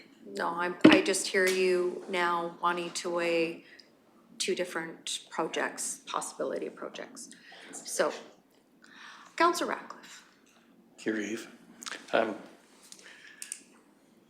It was mentioned that we would need an additional plow truck and heated storage. What would be a ballpark number of that additional capital cost to the county? Are you asking in regards to the cost of a heated storage or? For both. For if both? we put another plow truck, we have to have a place to keep it. Okay, I'll answer in regards to the plow truck, and then the heated storage, I'll turn it over to my colleague, Mr. Hansen. Okay. So the plow truck, you're looking at, the time we purchase it, probably close to $500,000 for a plow truck. Oh, okay. All right. Heated storage. Yeah, so what we'd had in the budget proposal that was deferred to 2026 was a 10-bay heated storage solution that was going to facilitate not only our current needs, but our future needs. That is certainly scalable as well. But we have been criticized previously over not constructing it to facilitate future growth. But we understand, we very much understand that a $6 million heated storage facility is an expensive proposition, as well as, the discussion about the location. The location was recommended up into the north quarter, closest to the salt sand storage facility. But that seemed to be more discussion required on even the location of that facility. But that is, it's getting to, we're at a capacity, even like the plow truck there, the truck isn't just exclusively for the Ochese Road. It has the Buster Creek route and the other areas. It just becomes a point when you're doing your level of service review, is that there's gets to be a point where you add more and more kilometers of surface road that you have to add another truck to the fleet. And we currently have all of our trucks, as many as we can, on top of our mechanics today, and it would be really good to at least get a portion of those trucks in its own facility away from, so we don't have to tool up and tool down there to facilitate the overnight parking of plow trucks. So say absolutely scalable and something that's maybe more budget friendly, as long as we can find out a location. So, sorry. Okay, go ahead, Director Hagan. Thank you, Raven. In addition to the capital costs of a additional plow truck and storage, council should also consider the ongoing operational costs. There will be fuel maintenance on that vehicle.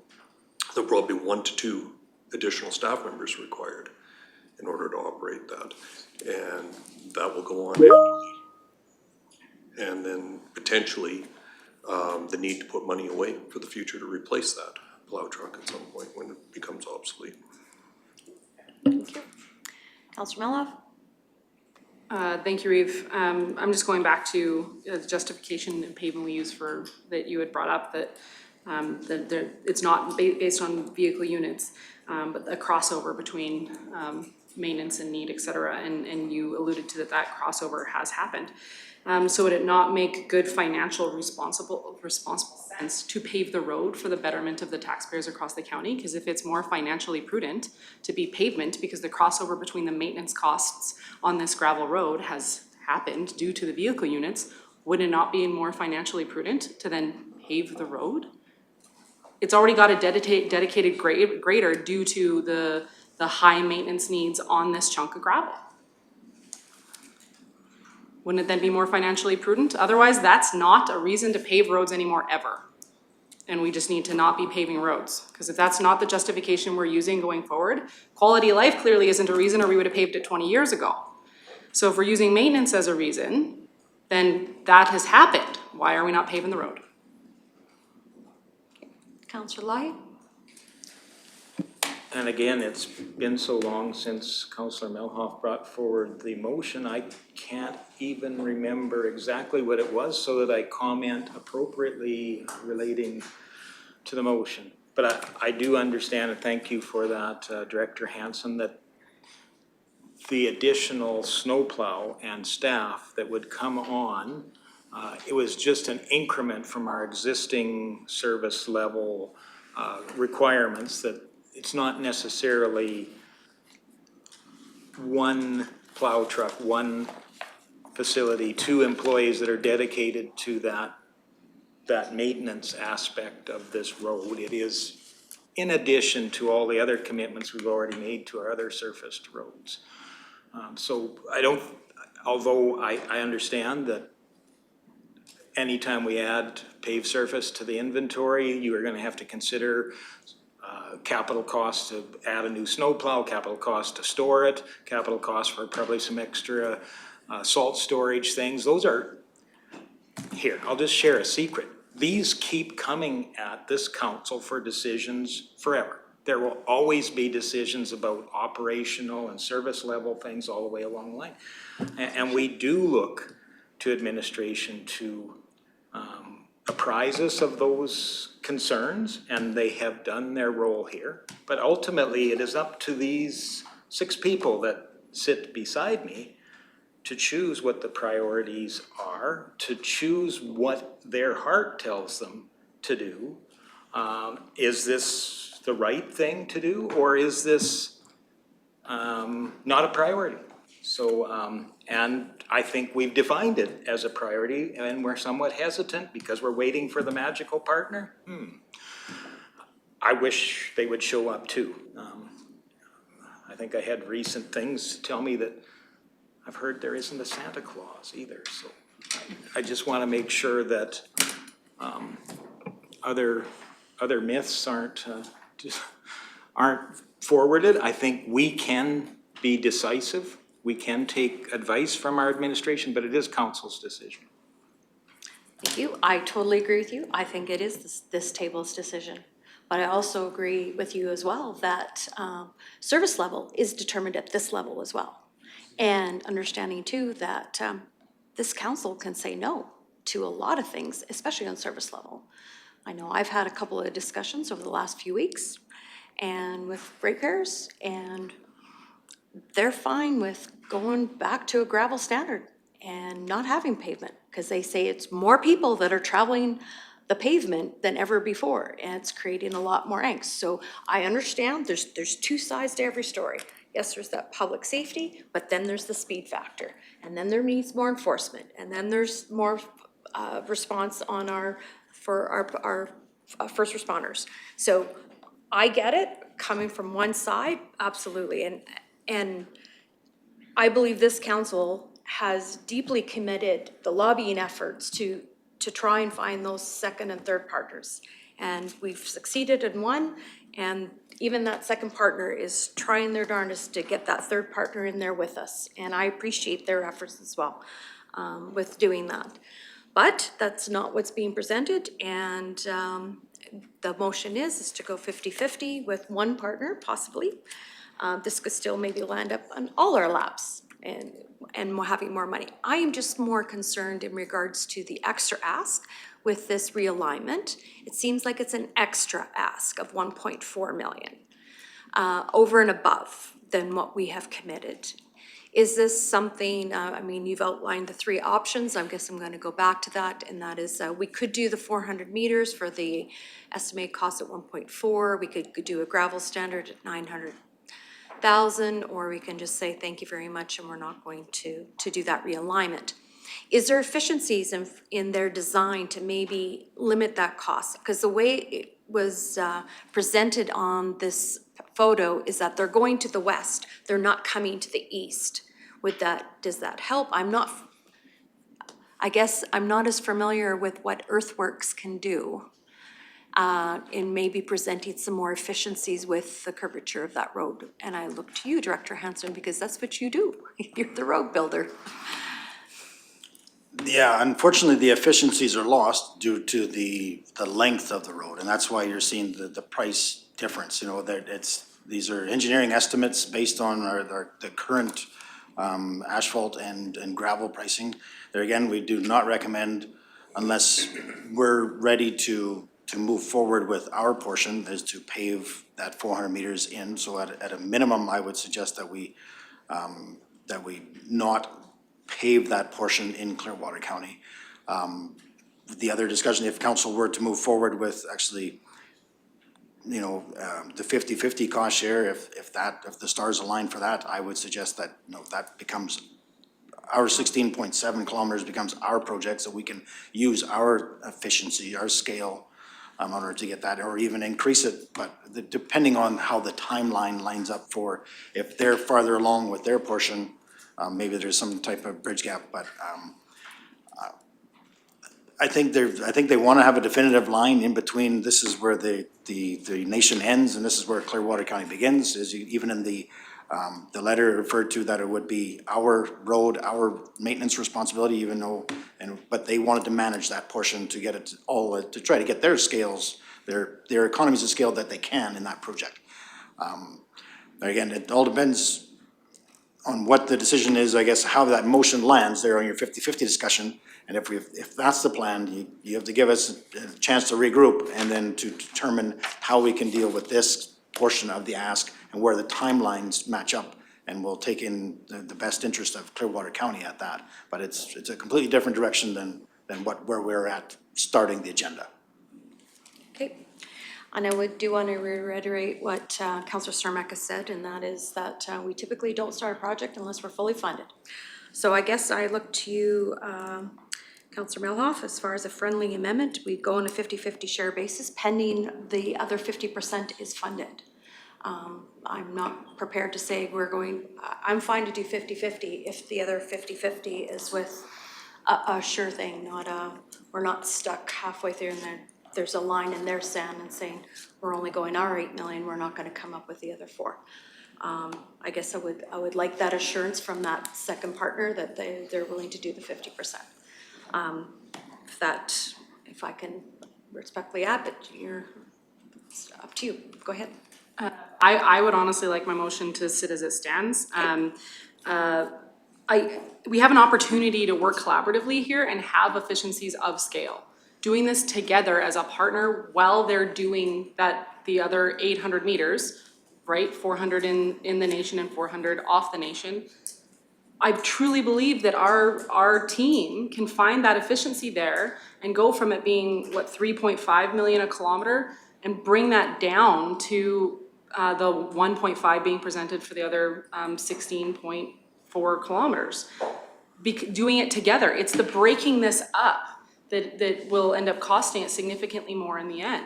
Doing it all together as one is where we're gonna find many of those efficiencies, or at least that's my perspective. I'm happy to be corrected if it's not, but doing it in little increments rather than working collaboratively with a nation partner, a provincial partner, and us.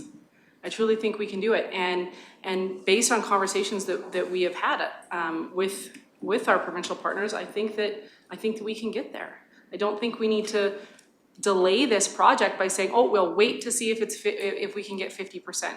As it is, it's gonna take us 8 months to do a design, and that's if we pull the trigger today. Then we have to tender it out. and build the base pavement, so that's another year. And then we're another year out before we can even pave. There's a lot of time to, as Councillor Lougheed said, a lot of water to go under that bridge for us to continue to lobby with a nation partner to the provincial and federal government to still come up with that funding. If we push this down the road again, we're at the risk of either losing that provincial partner altogether or this inflation outrunning the cost of this project. We need to pave this road. So delaying it that much further actually ends up costing the Clearwater County taxpayers that much more in the end. Yes, Councillor, or sorry, CEO Evans. Thank you. And honestly, this has been a very wholesome discussion with council. Just for point of clarity, it is absolutely about quality of life. Regardless of traffic count, pavement is a higher standard and it's more expensive per kilometer every time. We could park a grader on there 5 days out of the 5 and it would still be cheaper. So it absolutely is a quality of life, which as well articulated is in the purview of council. There would be some efficiencies found in the 400 meters, of course, on ours. We could not cross into reservation land, that is federal land, it is not our jurisdiction. Our contract would end there. The 50-50, we would see a higher percentage of that because if this council's conversation is that we would pay for the realignment to accommodate their bridge construction, that is over and above. Rebuilding an existing road is a different number than removing and relocating and rebuilding a new road. So absolutely in quantity, Councillor Melhoff, there would be efficiencies, it would be lower, but it would be more expensive. And those are just facts. However this council decides is 100% in your purview. Okay, Director Hagan. Thank you, Reeve. Thank you, Mr. Emmons. I was also going to clarify that it costs more to maintain a paved road than it does a gravel road. In addition, I'd like to provide some financial clarity for council's consideration. I agree, Clearwater County is in a strong financial position. However, over the next few years, what's been saved, the commitments exceed those savings. Any additions to the 10-year capital plan, increasing this project by 50% would be a significant increase to the 10-year capital plan. Any increases in service level are going to cost money, significant money. And that money has to be identified and found somewhere, be it through increased taxes, debt, or reduced spending in other areas. That's the fact of the matter. I believe this next council, over the next 4 years, is going to have some significant challenges balancing budgets. I don't know what else to say. The rubber, I guess pun intended, the rubber hits the road when it comes to the finances. It only goes so far, and we can only spend the dollars once. Thank you. Councillor Ratcliffe. Thank you, Reeve. Maybe just one summary comment here. I can't support going as far as 50%, but I could support going more than a third. If there was another partner that would come in, even in a small way, to contribute, I could do that. And feel that I'm not shortchanging the taxpayers too much. Okay. Councillor Lougheed.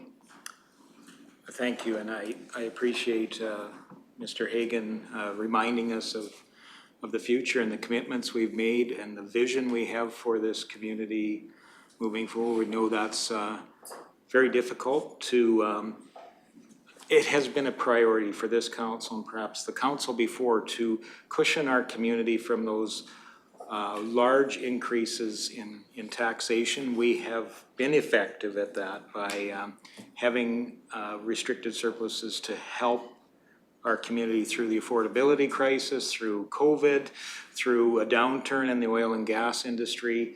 I think that's been effective at places, Clearwater County. I mean, we had almost $1 billion worth of assessment base increases over the last year. Industry is responding to some of the leadership that has happened here. Again, this is an industry-based road as well as one that there is a huge support to commerce within our area by having that, that community access their services.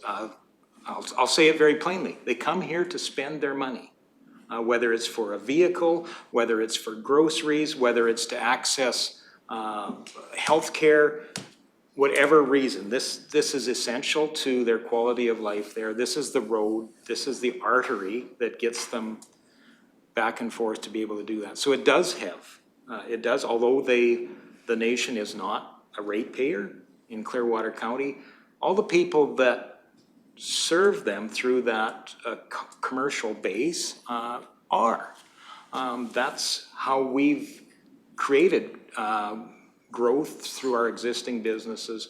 We've created a better opportunity for our municipal partners in the town of Rocky Mountain House to have viable businesses, to have the quality of life so they can have people to fill the jobs that they need in order to provide these services. They play a role in that. So I don't think we should underestimate the value to the economy by having better, safer access to the services offered here in Clearwater County and our region overall, and perhaps have those folks spend a little more time right in this community and spend more of their money here. That's what creates that circular economy that's so important to us. Okay. See no other lights, and we do have a motion on the floor. I'm gonna, would you like the motion repeated? Yes, please. Okay, Jana, if you could repeat, please. That council direct administration to bring the OCHEES project in its entirety to the detailed design phase in 2025 to find efficiencies, and that Clearwater County approach the province to partner on this project on a 50-50 basis. Councillor Milhoff, does that meet your intent? It sure does. It's difficult for us to lobby a province when we actually don't have the full design. We don't then know exactly the costs, so it's really difficult. We're basing it on projected costs, not what they actually can be, and I think that there's efficiencies to be found by pulling the trigger on this at the same time as the nation partner would be as well. Councillor Lai? Thank you, and in this instance, I'll beat Councillor Northcott to the punch and ask for a recorded vote, please. Okay. Councillor Cermak? Lost my train of thought. What Councillor Milhoff said there. I will not be voting in favor of this proposal because that just puts Clearwater County in a terrible shape. And I still believe that we have never, and maybe I need the CAO to clarify this. Have we ever done a project without having, or done an RFP on a project without having a good firm idea of what the cost of the project is going to be, plus 10 to 20%? See how it Thank you. So we have preliminary design, which gives that estimate to allow council a discussion. We would never go to RFP without a full design, because then you are, in essence, tendering it out. So no. No. Are we always assured that we've got the necessary funds to complete the project at the price that you project? As in any dirt work, you can always get anomalies. I will Yep. tell you, when they were building the Sunchild Road, they hit surprise springs, required additional French drains, which was cost plus. Yep. But I mean, with the amount of confidence you can get in road building, yes. There's always an anomaly, Yep. you know, when you're dealing with dirt. But that's why you put in a 10 to 20% plus factor. Yes, and here. I will say that our public works is extremely proficient, and that's a mean average when it comes to making their budget. But in my history, there has been the odd project that has caught us off guard, where we found significant springs top of a hill where it wasn't expected, and took additional work. Those can happen. That's reality, but I will say with the quality of staff we have, it doesn't happen very often. Thank you. Councillor Northcott? Just for clarity in this, maybe Director Hansen, in this motion, would that then mean that Clearwater County would proceed and submit and obtain all the required approvals for waterway crossings and so forth like that? Is that what this motion is going to commit Clearwater County to? Yeah, and that's where just some of the clarification I was trying to get at. And, you know, if the motion was to the 50-50, there's multiple things going on in there, and I just wanted to track it down and make sure that everything was achievable through, you know, like, commence detailed design, yes. It was 8 to 10 months there to complete detailed design, so we won't have that design till the following year, right? Till the end of this year or early, it'll be spring 2026. As long as there was reference to the detailed design there, but certainly commence, you know, if that was the motion itself. Sorry, and I kind of lost track again there a little bit of what your question was, if you repeat it. If Councillor Melhalf's motion, will that then commit Clearwater County, like will Clearwater County be proceeding and submitting for a request for approval for all the waterway crossings?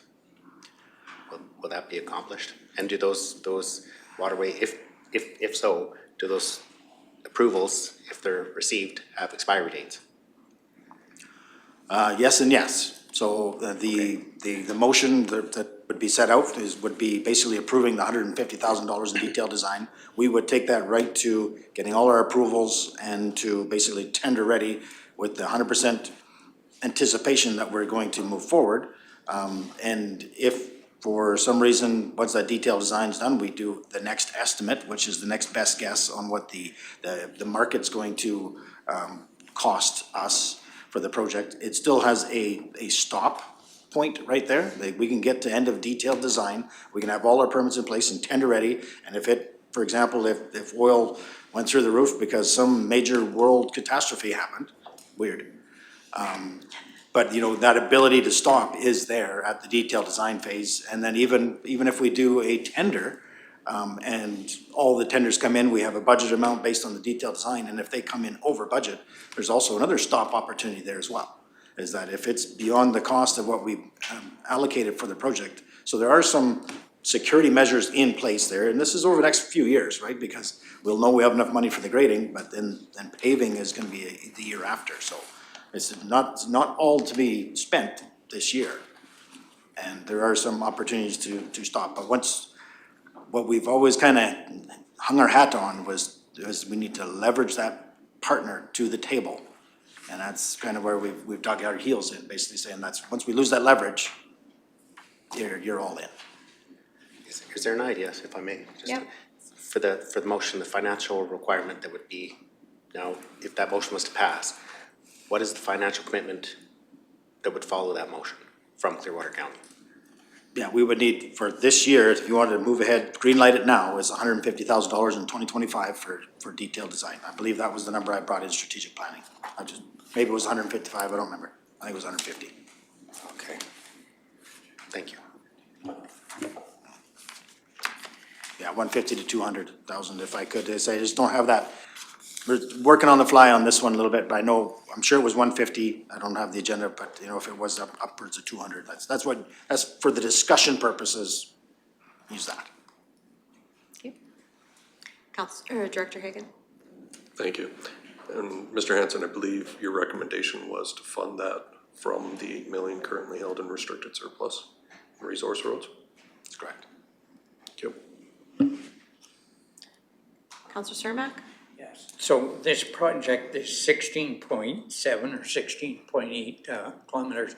Is that to the realignment or is that to where we end right now? That's from that is the existing project today from the Buster Creek Road to our county boundary. To where it ends today? Yes. At the approach to the new bridge? Okay, and is that what this motion is for? Or does it include the 1.4?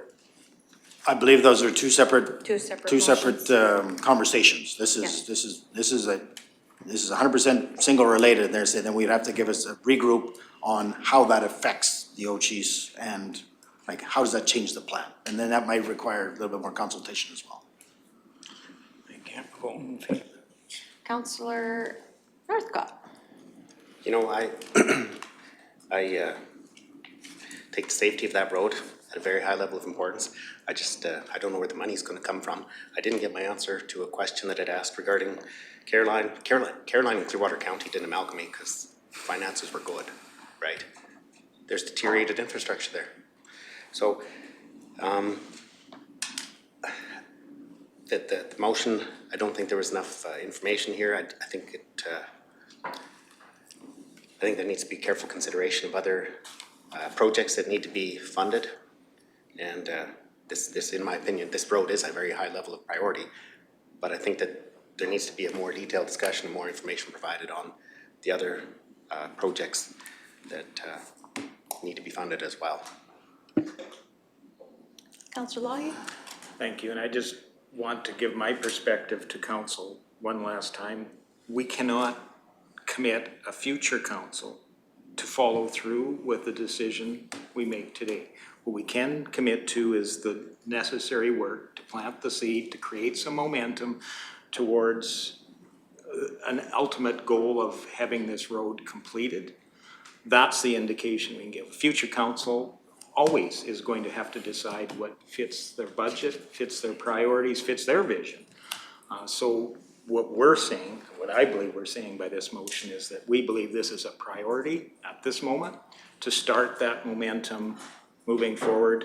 And I think we really need to reassess our advocacy efforts to this point.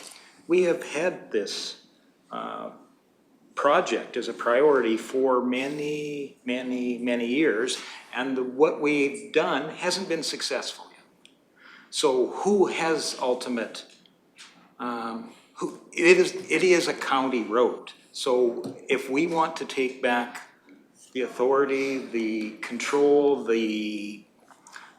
are we gonna just be children of the province forever? Or are we gonna take and stand up with the province and be an equal partner, move forward on this project?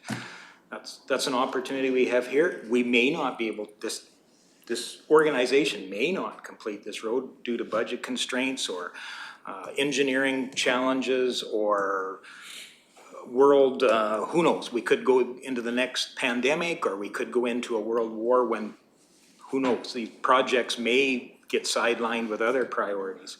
We can't really commit a future council to doing this, although we're looking into the future. Where we're at now, we can start the process with the work that administration can do now or work that they can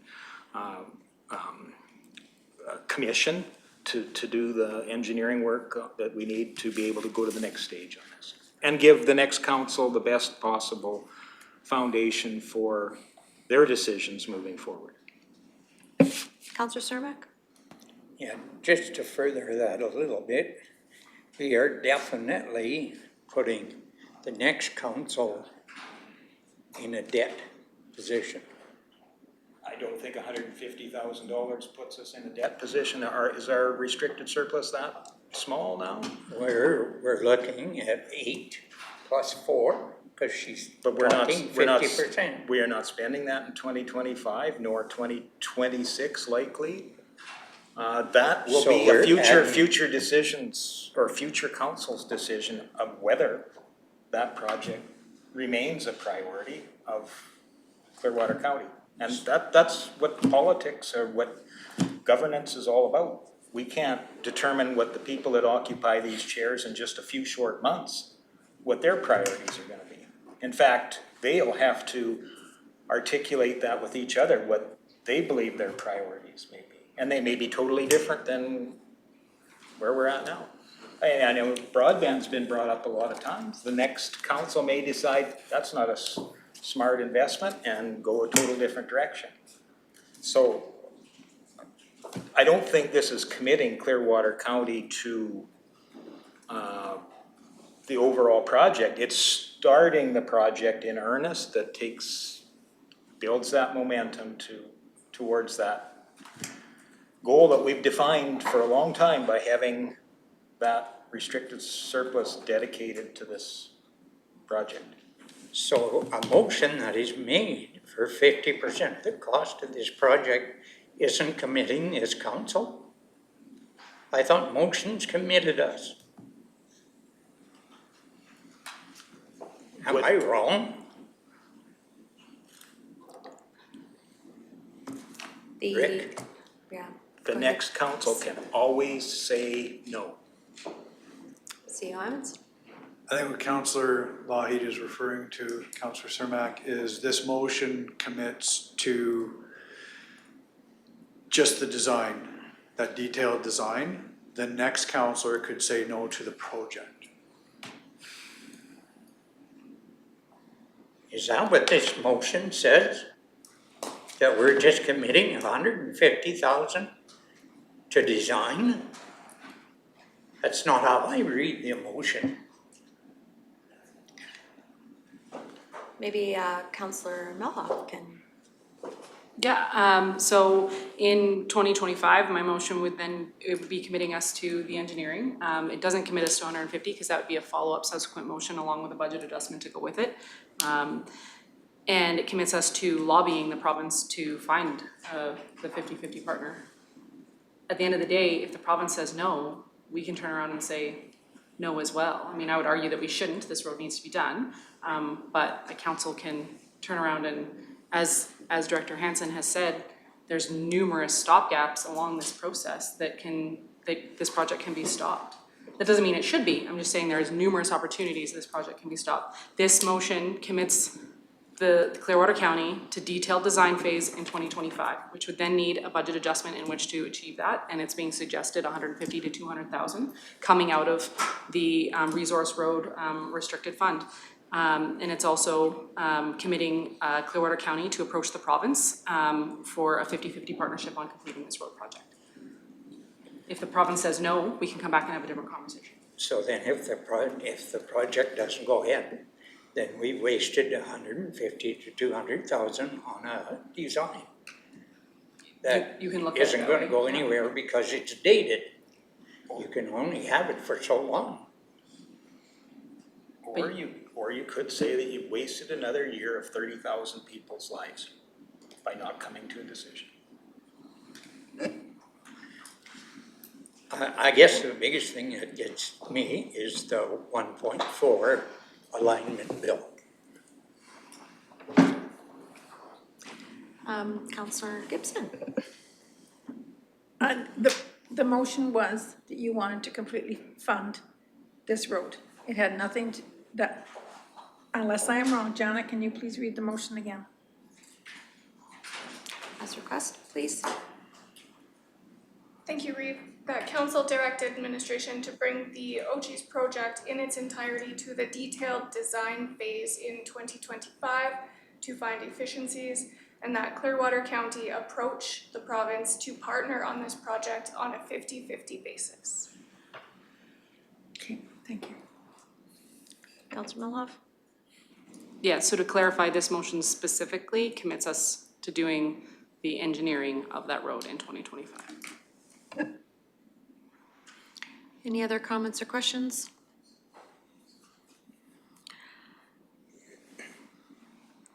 I do believe, though, that if this motion does pass in regards to the detailed design for 2025, also adds to the workload that's already been committed to this, so I'm sure you can work that off the side of your desk somewhere. Because that's, we've already committed you back in December with quite a task. So, and in regards to ask the government of Alberta to partner 50-50, I would say that we need to also ensure that our Ochese First Nations are also continuing to advocate in partnership as well. And they know that they can partner as well with us on this road as well, because it is not only to our residents, our industry, but it is also for their benefit too. We get asked all the time by our municipal partners to partner 50-50, so I see no reason why we can't ask for that third partner as well, so. Anyway, so everybody clear on the motion? It's been repeated about 4 times now. So anyways, so this is basically the commitment for detailed design and to ask the government into, the Alberta government to partner 50-50. All right, are we all clear? Councillor Northcott. Okay, no, I'll reiterate, I think I said this about 4 times. I do believe that this project is a level of priority and safety. I don't think funding is there to build the road from Clearwater County. So I won't be supporting spending the $150,000 to $200,000 to have all that stuff expire. I want to support this project. I just don't feel that there's funding available to follow through with the construction. Councillor Ratcliffe, and I'm going to call a question. All right, thank you. I think that if we approach the province to commit to being 50-50, that is to some level a commitment for the county to be the other 50. It's not as clear as has been suggested that we're only committing 150,000. Anyway, that's my position. Okay.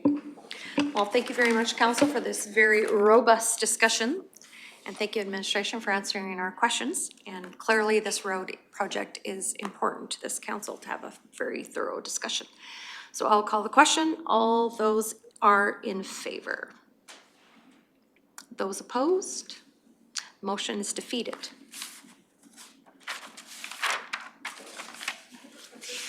Yes, we are going to have a 10-minute break, please. Thank you.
And welcome back from our break. We are continuing our discussion on item 8.3.1, the Ochis First Nation request. And so we just finished discussing the road itself, and now I'm going to wind back to just have our discussion in regards to the ask, in regards to the realignment portion that Ochis has requested. And we have some options that Director Hansen has offered, and I don't know if you want to review. Yeah, I'll recap that. So, you know, I guess the way that I was trying to paint the picture in my mind there, if Clearwater County was to move forward with the detailed design now, we'd certainly, option 3A makes the most sense, that, that we'll get to it in our design process, we'll construct it, and we'll have the economies of scale. If that timeline doesn't work out for the Ochis, for example, that they could move forward with the realignment at their cost. But the idea would be that we're gonna get there, we've made that commitment, we'd get there. But because that motion was defeated now, so I guess we're right back to the beginning.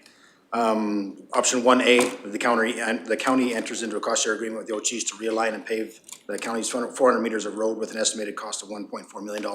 We talked about it's not a great idea to pave it because they've indicated that it would be our responsibility for maintenance, et cetera. So we would have to deadhead a plow truck in essence 16 kilometers to get up to the end of this. Option 2A is that enter into a cost share agreement that we fund the Ochis to realign the county's 400 meters to a gravel standard road. That's, I guess, if that was anticipation that we're not gonna be there, that's one option. Or op 3A is that the county thanks the Ochis for their request, and that all costs associated with realigning the county gravel road, working on county property, would be at their expense. They've created the need with the bridge project. We're happy to be there to consult with the design, offer the land up available, support the design, and then we would tie into that at the end. But at this time, all those costs would be associated with that project would be on them. What options they would, if that was the decision of council, they have a couple of different options. They could either do a redesign, or they may change their design slightly so they don't have so much impact in Clearwater County. That'll be something their design team would have to look at, and what other options there would be available. Or they could choose to fund it in the entirety of themselves. So with that, open it up those three options for discussion some more. Okay, thank you. Councillor Northcott. Just from what I recall, but just to get clarification, and Ochis does have funding for the new bridge, is that correct? They have that, the funding is in place? I do believe there was an announcement that there was some funding that they were, I don't have the details of what that funding was, but I do believe there was funding available to them, yes. Okay, and I was just wondering, just to, like I've said before, that road is a priority. I think the road, or the bridge itself, is quite a project to undertake. I'm just wondering if you can give a little bit more detail on 2A options for council. But who would do the work, or would that work be done by Ochis, or would that be overseen and that work done by Clearwater County and subcontractors, or how would that process work for 2A? Yeah, well, that would be, so they've indicated that they do want to have that part of their project with the reconstruction. It wasn't, 2A wasn't provided as a option that they have in theirs. Their ask today is the 1.4 to be a paved road in 400 meters in Clearwater County. I'm providing that as an option to say that, well, you can construct it to a gravel standard on Clearwater County's portion, and that would be our cost, letting them project manage that whole thing, so that it would become their project. We allow them to come into the county 400 meters, and we would provide that cost contribution of approximately $900,000, just less the surfacing, so that we could still maintain a gravel road as the Ochis road block. Yeah, there again, that's just an option.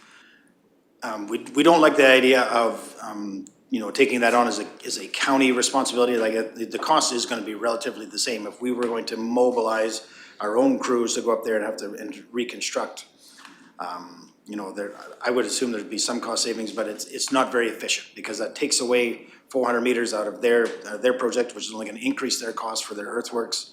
And then trying to coordinate that, it's such as, to do a 400 meter road project for them to do, and then us to do a 400 meter road project, it's not very efficient.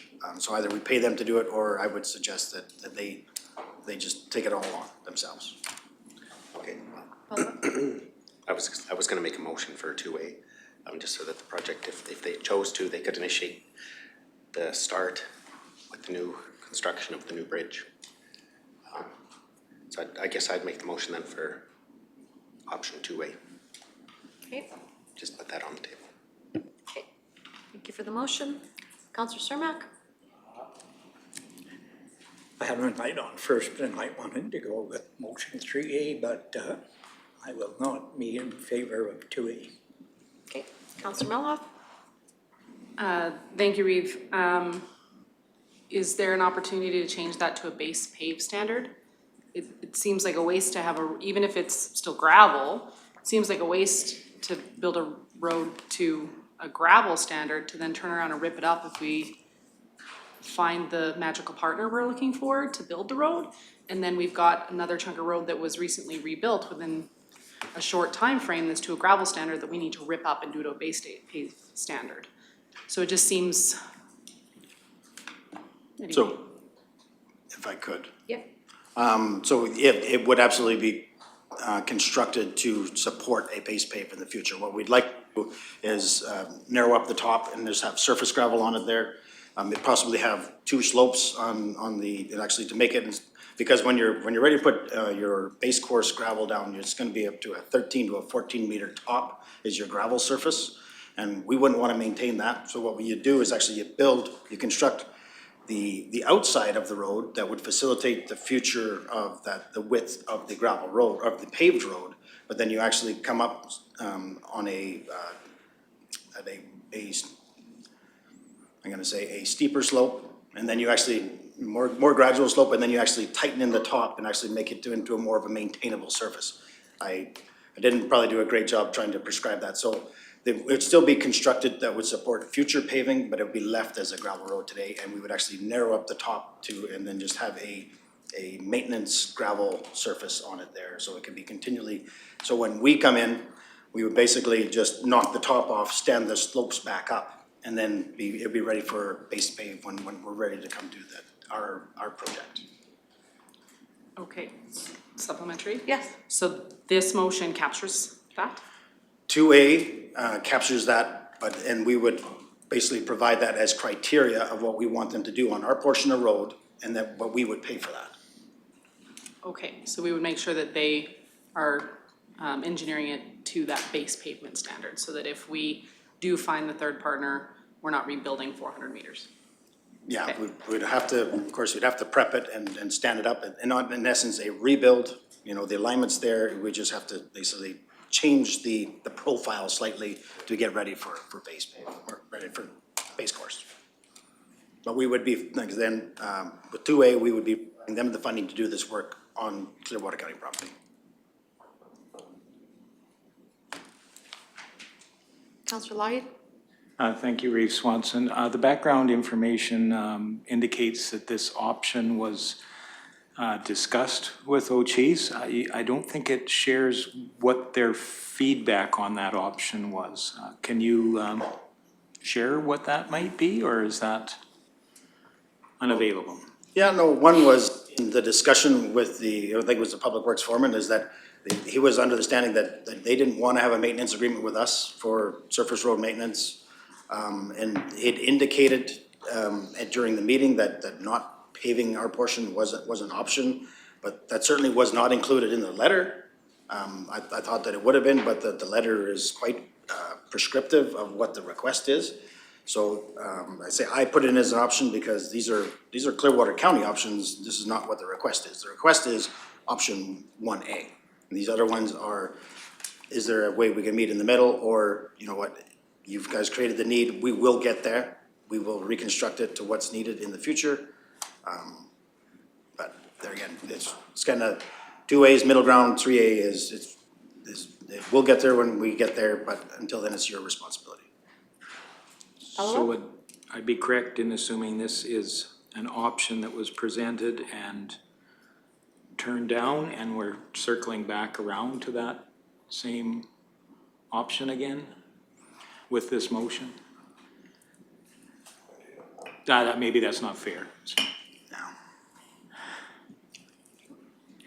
Councillor Gibson? Is the $900,000, is that a right number? That's an estimated number I threw out there because as we haven't, it's their project. They provided the estimate and it was and what it basically, in the estimate that was provided in the documents, basically I took off the surface works and the base course gravel and then added a contingency for putting surface gravel on. So that equated in their breakdown to approximately $500,000. So it's just a best guess about the 900,000, which is still quite high. Like I say, if you look at our cost per kilometer of what we're estimating there for the larger project, it's still significantly high because it's such a small piece of road. Thank you. When we do our, we take our sum every year and we do a bunch of road construction throughout the county. We do smaller chunks, like 400 meters throughout. And I guess it would depend on the road base to begin with, correct? So, I mean, this 900,000 is on a typical, but I mean, there could be substantially more depending on what you find once you start digging out the bottom, so to speak, or is it something that road hasn't been redone since what, 2013, or was it before that? When was the last time the road was redone? Yeah, we did some shoulder pulls there in the only shoulder pulls in my career here in the 16 years. That $900,000 is far in excess of what it costs us to rebuild roads, like for a gravel road rehabilitation program, for example. But we're also not building them to a base pave standard. There is a large culvert that's actually in that area as well. The isolated nature of the area, it's still high. There's no doubt that it's still high, and I know that we would have much more cost efficiency if we were gonna come do it on our own. Because that will take a chunk right out of your restricted surplus there that we're trying to even bolster up even possibly more moving forward. Councillor Ratcliffe? Thank you, Reeve. Is this road proposed to be constructed to a base pave standard? And if not, what would the typical additional cost be to do this whole section to a base pave standard? Okay, I've lost track a little bit about which section of the road we're talking about now. By the bridge. Yeah, so there's everything that's being constructed on the Ochi side, as well as what Clearwater County is being proposed to be constructed to a base pave standard and paved. That's where the $1.4 million is. Yes. So, again, I took from my own best guess estimate, I took off the surfacing works out of their estimate and came back to, if they were to stop the asphalt at the Clearwater County boundary and then just reconstructed the road, so we still have the same alignment, it would just go from a surface road to a gravel road. That's why I'm saying, using their numbers, their engineering estimates is that it's about $900,000 for that. And that would be the expectation that we would contribute to their project. Yeah, okay. Councillor Lahi? So just for clarity for me, this would be having their contractor build the base pave type structure. They're not us putting an RFP out for an extension of that using our own contractors. That's 100% correct. That's 100% their management, and we're just a cost contributor to their project. Councillor Northcott? I guess this 400 meters road is, to me, in my mind, different than the other 16 kilometers. This, it is right beside the Baptiste River, so there would be, I'm guessing there will be quite an expense to mitigate silt runoff and stuff into the river. So there'd be, I'm assuming there'd be a lot of environmental protection pieces in place to protect silt from going into the river and so on. So on a road, how far in advance do we make, when we do our road reconstruction plan? Are we 3 years ahead of time when we do that? Like, I'm just wondering if we can add this 400 meters into our plan and just do it when we redo the other portions of the county, or is it not? Because we do that in-house, we do these smaller projects in-house, so I'm just wondering if we could throw this 400 meters into our own, or is it not possible? No, it is possible for us to reconstruct that 400 meters of road. It's just not very efficient, right? Because there again, they have a small amount of road reconstruction on the north side of the bridge and the south side. This tie-in, for them to stop at the boundary and for us to then say, and for us to come along and say, well, just stop there, we'll come in and finish the next portion. It all depends on where if there's extra material, when you're moving the road over, you're usually in virgin material, so you balance that material out and you use maybe a portion of it to construct if the south end needs more and the north end leaves less, you balance that material out. And so they're gonna be trying to balance their project, maybe getting a borrow. A borrow is easier that way, but it's much more efficient, and there again, like I say, it's taking half the road at a time over a long taper over 400 meters. Yeah, it can be done by our own forces there, but the coordination of when they're, so we're not on top of each other, that they're done where we can start or have it prepped, it's less than ideal. Okay, thank you. All right, so Councillor Northcott's made the motion to, for his options is that the county enters into a cost share agreement with the OCHEs to realign the county's 400 meters of road to a gravel standard with an estimated cost of $900,000 to be confirmed. Any other questions? Councillor Mello.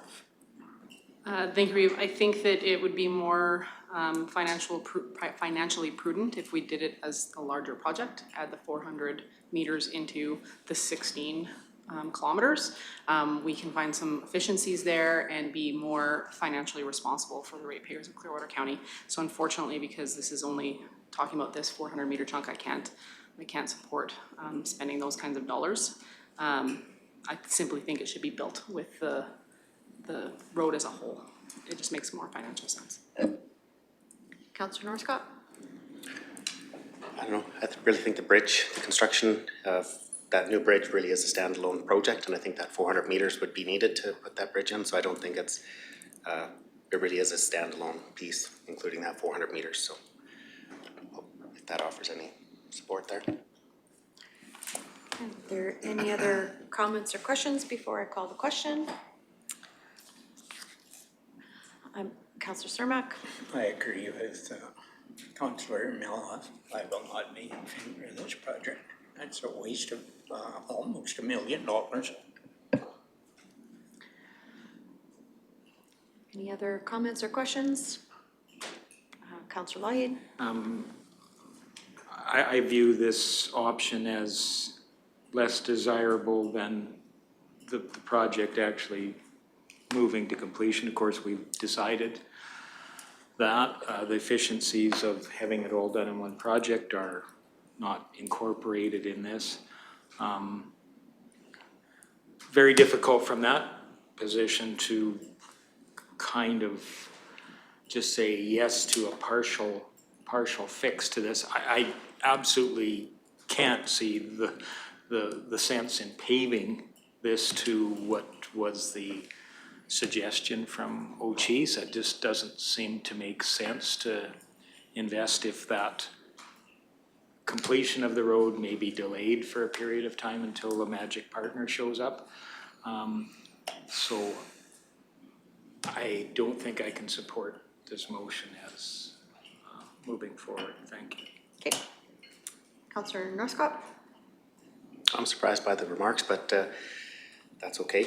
I think that this does offer, I think this project between the bridge and the road is really two phases. And I think, in my opinion, the bridge would be phase one, and it offers a commitment and to a partnership from Clearwater County that could, show that commitment that yes, we are going to assist in the safety of that road into the future. So I think this is sort of a two-phased thing, the bridge being phase one, the rest of the road being phase two. So I think 2A really does offer and show Clearwater counties to support that project. Any other comments or questions? Councillor Surmack? Then that would be showing that our faith would be just about $9 million. Because we've already dedicated 8, and now we're gonna dedicate another 900,000. I think that with the 8 million that we've already said is available, I think that already shows them that we're serious about helping them get a road.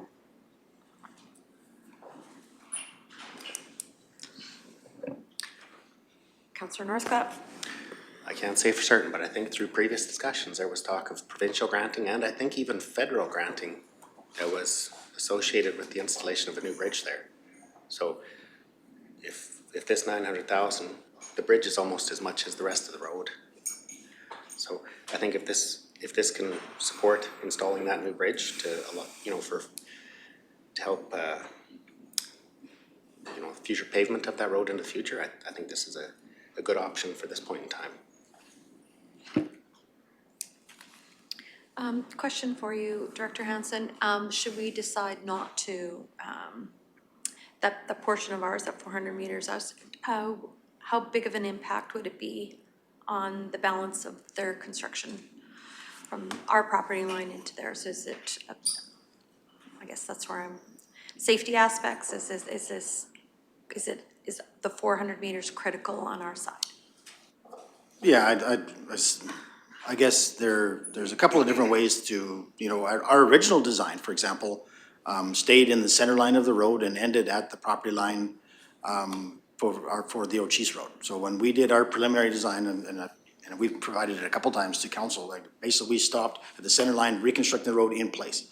How the O'Cheese deals, how they change their property to facilitate their needs, even if our need, if we had to go realign a portion of theirs in order to facilitate our needs, we would pay for that. There's a few options. Either they can tighten up the radius on the curve. Right now they have a design speed, I think it's 75 kilometers an hour, or is a posted speed, I can't remember. But it's like a 550 meter radius. They may consider saying, well, if Clearwater County's not gonna pay for that portion, I wanna tie in right at the boundary in the middle of the existing road. Let's tighten that up to a 500 meter radius and reduce the speed on the curve. Right? Like there's that, or the O'Cheese could say, you know what, no, this is important to us there, we'll pay for the additional cost for the project coming into Clearwater County. Those are the two options I am speculating because I'm not them, but that's what I would be doing if I was coming and asking, and then say, well, if just somebody said no, well, you gotta take that smart engineering team back to the drawing board and say, let's come up with another solution. So either you pay for it or you change the design. Thank you. Councillor Lougheed? Thank you, Reeve Swanson. I'm somewhat curious because I know that this bridge project is a major project. I had heard numbers in the many millions of dollars to do this, and I'm kind of puzzled as to why it would be jeopardized for a small amount of money to accommodate the alignment. Overall, when the project was considered, I thought they might have looked to that federal support to find the best solution for alignment and realize that it has to meet up with the county side of this road. It seems like, I'd hate to say this because the federal government is usually so reliable, that this one looks like a little bit of engineering mismanagement, that they didn't really firm up those additional costs to that project when they were doing that. And now we're facing a very difficult decision. I don't want the decision of the council that I sit on to impede a very important part of the project that falls on the First Nation, just because we're faced with additional costs that we didn't anticipate here. So I don't know if that's fair, but I keep asking you unfair questions, so, and you do very well with them, so. No, I'll try to give her again. So, you know, it does stem from, we did meet with the Ochis just prior to getting this request. And their philosophy was that they did not want to invest off nation or off reserve. You know, they were quite clear that, you know, being that this was the end of the First Nation property and onto Clearwater County property, is that we should be the contributing, the cost contributor. Really, it had nothing to do with, yes, this was the recommendation of their designers, but it really boils down to is that, well, we don't want to invest off nation or off property. Which, there again, I said, to me, it's unusual, because there again, you've created the need, you need to, you know, extend your design to make the safe radius that you've provided it today, but then, but yeah, they just were looking to say, well, it was going to be your cost anyway, which we've kind of proven out that it's our cost plus, because we've lost the economies of scale. Really, I think it just boils down to that they're not wanting to invest on Clearwater County's property. And if this is just for example, or for a maybe, if we would have been ahead of the bridge project, we would have chosen the alignment, or somebody else would have chosen? Because I think we're kind of forced into making up for somebody else's decision that seemed like the project and the plan was well-defined before the true consultation started here, and then we're faced with a very difficult decision. Yeah, and I guess, you know, to speculate that, you know, it's just not the case today. You know, I said our design was that we're gonna reconstruct to the center line of the road, and then they would take off from there. Of course, if the case was that they came to us and said, well, our future alignment is gonna be 20 meters over by the time you get to property line, would you construct out there? Would absolutely be yes. You know, we would move that alignment over. And then even if they said, well, can you move it over and then just tie back in to ours? It would be council's decision, but I don't know that we would send them the bill. And if I can, just I'm trying to find some pluses to this question. And does this design allow for a safer, more rapid movement down the road? Ultimately, safety is a consideration. Is there consideration that it's easier to maintain? There's less guardrails. I don't know. I'm trying to grasp at straws to find a way that I could support investing in, you know, having one hand tied behind my back, because I want to see this be a successful project for the nation. Yeah, trying to find reasons to use our ratepayers' dollars in a temporary fix here. Anytime that you can increase the radius, you can increase the speed. You know, if the larger the radius, the more gradual the curve, the more, you know, the safer the road can be. You know, it starts right from the skew of the bridge, basically sets how they can then create this, they call it a spiral curve as you come off the bridge, in order to make it so it's not abrupt and it's a safer curve. There again, there's transportation engineering standards that this is the minimums, maximums. It's clearly prescribed in engineering standards of what's the best, but then topography, funding, other factors can contribute to what it actually gets constructed to. We don't disagree that it's a good design. It's just, there again, that design requires more of a longer tie-in, and administratively, I said, we'd say it's unusual that we would be asked to be a cost contributor on this small portion. Again, if the situation was reversed, I don't know that we would do the same thing, because we had some other external element that we were trying to facilitate to make for a better road But there again, it's not what we're dealing with. Thank you. Councillor Northcott. Just another question for, or maybe the existing bridge that is there, is it not near end of life? Is it not aged and need to be replaced? And then with the realignment, would that not allow for access, continual access, while the new bridge is being constructed? So that would also be partial reason for the realignment, right? Yeah, absolutely. It provides the temporary access for the duration of the bridge, the new bridge construction. The other one, of course, is a covered bridge, and I believe the new one is going to be it's a much higher quality and higher level of service bridge compared to what they have today. Okay. Councillor Cermak. Yes, since this gravel road was built, did we build right up to the bridge? Or did we just build up to the 400-meter mark initially? Yeah, Mr. Emmons can probably speak to the history back in 1984. Because I cannot. But we've always pretty much called the boundary, right? And when it comes to maintenance, that's where there's an approach right there. That's where our graders turn around.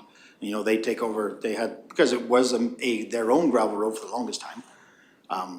But they maintained their portion. We maintained ours. They maintain the 400 meters from the bridge too? From the property line to the bridge, yes. Yeah, they do that. Yeah. Right on. Yeah. Good.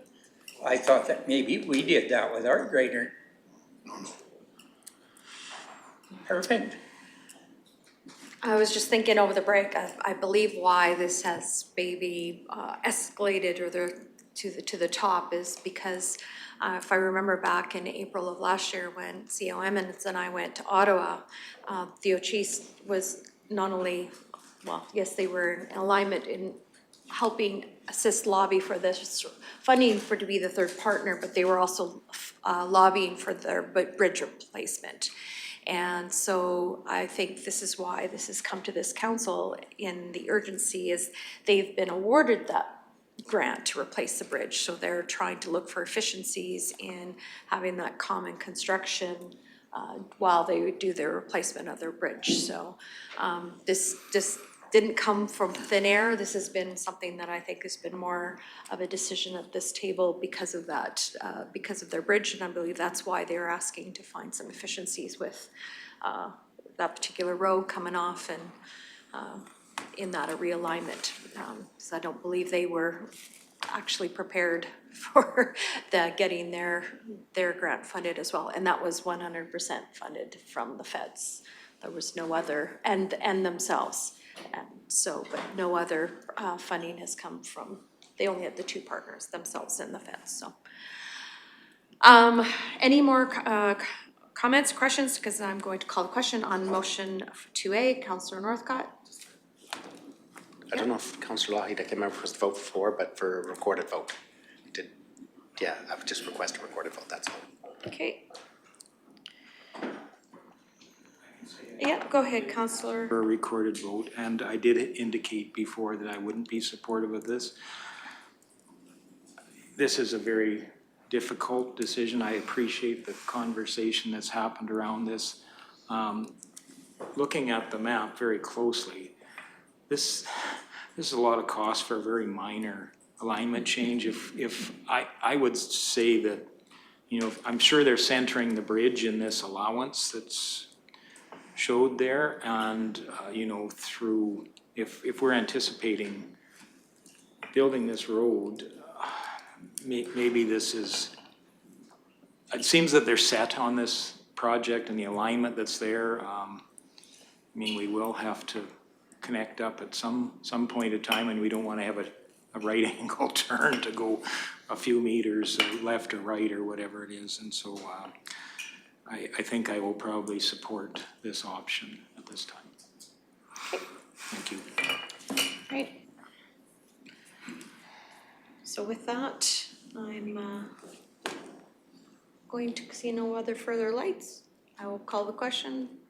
Those that are in favor? Those that are opposed? That motion is defeated. Councillor Cermak.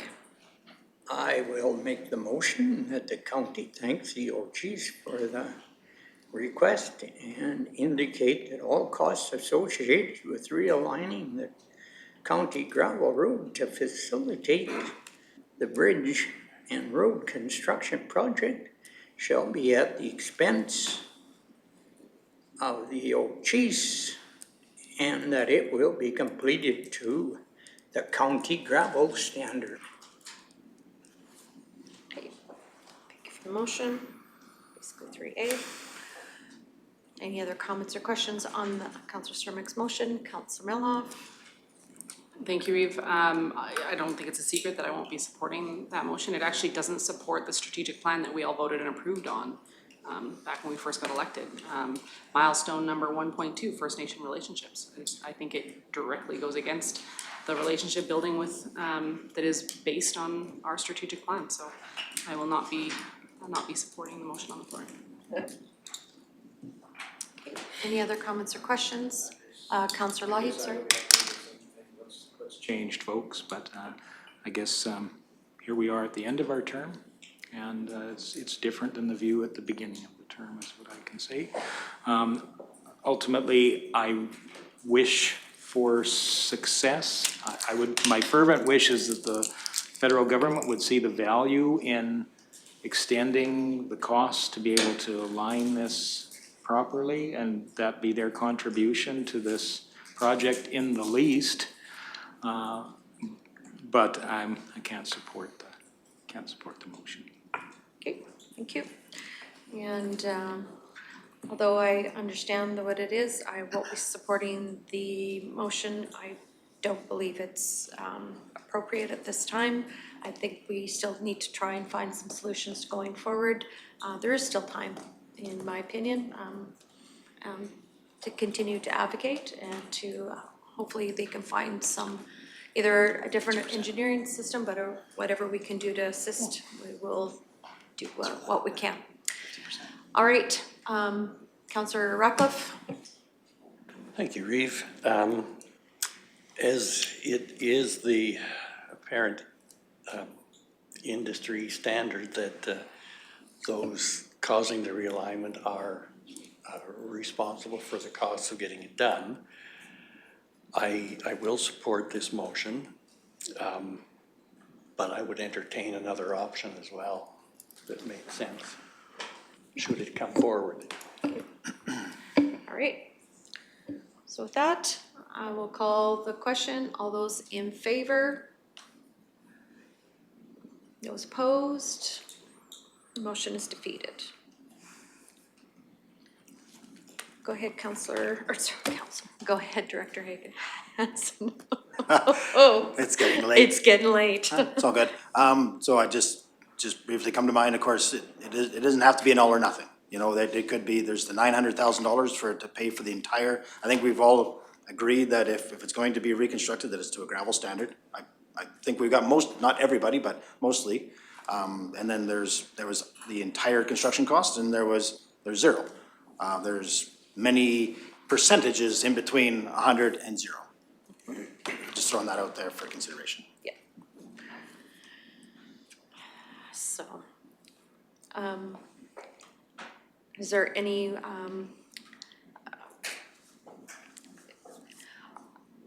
way that this council would like to consider a different solution? I know Councillor Ratcliffe, you had said that you might have a different solution, so, or no, okay. Thank you for that suggestion. I agree. Maybe it's something that can come forward at the next meeting is to, because we will go back, maybe it's an opportunity to, because we have to go back to a letter back that we've tabled, and maybe that can be in our request back to the nation to say, is there an opportunity to maybe do a different workaround or a different way to proceed versus, you know, having more concrete numbers on their side. And maybe that means it's 600,000 or give us 50% of what it would actually cost at that point in time. And maybe that might be a better way forward than to just, like you said, 0 or 900, And maybe it's a way to go back. I still believe there's opportunity for a partnership here at some spot. We have not said, I do believe we've said yes, they could, but now it becomes a funding factor. And so, that was the original ask that I remember from them was just, could they? And we said yes. So, go ahead. Yeah, the only thing is, I know they provided a time-sensitive date that they wanted their decision by. So Yeah. whichever way the decision should go, we want to make sure that we'd meet that decision date Yeah. to whichever way that council wanted to go. Right. So there is another meeting on July the 8th, and they want their meeting or their decision by July 15th. Councillor Northcott. No, I was just thinking there's even bridges in the southern portion of the county that are load restricted and costs millions to replace. So if there was some financial, I think for the region, for Clearwater County's contribution as I don't know if we could maybe do a lesser amount, if that would be at council's desire maybe, but for that contribution, to have the improved structure, that's a major project to install that bridge. Like that realignment isn't just there's not a little bit of earth moving there, that bridge will be that's a major project. So for that contribution that was identified in option 2, to have a new bridge installed to cross that river, I don't know. We do know how much bridges cost in the southern portion of the county, and some of them are restricted to 10 ton right now. And it's taking millions just to keep it to a 10 ton load limit. And many more millions to replace the whole structure. Councillor Ratcliffe. Yes, an option I was considering was if there is a difference between the road structure and therefore the cost of a gravel standard and a base pave standard. So I'm just doing some dirty math when it comes to, I believe the grading was I think around $12 million. Divide that by 16.7 kilometers. So our cost per kilometer is about 718,000. So this is 400 meters. So even like our cost, it would be safe to say, even if I could come back with a better number if I could provide you, I can't do it right now because I don't have the actual estimate. But there is what we would have paid for the cost of construction of this road. If that was the number you'd be interested in, to say if it was part of our project, this is how much it would cost us, and that's what we're willing to contribute. And that because of your design, we've lost that economies of scale. So therefore, you will be required to come up with a difference. If I could have that, I just said I wouldn't be able to do that right now, but I could have that for the next meeting if that's a path that you'd want to go down. Councillor Ratcliffe. Do you have a range of where that might fall? Yeah, between 400 and 350 to $400,000 a kilometer, or sorry, for that section, I'm just guessing. Like it'd probably be 50% of what their cost is as their standalone project, or that small project. Yeah, okay, thank you. Councillor Lougheed. Thank you, and I appreciate you giving us some ballpark numbers around what it would cost to create that base. Kind of trying to understand that process. There's an existing road there's existing materials in that base. I would assume that there would be a different approach to grading, like keeping the elevation changes, so you're moving a lot of dirt is what I'm trying to say. In this case, in this realignment, it looks like about 75% of the areas, you could just kind of push that road over just a few feet, and it looks as though it's not an all-new route, but maybe just moving the existing base part over. I just trying to understand why the cost is the same or even more than it would be for just our general overall cost per kilometer for an overall project.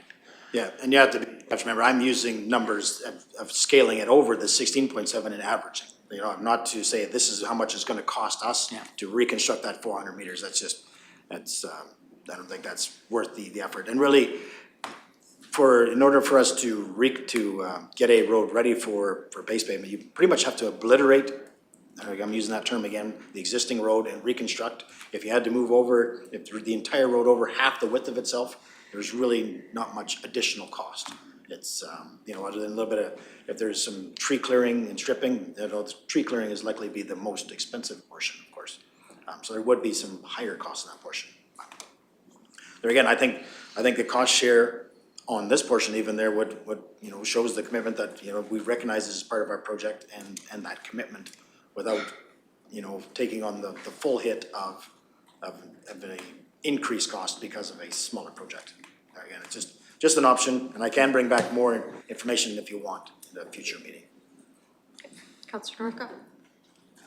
So I guess I got a couple of statements or comments maybe. Basically, there'll be two roads. You're gonna have one road that'll allow for continuous traffic to utilize the existing bridge. And then you're gonna build a second road to allow access to construct the new bridge. And so there's that. So there will be quite a bit of an undertaking there. If we were to change the amount, like in option 2A, I don't know, just legislatively, if we were to change the amount from 900,000, could we bring that back as a motion to vote on that again? Would that would be okay? So, you know, there was 200, there was the previous motion, I think that was estimated to cost about 150,000 or 200,000 for detailed on the design on the road, which was defeated. But maybe I'll make another motion here again and we'll try this again. So I'd make the motion as per 2A, but amending the 900,000 and putting it at 850,000. And we'll try that. Reasoning being? It was defeated at 900.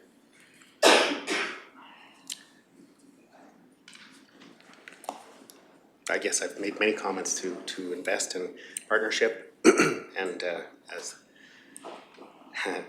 to get a new bridge installed in the region in partnership with that, I think is reasonable. Okay. So changing the number to 850,000.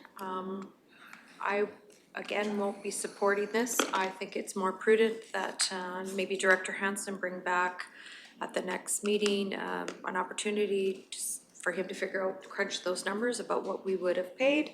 And there's that opportunity as well. I mean, July 15th is still, we have a meeting in between that, so that they would like to have our decision by, and maybe that's another opportunity to have another closer look.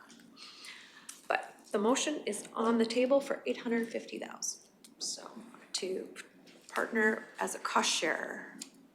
I'm just gonna read it out. The county earns a cost share agreement with Ochis to realign county's 400-meter road with an estimated cost of 850,000. To be confirmed.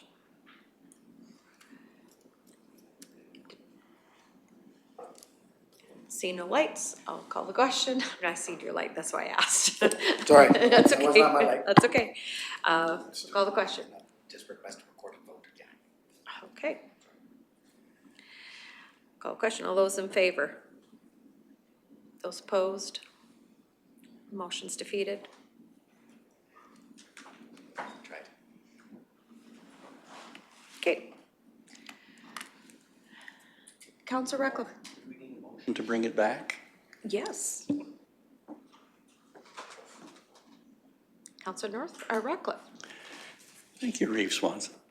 I would make the motion then that we request administration to come back to the next council meeting with a more refined cost number for of what it would cost us to build that section of road to a base paved standard at 400 meters. No? Okay. Right. Any other comments or questions on that motion? Seeing none. Oh, Councillor Cermak. Your motion says to take it to a base paved portion. Well, I won't vote for that. Right, so maybe bring options both. Okay, CEO Evans. Thank you. There's a motion on the floor. I was trying to jump in before that. But if it's the details, and council is looking at a partnership, the wording could mimic something like Clearwater County Council approves 50% of the actual construction cost up to a maximum of $450,000. And then it would be on their engineers to prove out quantities and material, and it would be based on actuals up to a maximum.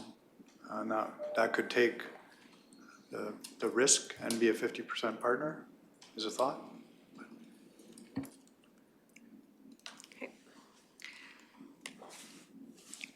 Would you like to amend your motion, or are you gonna leave your motion? That would give a fixed maximum number. Director Hansen, do you feel that would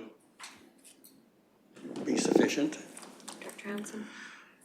Yeah, honestly, the number we're talking about is their number, and we know, even when we did our price per kilometer comparison, I've already kind of proven that out. So it would give you a more refined number, but I think what Mr. Emmons is proposing, and it's more timely as well, that, if we can agree about the 50% and then also putting in a ceiling and caveated as well as to actual cost, because that's what we want, is that, and that was a commitment that they did have in their letter as well. They provide us, post-tendering and post-construction, basically, when all the dust is settled, how much did it actually cost?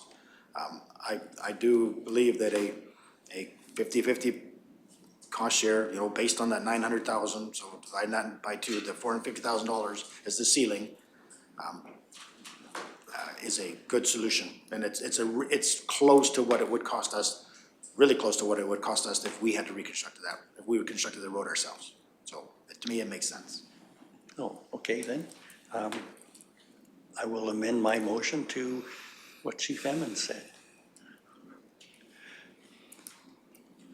which was to partner up to $450,000 on pre-building that section to a base pave standard.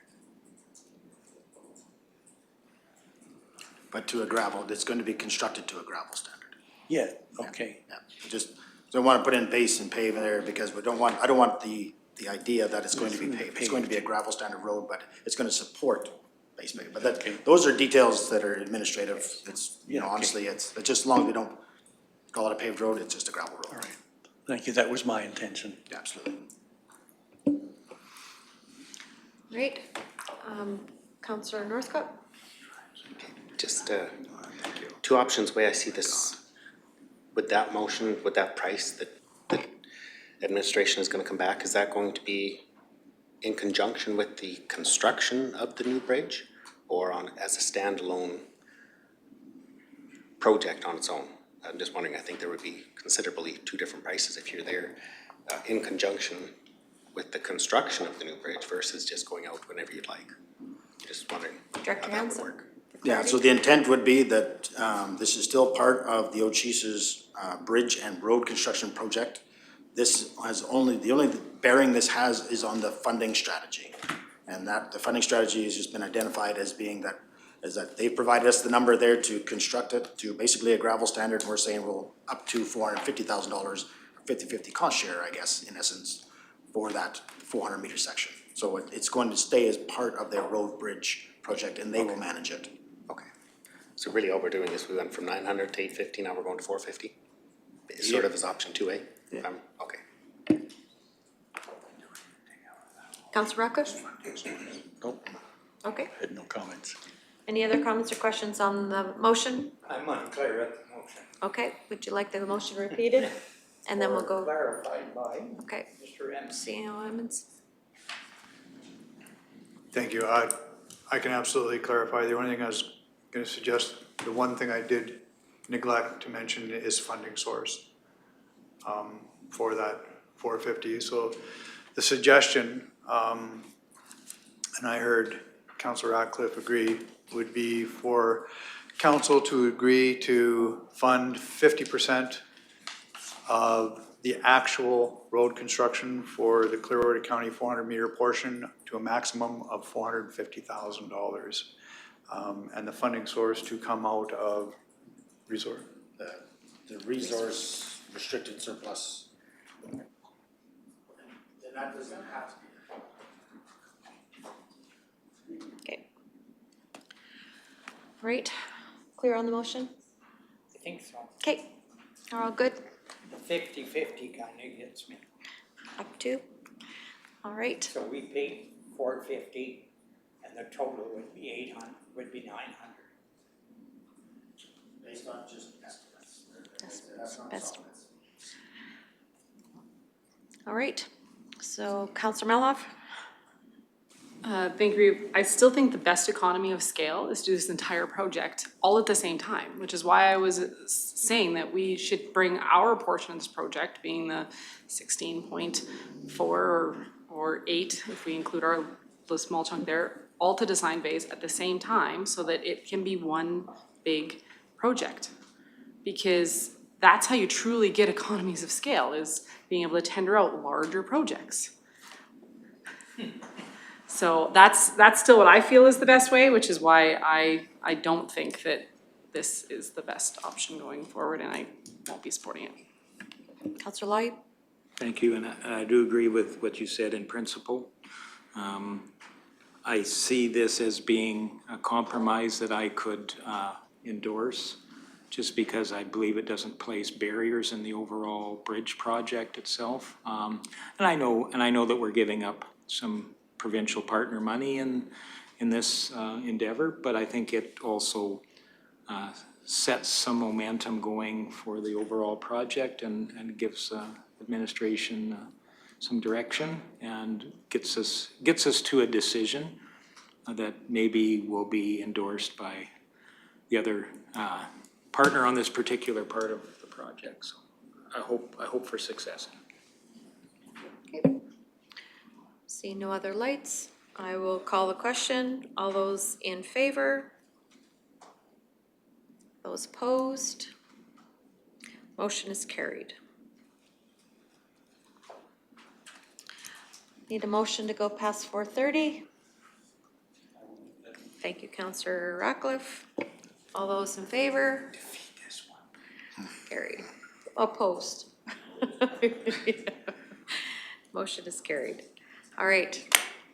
Go ahead, Director Hansen. So that brings us to the second ask that came within the other OCHIS letter.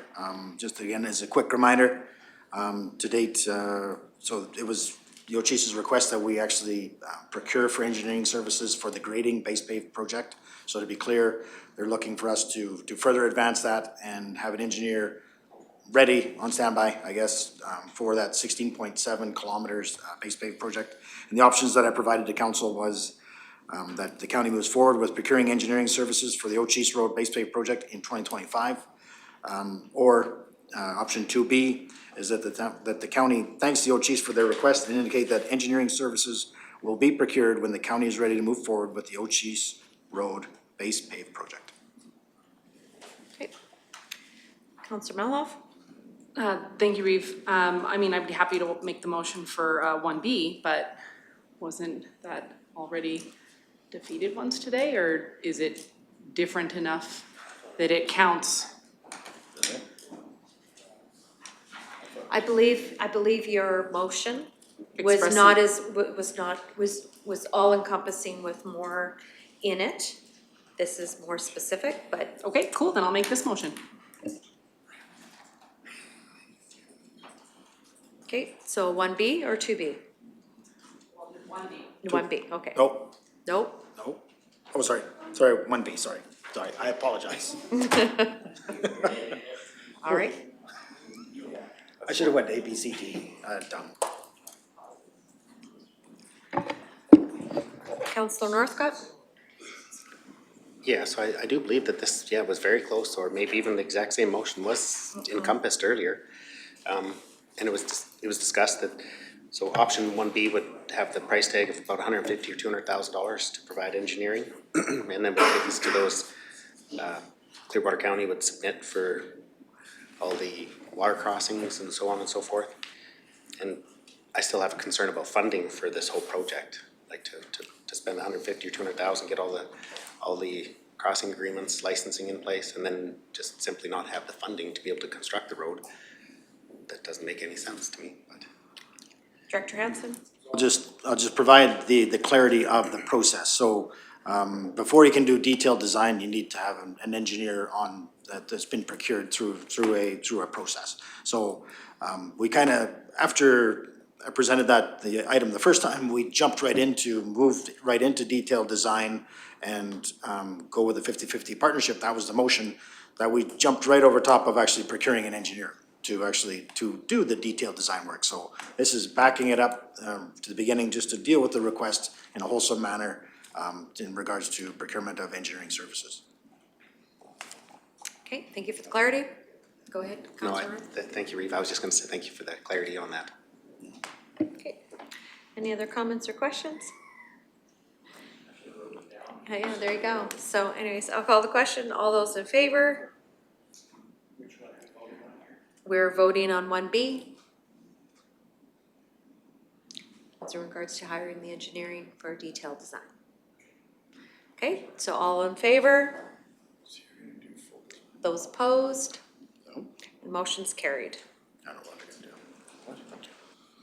So Are we any closer to, we're finished with this particular agenda item then? No, we're gonna get an Director engineer. Hansen? We're good with this item now? Just 100% clear now that we have a motion that's been passed. So we're going to procure an engineer, but we're not gonna move forward with detailed design. That's what we just voted on? Councillor Melhoff? What do we need an engineer for then? We- If we're procuring the engineer, but we're not gonna do the design, why procure the engineer? What's the point? We don't need one. What? Well, we. Don't need one what? We don't need to procure for engineering services if we're not going to do detailed design. But we just approved procuring engineering services. So we would have an engineer on standby and basically ready for when detailed design is ready to move forward. Well, what we'll do is we could say, we have an exciting project and we need an engineer to be, to provide us their best case scenario, that it might not be this year, it might be next year. It was an unexpected motion and decision. Like I said, I just described that we kind of jumped past right into detailed design and we said no. And then this was to just deal with the OCHI's request. Maybe it wasn't 100% clear, I apologize. So we're gonna put an engineer on retainer, essentially, because we're procuring an engineer for a project that we're saying we're not doing. I'm sorry, I think this is the exact reason people don't like government. So with that, we are going to move on. Oh, go ahead, Director Magnus. So just to be clear, that the letter indicated that their request and resolution is that we move forward with procuring an engineering company, as Mr. Hansen pointed out, on standby. So that's in terms of saving time, so that time is not wasted in when we need one. Let's get one now, ready to go. And that was an OCHI's request, as per the letter. Yep. Yep. Okay. Clarity. Yep. Councillor Lougheed. Procuring engineer means that we're putting somebody on not a specific engineering, a discipline that is procuring. Sorry, maybe I'm being too obtuse on this, but by saying procuring engineering, that means we're hiring an engineer and an engineer's services.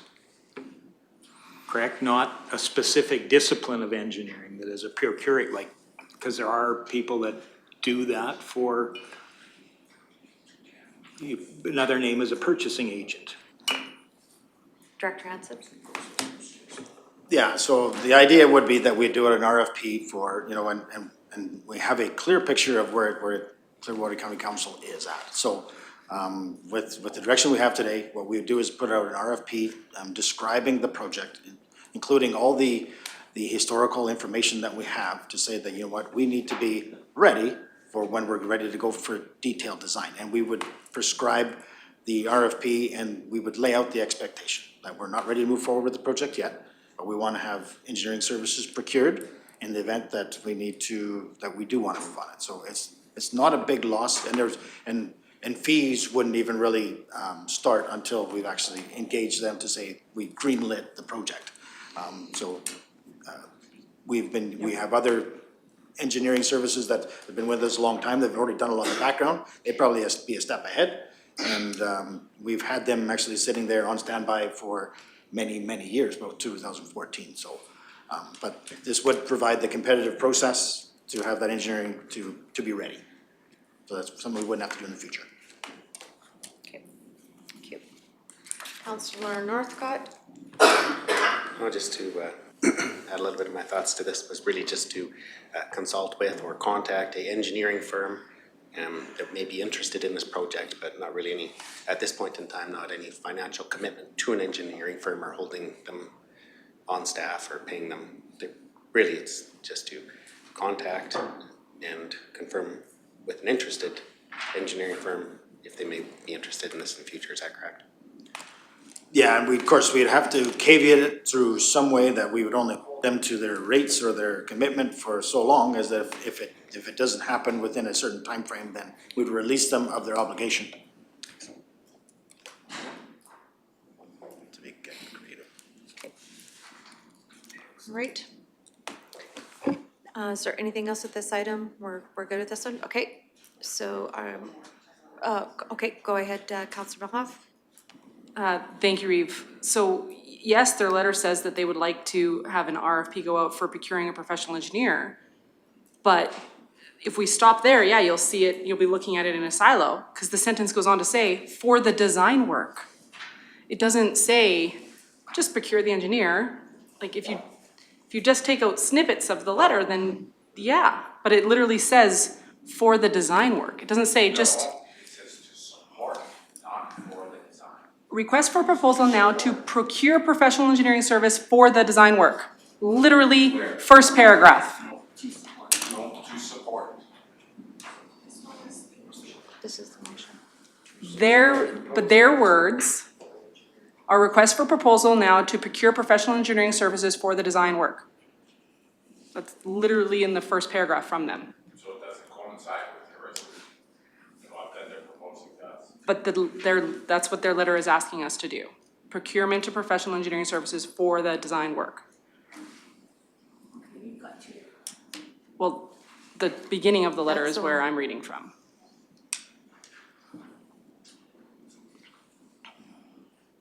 Last sentence, first paragraph.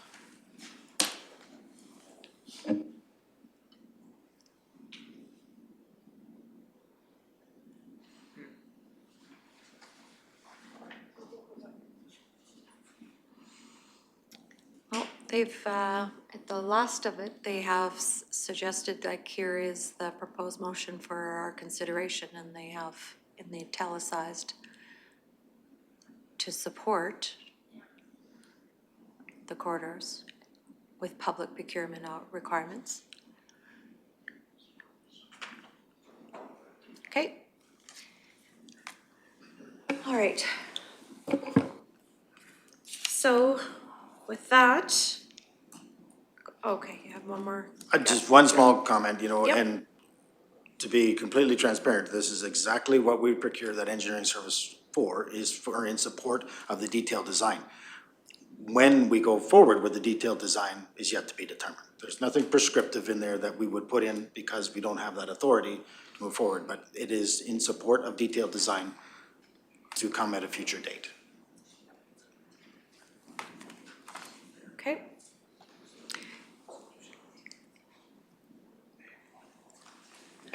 So this item is now done, and I'm going to backtrack us to item 7.1. I'll make a motion to lift 7.1 from the table. Call the question. All those in favor? Thank you. So with that, we received this letter back just before, not in time for our council meeting, and we've postponed it. So understanding that we do have to formulate a reply to the Ochis First Nation, and I'm thinking that there could be a consolidation in regards to what has transpired this afternoon as far as our motions, and reply that, reiterate that we are continue to look for partnership, but we understand that in this partnership that we are still, our 8 million is still committed. We are slowly eating away at that $8 million, and going forward, looking forward to, I would also like to put in there that we would like to, any advocacy, we will write letters as far as advocacy to the Chief Cindy Woodhouse. She's the, Cindy Woodhouse is the federal chief, overall chief, yeah. So there's an opportunity to lobby her as well. And I believe she was included on our first letter that we sent just before the election, or just after the election, federal election, and I think she was included in a CC. I would just maybe if, look at Tracy Lynn, maybe if formulate a draft and circulate a draft, and then to that effect, and council could endorse that letter. Is there any other comments that you wish to include or not reply? I think you covered it pretty good. Okay. So I need a motion.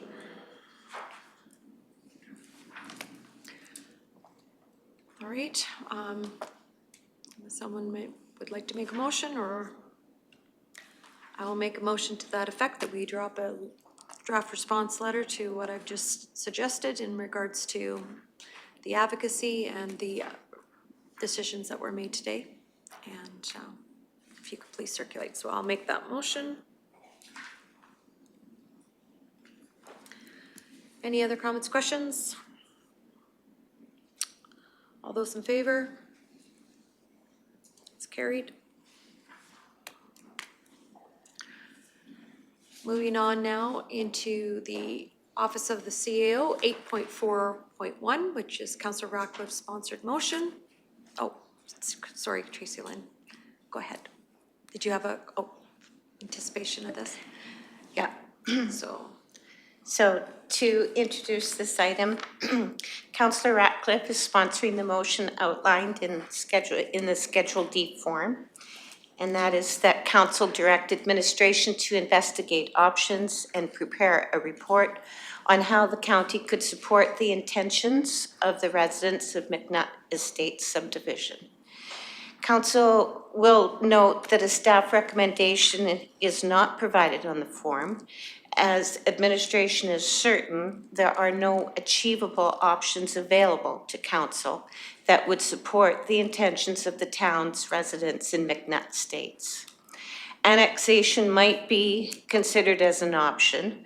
However, administration is also certain that an application for annexation in this case is not achievable. Although legislation allows municipal authorities the right to initiate annexation for the purpose of reducing property taxes for a few select residents living in another municipality cannot be justified, and therefore it would not be accepted. Administration would like to note that incidents where one municipality interferes with property taxes that falls under the jurisdiction of another municipality is unheard of. Any action taken to provide residents of another municipality with support to lessen taxation amounts would set a dangerous precedent and ultimately undermine collaboration and cooperation between municipalities. And I'll pass the floor on to Councillor Ratcliffe to provide a background and perhaps outline suggestions for the options that are being asked for. Councillor Ratcliffe. Here we go. What, would it be possible for those residents to incorporate as a village? Like, how? So is it possible for the residents to incorporate As a village? in the village? As a village? Oh, as a village. Well, that would be up to the residents. Yeah. That would,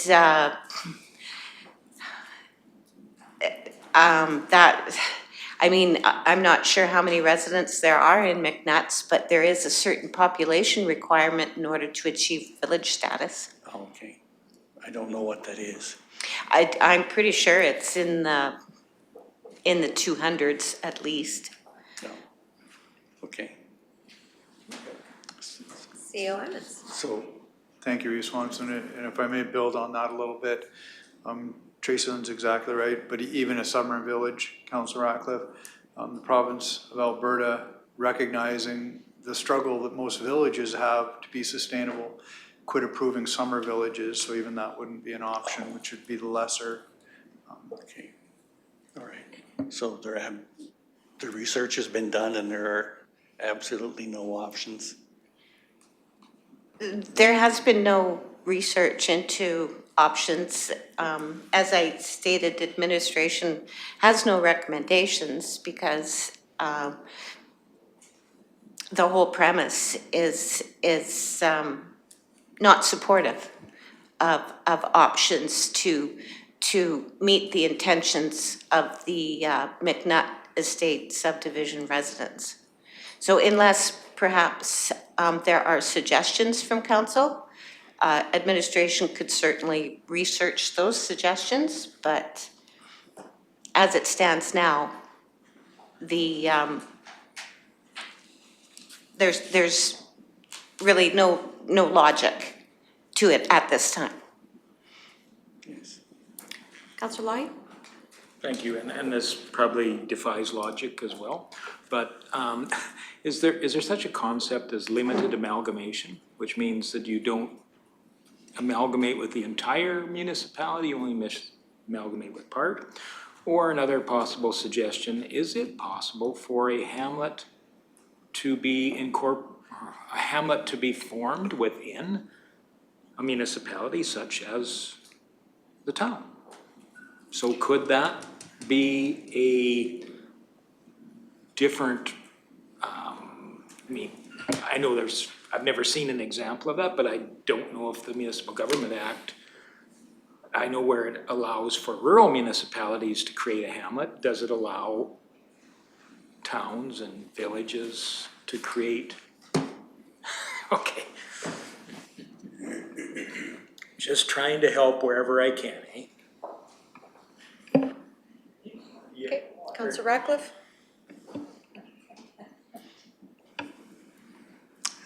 As I understand it, the county is providing most of the services now that they receive, as in the road maintenance and snow clearing, or am I misinformed? Director Magnus. Yeah, so the extent of what we do there, it's a sort of, you rub my back, I'll rub yours. So there's certain things we do that to help the town out as they do with us. So one of the services we do provide is we do take care of their road. I think it was I think 2013, 2014, we put down the SB 90 in McNutt Estates. So from that point on, we said, yes, we'll take care of it, take care of the potholes, that sort of thing.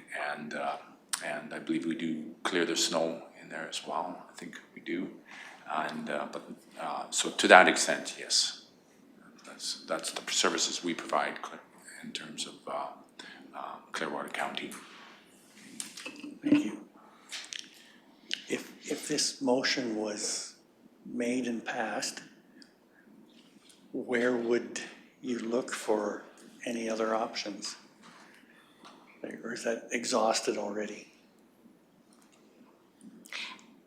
As previously stated, there would be no research or investigation of options. Not unless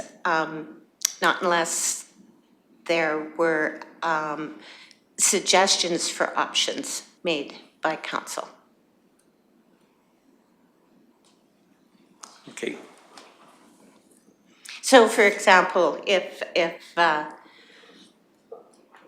council wanted to make the suggestion to research annexation as an option. If council wanted to support the residents of McNutt subdivision, they could make a suggestion to maybe pay the residents their appeal fees when the property tax notice assessments go out, because the residents, their channel, their form of action, if they're not happy with their taxes, their property taxes, the first step that residents do is they file an appeal. And then they have an opportunity to present their case to an assessment review board. So, I mean, I'm just grabbing straws here. Like if council would like to suggest options, perhaps that could be one of them. Again, though, as I stated, interfering with another municipality regarding their property taxation is unprecedented. Well, the town did send them to us. Pardon me? The town did send them to us, to the county, for help or solutions, or I wasn't there. I've only heard that. But.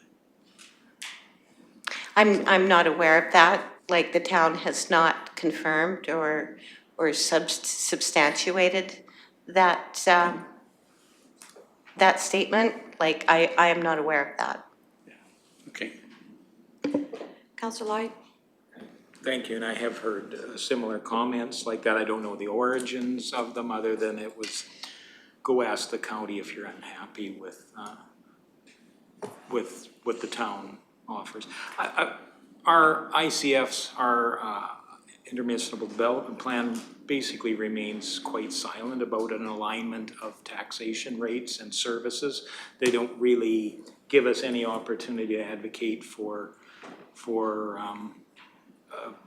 improve service levels for a neighbor. Okay, thank you. Councillor Meloff? Thank you, Reeve. I was gonna say something very similar in the fact that I also heard that the residents were told to come in and ask the county, which they of course did. And I feel that we're doing them a disservice by not trying to look into all possible outcomes that we can do. It is a different service level in that area than compared to the rest of the urban. But that's not for me to decide how they do their taxation. That's not up to me. But what could be up to me is looking for other options. And I think that's what this motion is saying. Looking for what there could be as options. And I think that our time would be better used doing that rather than speculating what those options could be doing. We could legitimately research what they could be instead of just saying what we think they could be today. We could research it, figure out what that is, and if that means no, then we need to get back to the residents that came to meet with us and say, there's nothing we can do, sorry. I'm hoping that that's not what the answer ends up being, but. Counselor Gibson? Could lack of service be a key one? I mean, county does the roads, there's no electric lights or street lights, there's no garbage pickup, like basically, they're like a county subdivision anyway. So could those things not then be used against or for them coming over to our side, as you put it? Because those have nothing to do with taxation. Because I think taxation is something that we can't dabble with, but those are lack of assistance on the town's part. The residents are in a different municipal jurisdiction. It's not clear how another municipality can come to the aid or assistance of another municipality's residents.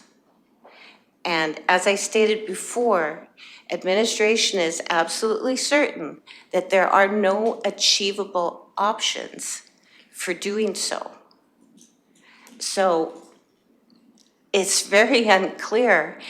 I mean, the only possibility would be annexation. And annexation in this case is out of the question as far as how the tribunal would rule, because there are certain criteria that needs to be met in order to even consider an annexation. Like, these are people that live in a different municipality. And again, if the county, if the intent is to come to the aid of these residents, how will that impact other municipalities adjoining Clearwater County?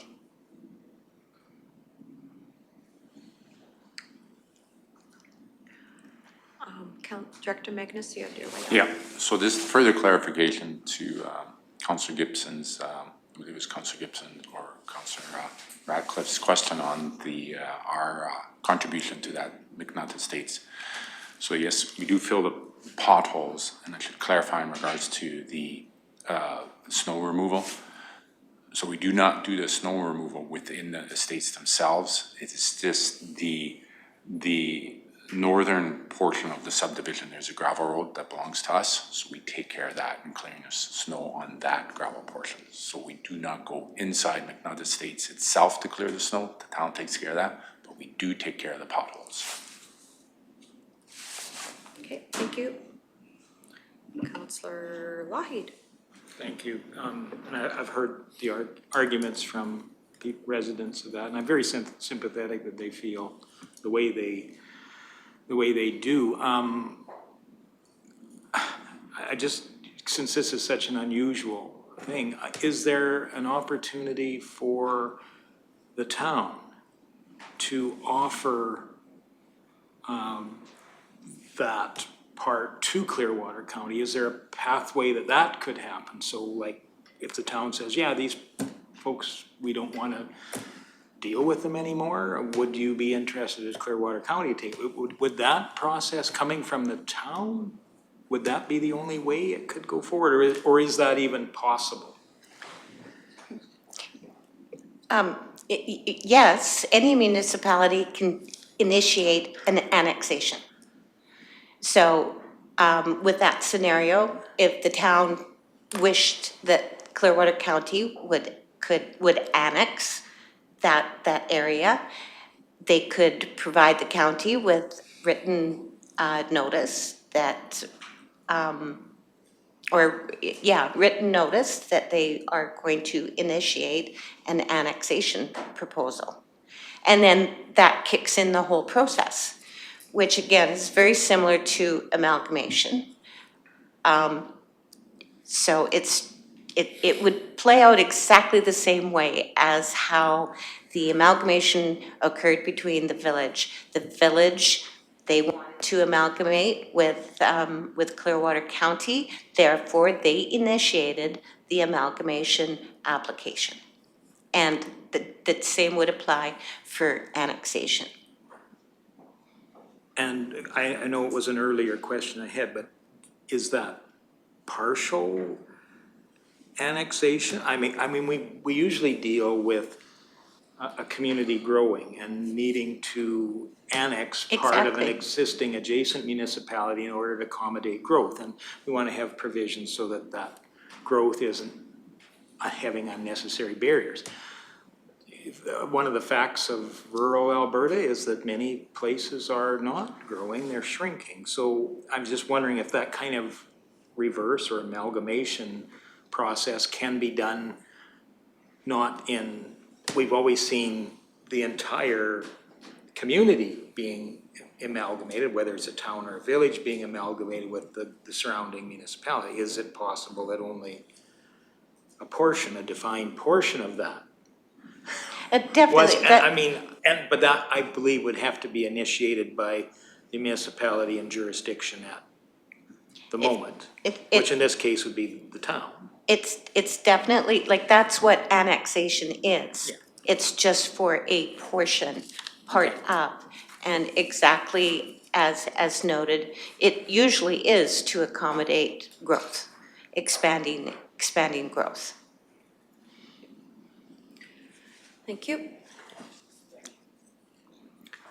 All right, so with that, is there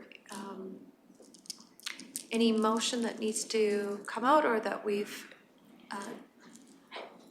Yes, the motion that Councillor Ratcliffe has submitted. to investigate, yep.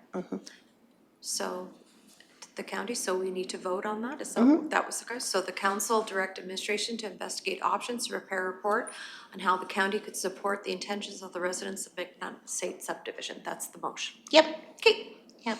All right, so that is the motion. Councillor Northcott? Is there an opportunity to amend this motion?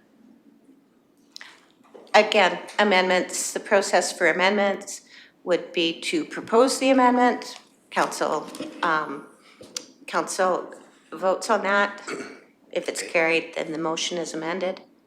Okay, I'd like to propose an amendment, and it would include removing McNutt Estate subdivision, and we would replace that with Clearwater County residents. The residents of Clearwater County.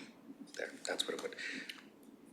We would remove McNutt Estate subdivision, and then replace that with Clearwater County.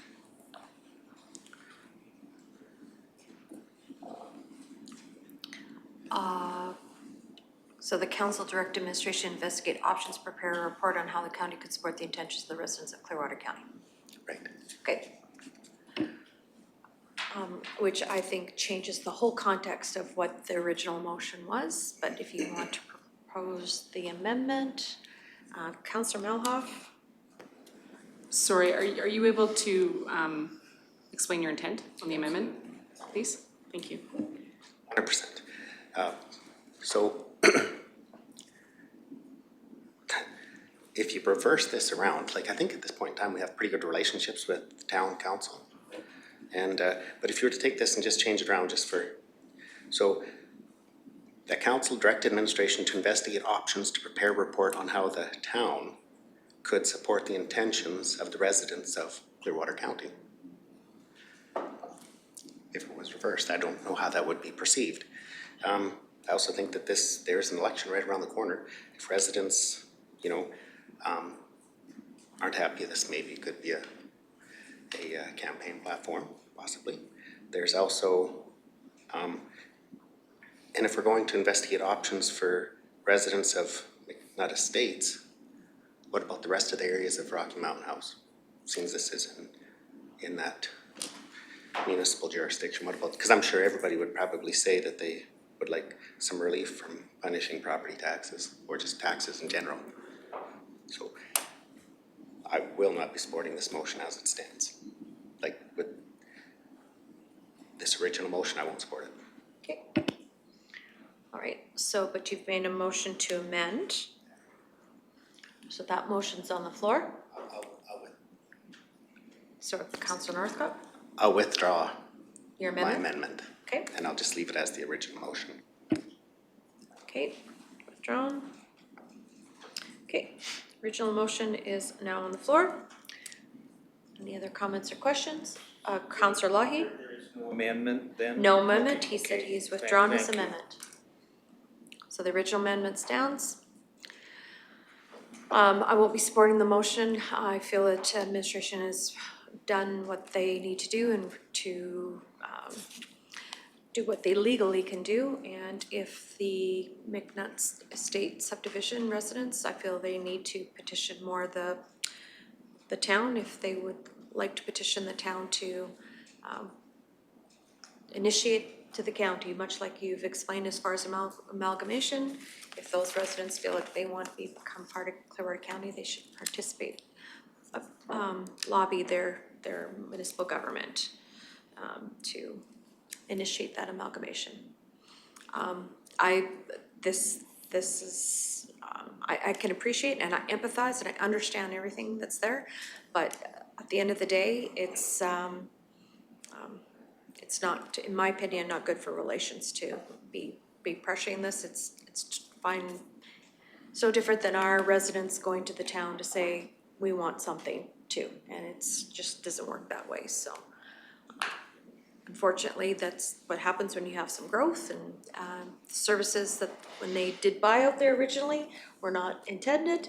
No different than what we were looking at the north side of Nordegg with that subdivision, so it is what it is. Councillor Lahi, and then we'll go Councillor Mello. Thank you very much, and I share a lot of your sentiments here. I do appreciate the frustration of that community, and I do appreciate the efforts of administration bringing forward any possible grasp at any straw we can to offer some level of relief. It seems like the path forward would be for the actual town to propose something differently to Clearwater County rather than Clearwater County, that's been very supportive in regional services to benefit this part of the community as well, and that's the role we've played up until this point, keeping strong recreation in place, supporting any regional initiatives, and really helping build the quality of life within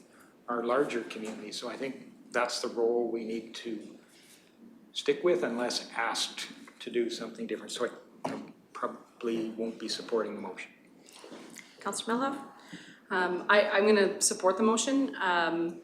That they came and they asked us. I think it's important that we do our due diligence and dig in and find out what we can do, even if that means putting it on ICC and talking to our town partner and continuing to work collaboratively. Administration said that they haven't done an investigation on this and then was able to provide a whole bunch of information. I then would love to see if they did dig in and research this. You were able to provide a whole bunch of information after saying you haven't investigated it, so maybe investigating it would bear tons of fruit. So I'd like to see what you guys could come up with as potential options, even if it does return back to there is no options. But taking the time to dig into it, I think would be an interesting, see what we can come up with. Thank you. All right, seeing no other further lights, I'll call the question. Those in favor? Those opposed? Motion's defeated. Okay. Now moving on to the reports. We have 9.1, which is the CEO report. Turn it over to CEO Emmons. Thank you, Reeve Swanson, Council. The June 24th CEO report, Bill 33. In December 2024, Alberta government passed legislation to repeal the Freedom of Information Privacy Protection (FOIP) Act and split it into two pieces of legislation, one dealing with the protection of privacy, the other dealing with the access of information. Protection of Privacy Act, led by Technology and Innovation, offers stronger privacy protections, maintains public trust, and improves public bodies' ability to deliver services and programs. Subsequently, the Access to Information Act, led by the Service Alberta and Red Tape Reduction, will enhance access to information rights to align Alberta's practices with global best practices. The acts and associated regulations come into force beginning in June. Closed session agenda items will reflect this change. Bill 50, Municipal Affairs Statute Amendment Act. As you may know, Bill 50 received royal assent on May 15th, includes amendments to the Municipal Government Act, Local Authorities Election Act. Collection of fact sheets and detailed information about the legislation changes and how they impact your municipality are available on Open Alberta on the attached links. The RMA's 2025 Post-Secondary Scholarship is now open for applications. The scholarship, established in 1995, is designed to encourage young rural Albertans to pursue further education and thereby enhance the ability of these young people to make meaningful contributions to their communities in subsequent years. A scholarship in the amount of $1,000 is presented to one successful applicant from each of the 5 districts. The 2025 application term will end August 29. All interested persons are invited to apply to the RMA Post-Secondary Scholarship by submitting the required information through the RMA's online application process. The 2025 application term closes August 29, 2025. The Alberta Utility Commission Notice of Proceeding Suspension. Clearwater County is currently registered as a stakeholder in the AUC's proceedings 28295 for the Caroline Solar Farm. The AUC has suspended proceedings until further notice. Details regarding the suspension are provided in the following letter. Okay, thank you. Welcome. Any other questions or comments on the CEO report? Seeing none, look for a motion to accept the CEO report for information. Councillor Ratcliffe. Thank you. All those in favor? That's carried. Moving on to 9.2, the capital project status update report for June 2025.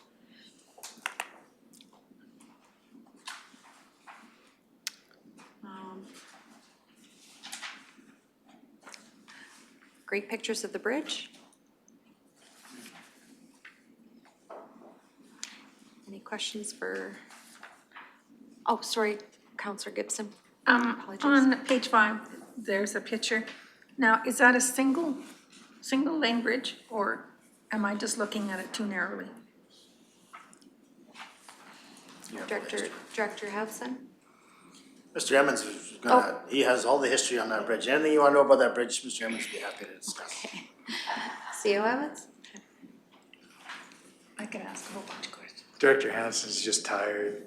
That's bridge file 1963 crossing the James River. It's a pony truss. That's the bridge that Mr. Hansen, Director Hansen, was talking about on our tour.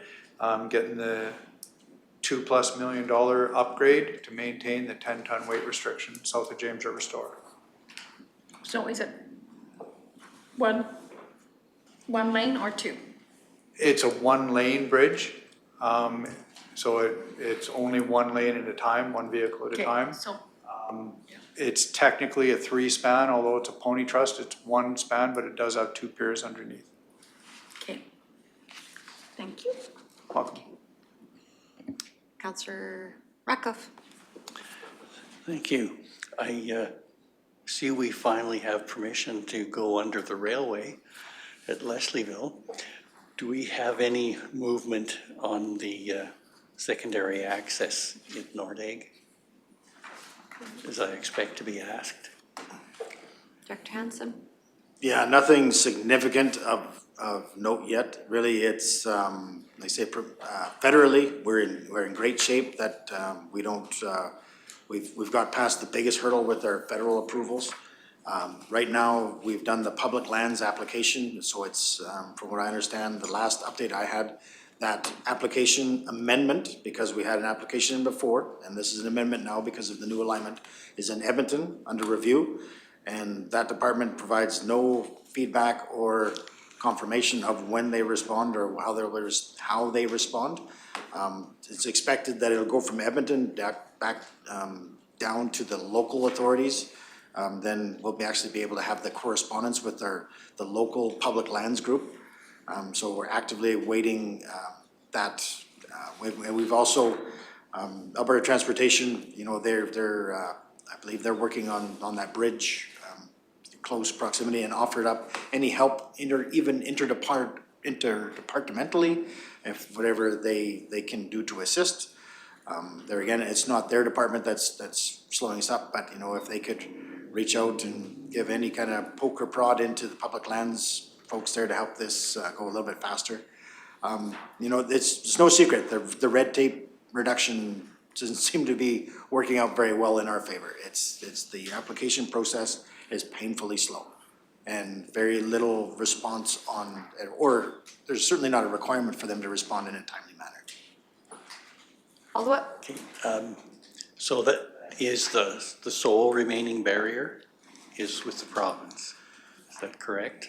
Well, there's some applications that you don't want to make until like, for the species at risk or the SARA report, which goes to, the federal government, but you can only do that within 90 days of completion. So it's one of the higher risk ones, and it is the longest one that seems to be taking the amount of time.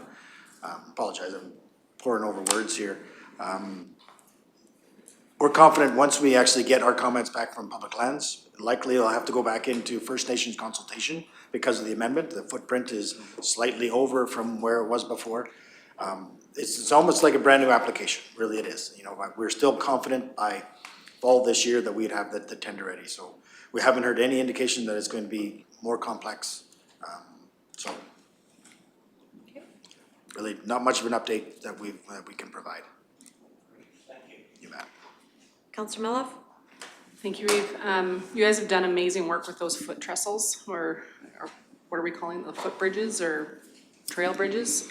They truly look fantastic. My comment is there awards that we can nominate you and your team for all the work that they've done on that? Economic Developers of Alberta has awards for this type of work. I'm sure there's numerous others, but you guys have truly done some great work, and it's been a great added amenity to the community. And if there's an opportunity for either us as a council or that community to apply for you and your team to get recognized for that work, I would like us to do that. Yeah, I certainly appreciate the accolade there internally. There's nothing that we'd ever look for. That sounds right down the wheelhouse of community and our ag and community services. You know, really they were coming up with the idea. You know, we just execute some of these great ideas, and they've done a lot of the heavy lifting there. So I would really put those accolades back to our ag and community services group. You know, and the work that they've done, even the past administration was the team now. I know we've taken over the hard trestle, I guess, or the expensive trestle, and we do have a plan to come up with really hoping for a more cost-effective solution, because I would hate to see two of those pedestrian bridges completed and the one in the middle not, and that wouldn't look very good on an accolade for sure. So maybe let's wait till we get them all done and we'll talk again. Sounds good. I really think that the team as a whole, like your point is taken with it being community and ag services, but the admin team as a whole deserves a big pat on the back for this, and because it's the one that I found was in the economic development range. Perhaps, I believe it's Lutz that's looking after that file right now. Perhaps she can dig into that a little bit further to make sure that you guys are recognized for the wonderful community amenity that you guys have been able to build for Nordic and all of Clearwater County and the traveling public. Thank you. Councillor Lai? Sure, and I would agree that's been great project management. Now, on the opposite side of that card, I'd ask about the Condor paving project. It's described as warranty work yet has a $10,000 budget. Maybe you could explain that, and is that a deductible or? Yeah, no, really, that would just cover engineering fees. That we know that there would be residual engineering there to come in and actually do the inspections. I'm sure you drove through the dip on the way here this morning. And that's, you know, and it's great that we've gone right to the end of the warranty period with that, so then that could be excavated out, reconsolidated, and then repaved, so that we hopefully only have to do it one more time. And so, but that's what the small amount would be for, is not the work should be covered under warranty, and that has been indicated that it is, but the engineering dollars is gonna be our cost. Okay, thank you. Thank you. Councillor Ratcliffe? Thank you. You briefly touched on Trestle 2. Do you have a little more of an update on the future of that, or Yeah. what progress? Absolutely. So what we did is we engaged our bridge engineer that worked and had provided us a very successful project on the Tauntaun Bridge. Those guys are very efficient and excited to work on train bridges. So they came out and provided us a preliminary assessment. That was actually at no charge. They came out and brought their, and just did some hand coring, looked at the original reports that ISL had completed. And we've actually accepted a proposal from them to go do some more non-destructive testing, to go out there, and they're confident they can come back to us with a better solution than reconstructing 75% of that structure, based on their preliminary data that they've seen, which is great news. Stay tuned, because I say they need to ensure that the rot that they are finding is manageable, and that we're still going to get 50, 75 years worth of life by putting this deck on there without having to do any major repairs within the next 5, 10 years, for example, right? So we're very happy with what they've proposed with us and how optimistic they are, but the proof will be after they actually do some more testing. So that would be a next year project at best. Yeah, we're hoping over the next, it's only June, I say that, right? So I'm hoping that testing, I think they were arranged for a site visit right away, so those reports will be created.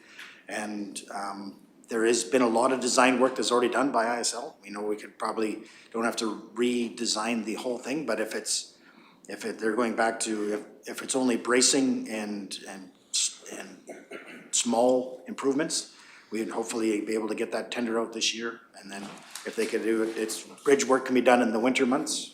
I would love to see, best case scenario, open for spring 2026. Great. Don't hold me that though. Thank you. By the way, I like the detail you've put in your reports. Okay, seeing no other further questions, looking for a motion to accept the capital status update report for June 2025. Okay, thank you, Councillor Ratcliffe. All those in favor? It's carried. Moving on to 9.3, the Clearwater Regional Fire Services Report. Any comments, questions on that one? Looks like they were very busy in May. I'm glad they could help out with the G7 and be able to deploy at Swan Hills. It looks pretty good. Looking for a motion to, if there's no other comments or questions, I'm looking for a motion to accept the Clearwater Regional Fire Services report from Councillor Cermak. Thank you. All those in favor? That's carried. Moving on to the Parkland Regional Library System return on investment report for 2024.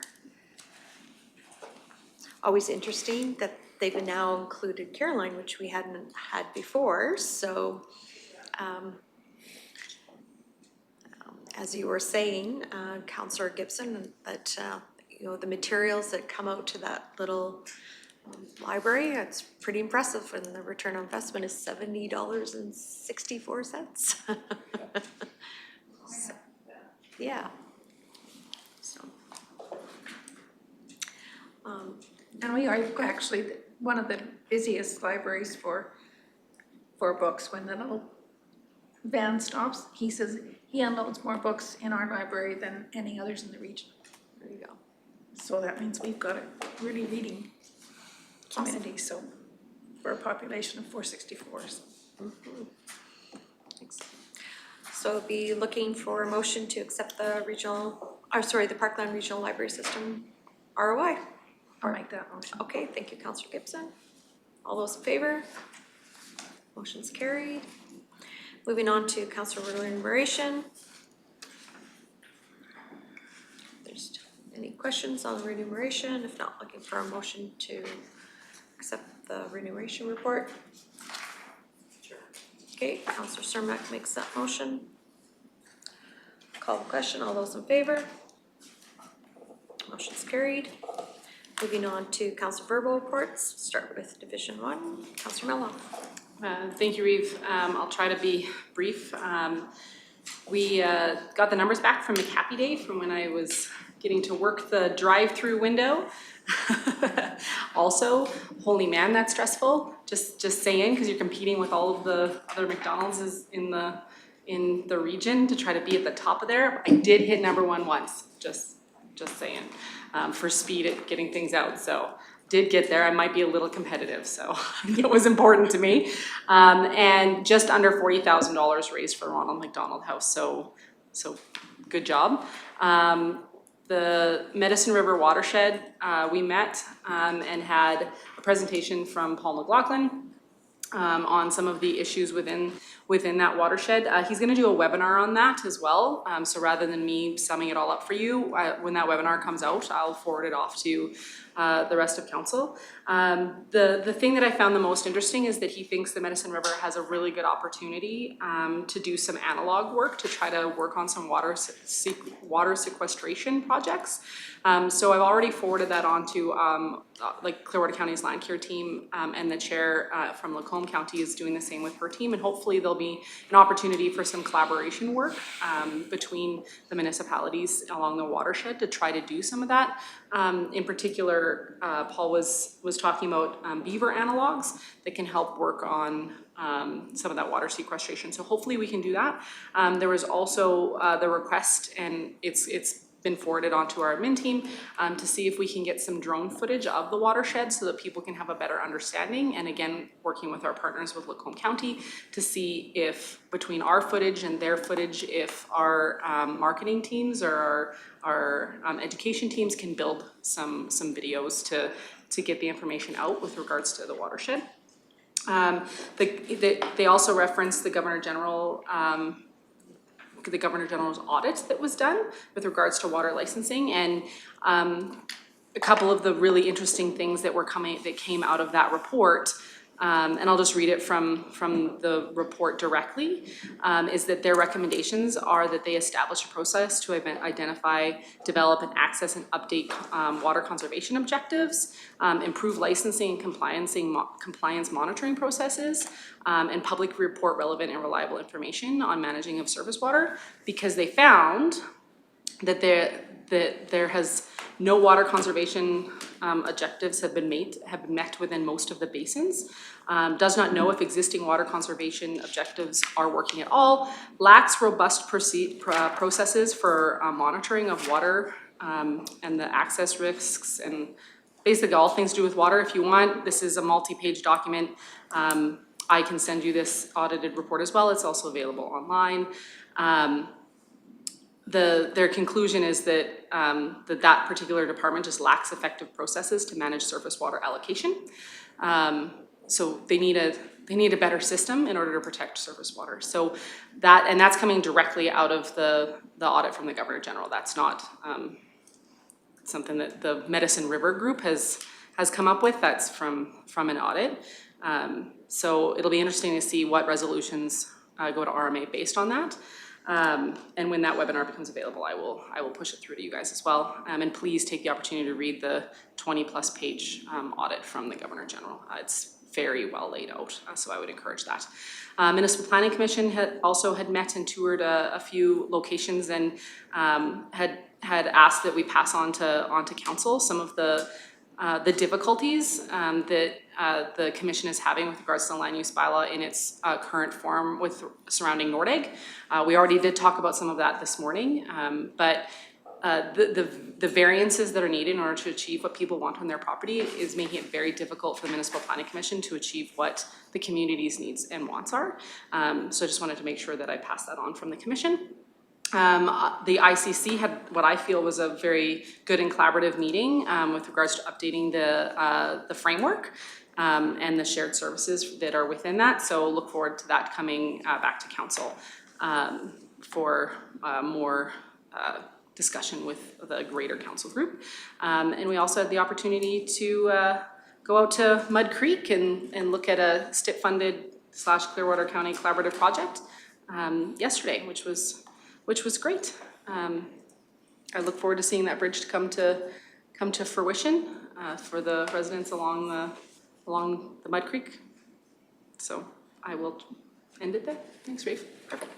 A quick question for you in Sure thing. regards to this Auditor General and water, et cetera, because we do know it's a building issue, essential topic. I know you're on the North Saskatchewan watershed. What is being said at that level? Their AGM is on Wednesday, Oh, so okay. Then I'll wait. I'll poke it. I'll poke it there. I am seeking re-election for that board to represent us again on the board of directors, not just as a sitting member. So we'll see what happens on Wednesday with their AGM. But I've also forwarded some of this information onto them as well, so we can get some of their feedback. But I won't know until after that meeting. Okay, thank you. Thank you. Great. Councillor Lougheed. Thank you. Looking at the clock, I have the distinct advantage of following Councillor Melhoff, so she's very thorough, so I have very little to report in addition to those things that we've experienced together. I will say that I did have my opportunity for the councillor drop-in session, and it was a great chance to catch up with my wife and then I think the bridge announcement was great to get together with the minister and know that the province is behind some of the challenges we face in maintaining a network of bridges that are many years past their best, or best before date anyway. And then I also look forward to the David Thompson grad on Thursday, where I'll get to represent us as council representatives. So that's me in a nutshell here right now. Okay, thank you. Councillor Cermak. Yes, I guess our last strat meeting we had an RME webinar that we listened to here. Very interesting. If nobody else caught it, there was some pretty intense information given out. There are some numbers I didn't like very much, but I guess they're going to give us some clarification here maybe on Thursday on what is happening there with the police force. And I had a drop-in session at Caroline on Thursday. I had a great visit with the staff there. Nobody else came and visited. I had a seniors housing meeting that same day, which went along well. And I also had a meeting with the West stakeholders, and I invited Councillor Lougheed to be with me at it, and Janet Ansley, I think her name is. She is one of the chief sustainable officers for, no, I can never get this name right. They call it the Philippico project in the north. It's named after the owner's pet rabbit. That's what he called the project out there. They hope to have it up and running by 2028. It's going to be air-cooled with a closed water loop. And they expect to probably pay right around $1 billion to get it all installed and going. And the biggest challenge right now is to get a paycheck over to the Eastern European countries for the actual generator. They won't even start making it until they get a check. And this is an Alberta company that uses Alberta natural gas to provide power for Albertans. And we are going to be the recipients of the tax because it's in our county. Very knowledgeable people to talk to. This Janet, I had a conversation after the meeting, and she is really hep at being with Clearwater County. She said that if she didn't have too many ties in Calgary, this would be the place she'd want to live. All right, Yeah. That's it. thank you.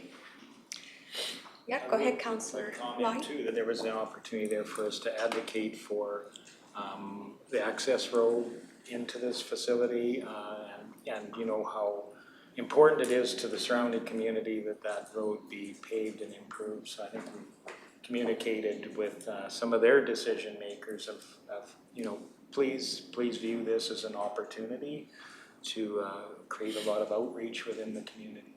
So it was a good moment, I think. Thank you for inviting me. Yep. Thank you for coming. Councillor Mallow.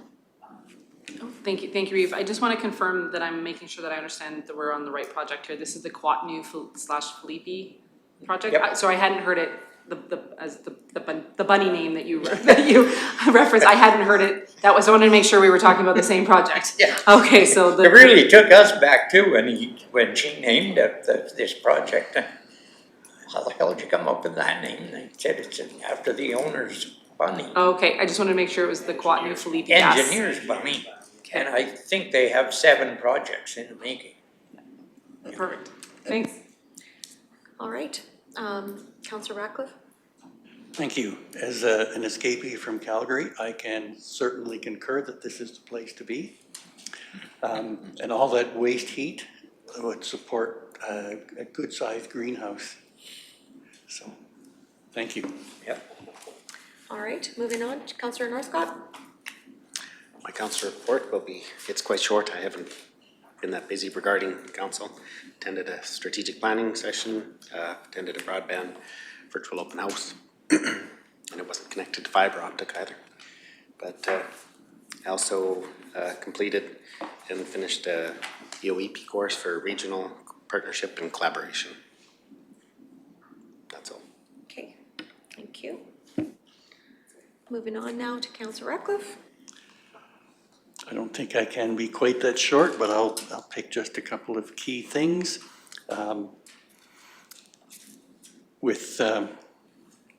Yes, the FCSS strategic planning was June 11th.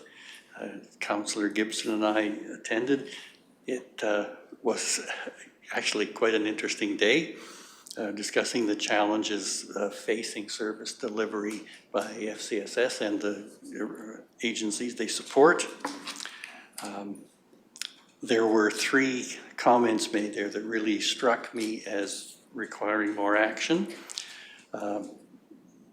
First being that the system is failing people. The sector is underfunded and it's a recipe for failure. So I think there are a lot of options to restructure, remove silos where better service, more service can be delivered at the same cost. Sorry. And FCSS is also continuing with this restructuring, trying to create the one-stop shop, and they have a name for it that I forget, community wellness or something. And that is a project started last year, and it is moving forward as the time permits, moving well. I don't think we mentioned the North Saskatchewan Recreation Board that Councillor Melhoff and I attended, where we approved some funding for a local project.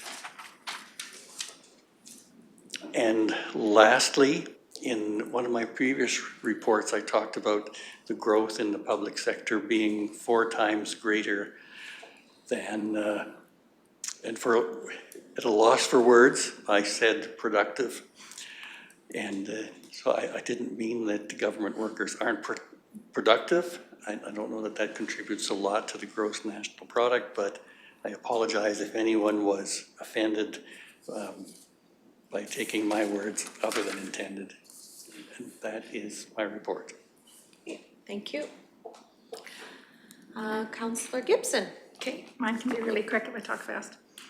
I attended the FCSS draft plan meeting. Very interesting, and we're spreading out more throughout the county because we now have a third person who is dealing with seniors. So then I attended the council strat plan meeting and then the online meeting with the RMA.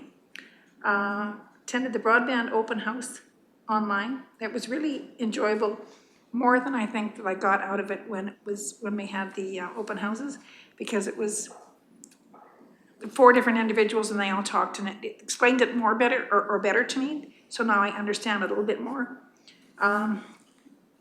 So it was more in depth. Attended our first Clearwater Library Board meeting. Really interesting. We had one lady from Nordeg was in attendance with us. The other one was online. We're working on a budget for the library branch for funding. It could be kind of interesting for that. Mud Creek Bridge opening. Then I have, oh yes, sorry, the library meeting, the funding for, we have to have that by July 7th, sorry. Mud Creek Bridge opening, and then tomorrow I have the Rocky Library. Okay, thank you for that.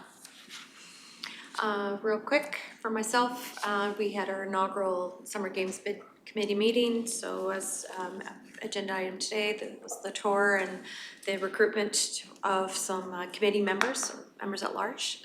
So we'll put in a bid before the end of August.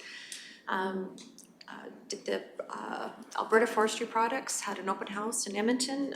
They had invited me to come up, so it was actually a very short open house. It was just more or less meet and greet and to discuss just what the tariffs are doing with the US and how counties can be supporting their industry. Missed the West Central stakeholders. I wanted to go. Instead, I went to the RMA Charity Golf Day. It was $45,000 raised for distillery, which was amazing. And it was rain the whole day, so it was not fun, sorta. I did attend the Unstoppable Nonprofit Committee meeting. That was interesting to see where they're advancing with their particular project. And they will be visiting the Drayton Valley Foundation in the next month and having their meeting next month. Did both the broadband virtual open houses. I think they were well done. And attended the Central Reeves and Mayor's meeting in Red Deer. And there are a couple of elected officials, mayors, that are not going to be running again. So it was kind of a bit of bittersweet, a bit of a farewell for them. And quite a few actually were on the fence. They didn't know what they were going to do come the fall, if they were going to throw their name in the hat or not. Did attend the Mountain Rose Community Appreciation and AGM last evening, and it's great to see how that organization has celebrated 35 years in existence, and they're vital for our community and what they're doing. So I appreciate everything that's going on in that nonprofit. So that's the council reports. So look for a motion to accept the verbal council reports. Okay, thank you, Councillor Northcott. All those in favor? Carried. One letter from the farrier in correspondence. I'm just looking for a motion to accept that for information. Sure. Okay. Councillor Northcott, Councillor Ratcliffe, sorry. All those in favor? It's carried. We have one item in closed session, so I'll look for a motion to go into closed session. Councillor Northcott, all those in favor? And that's carried.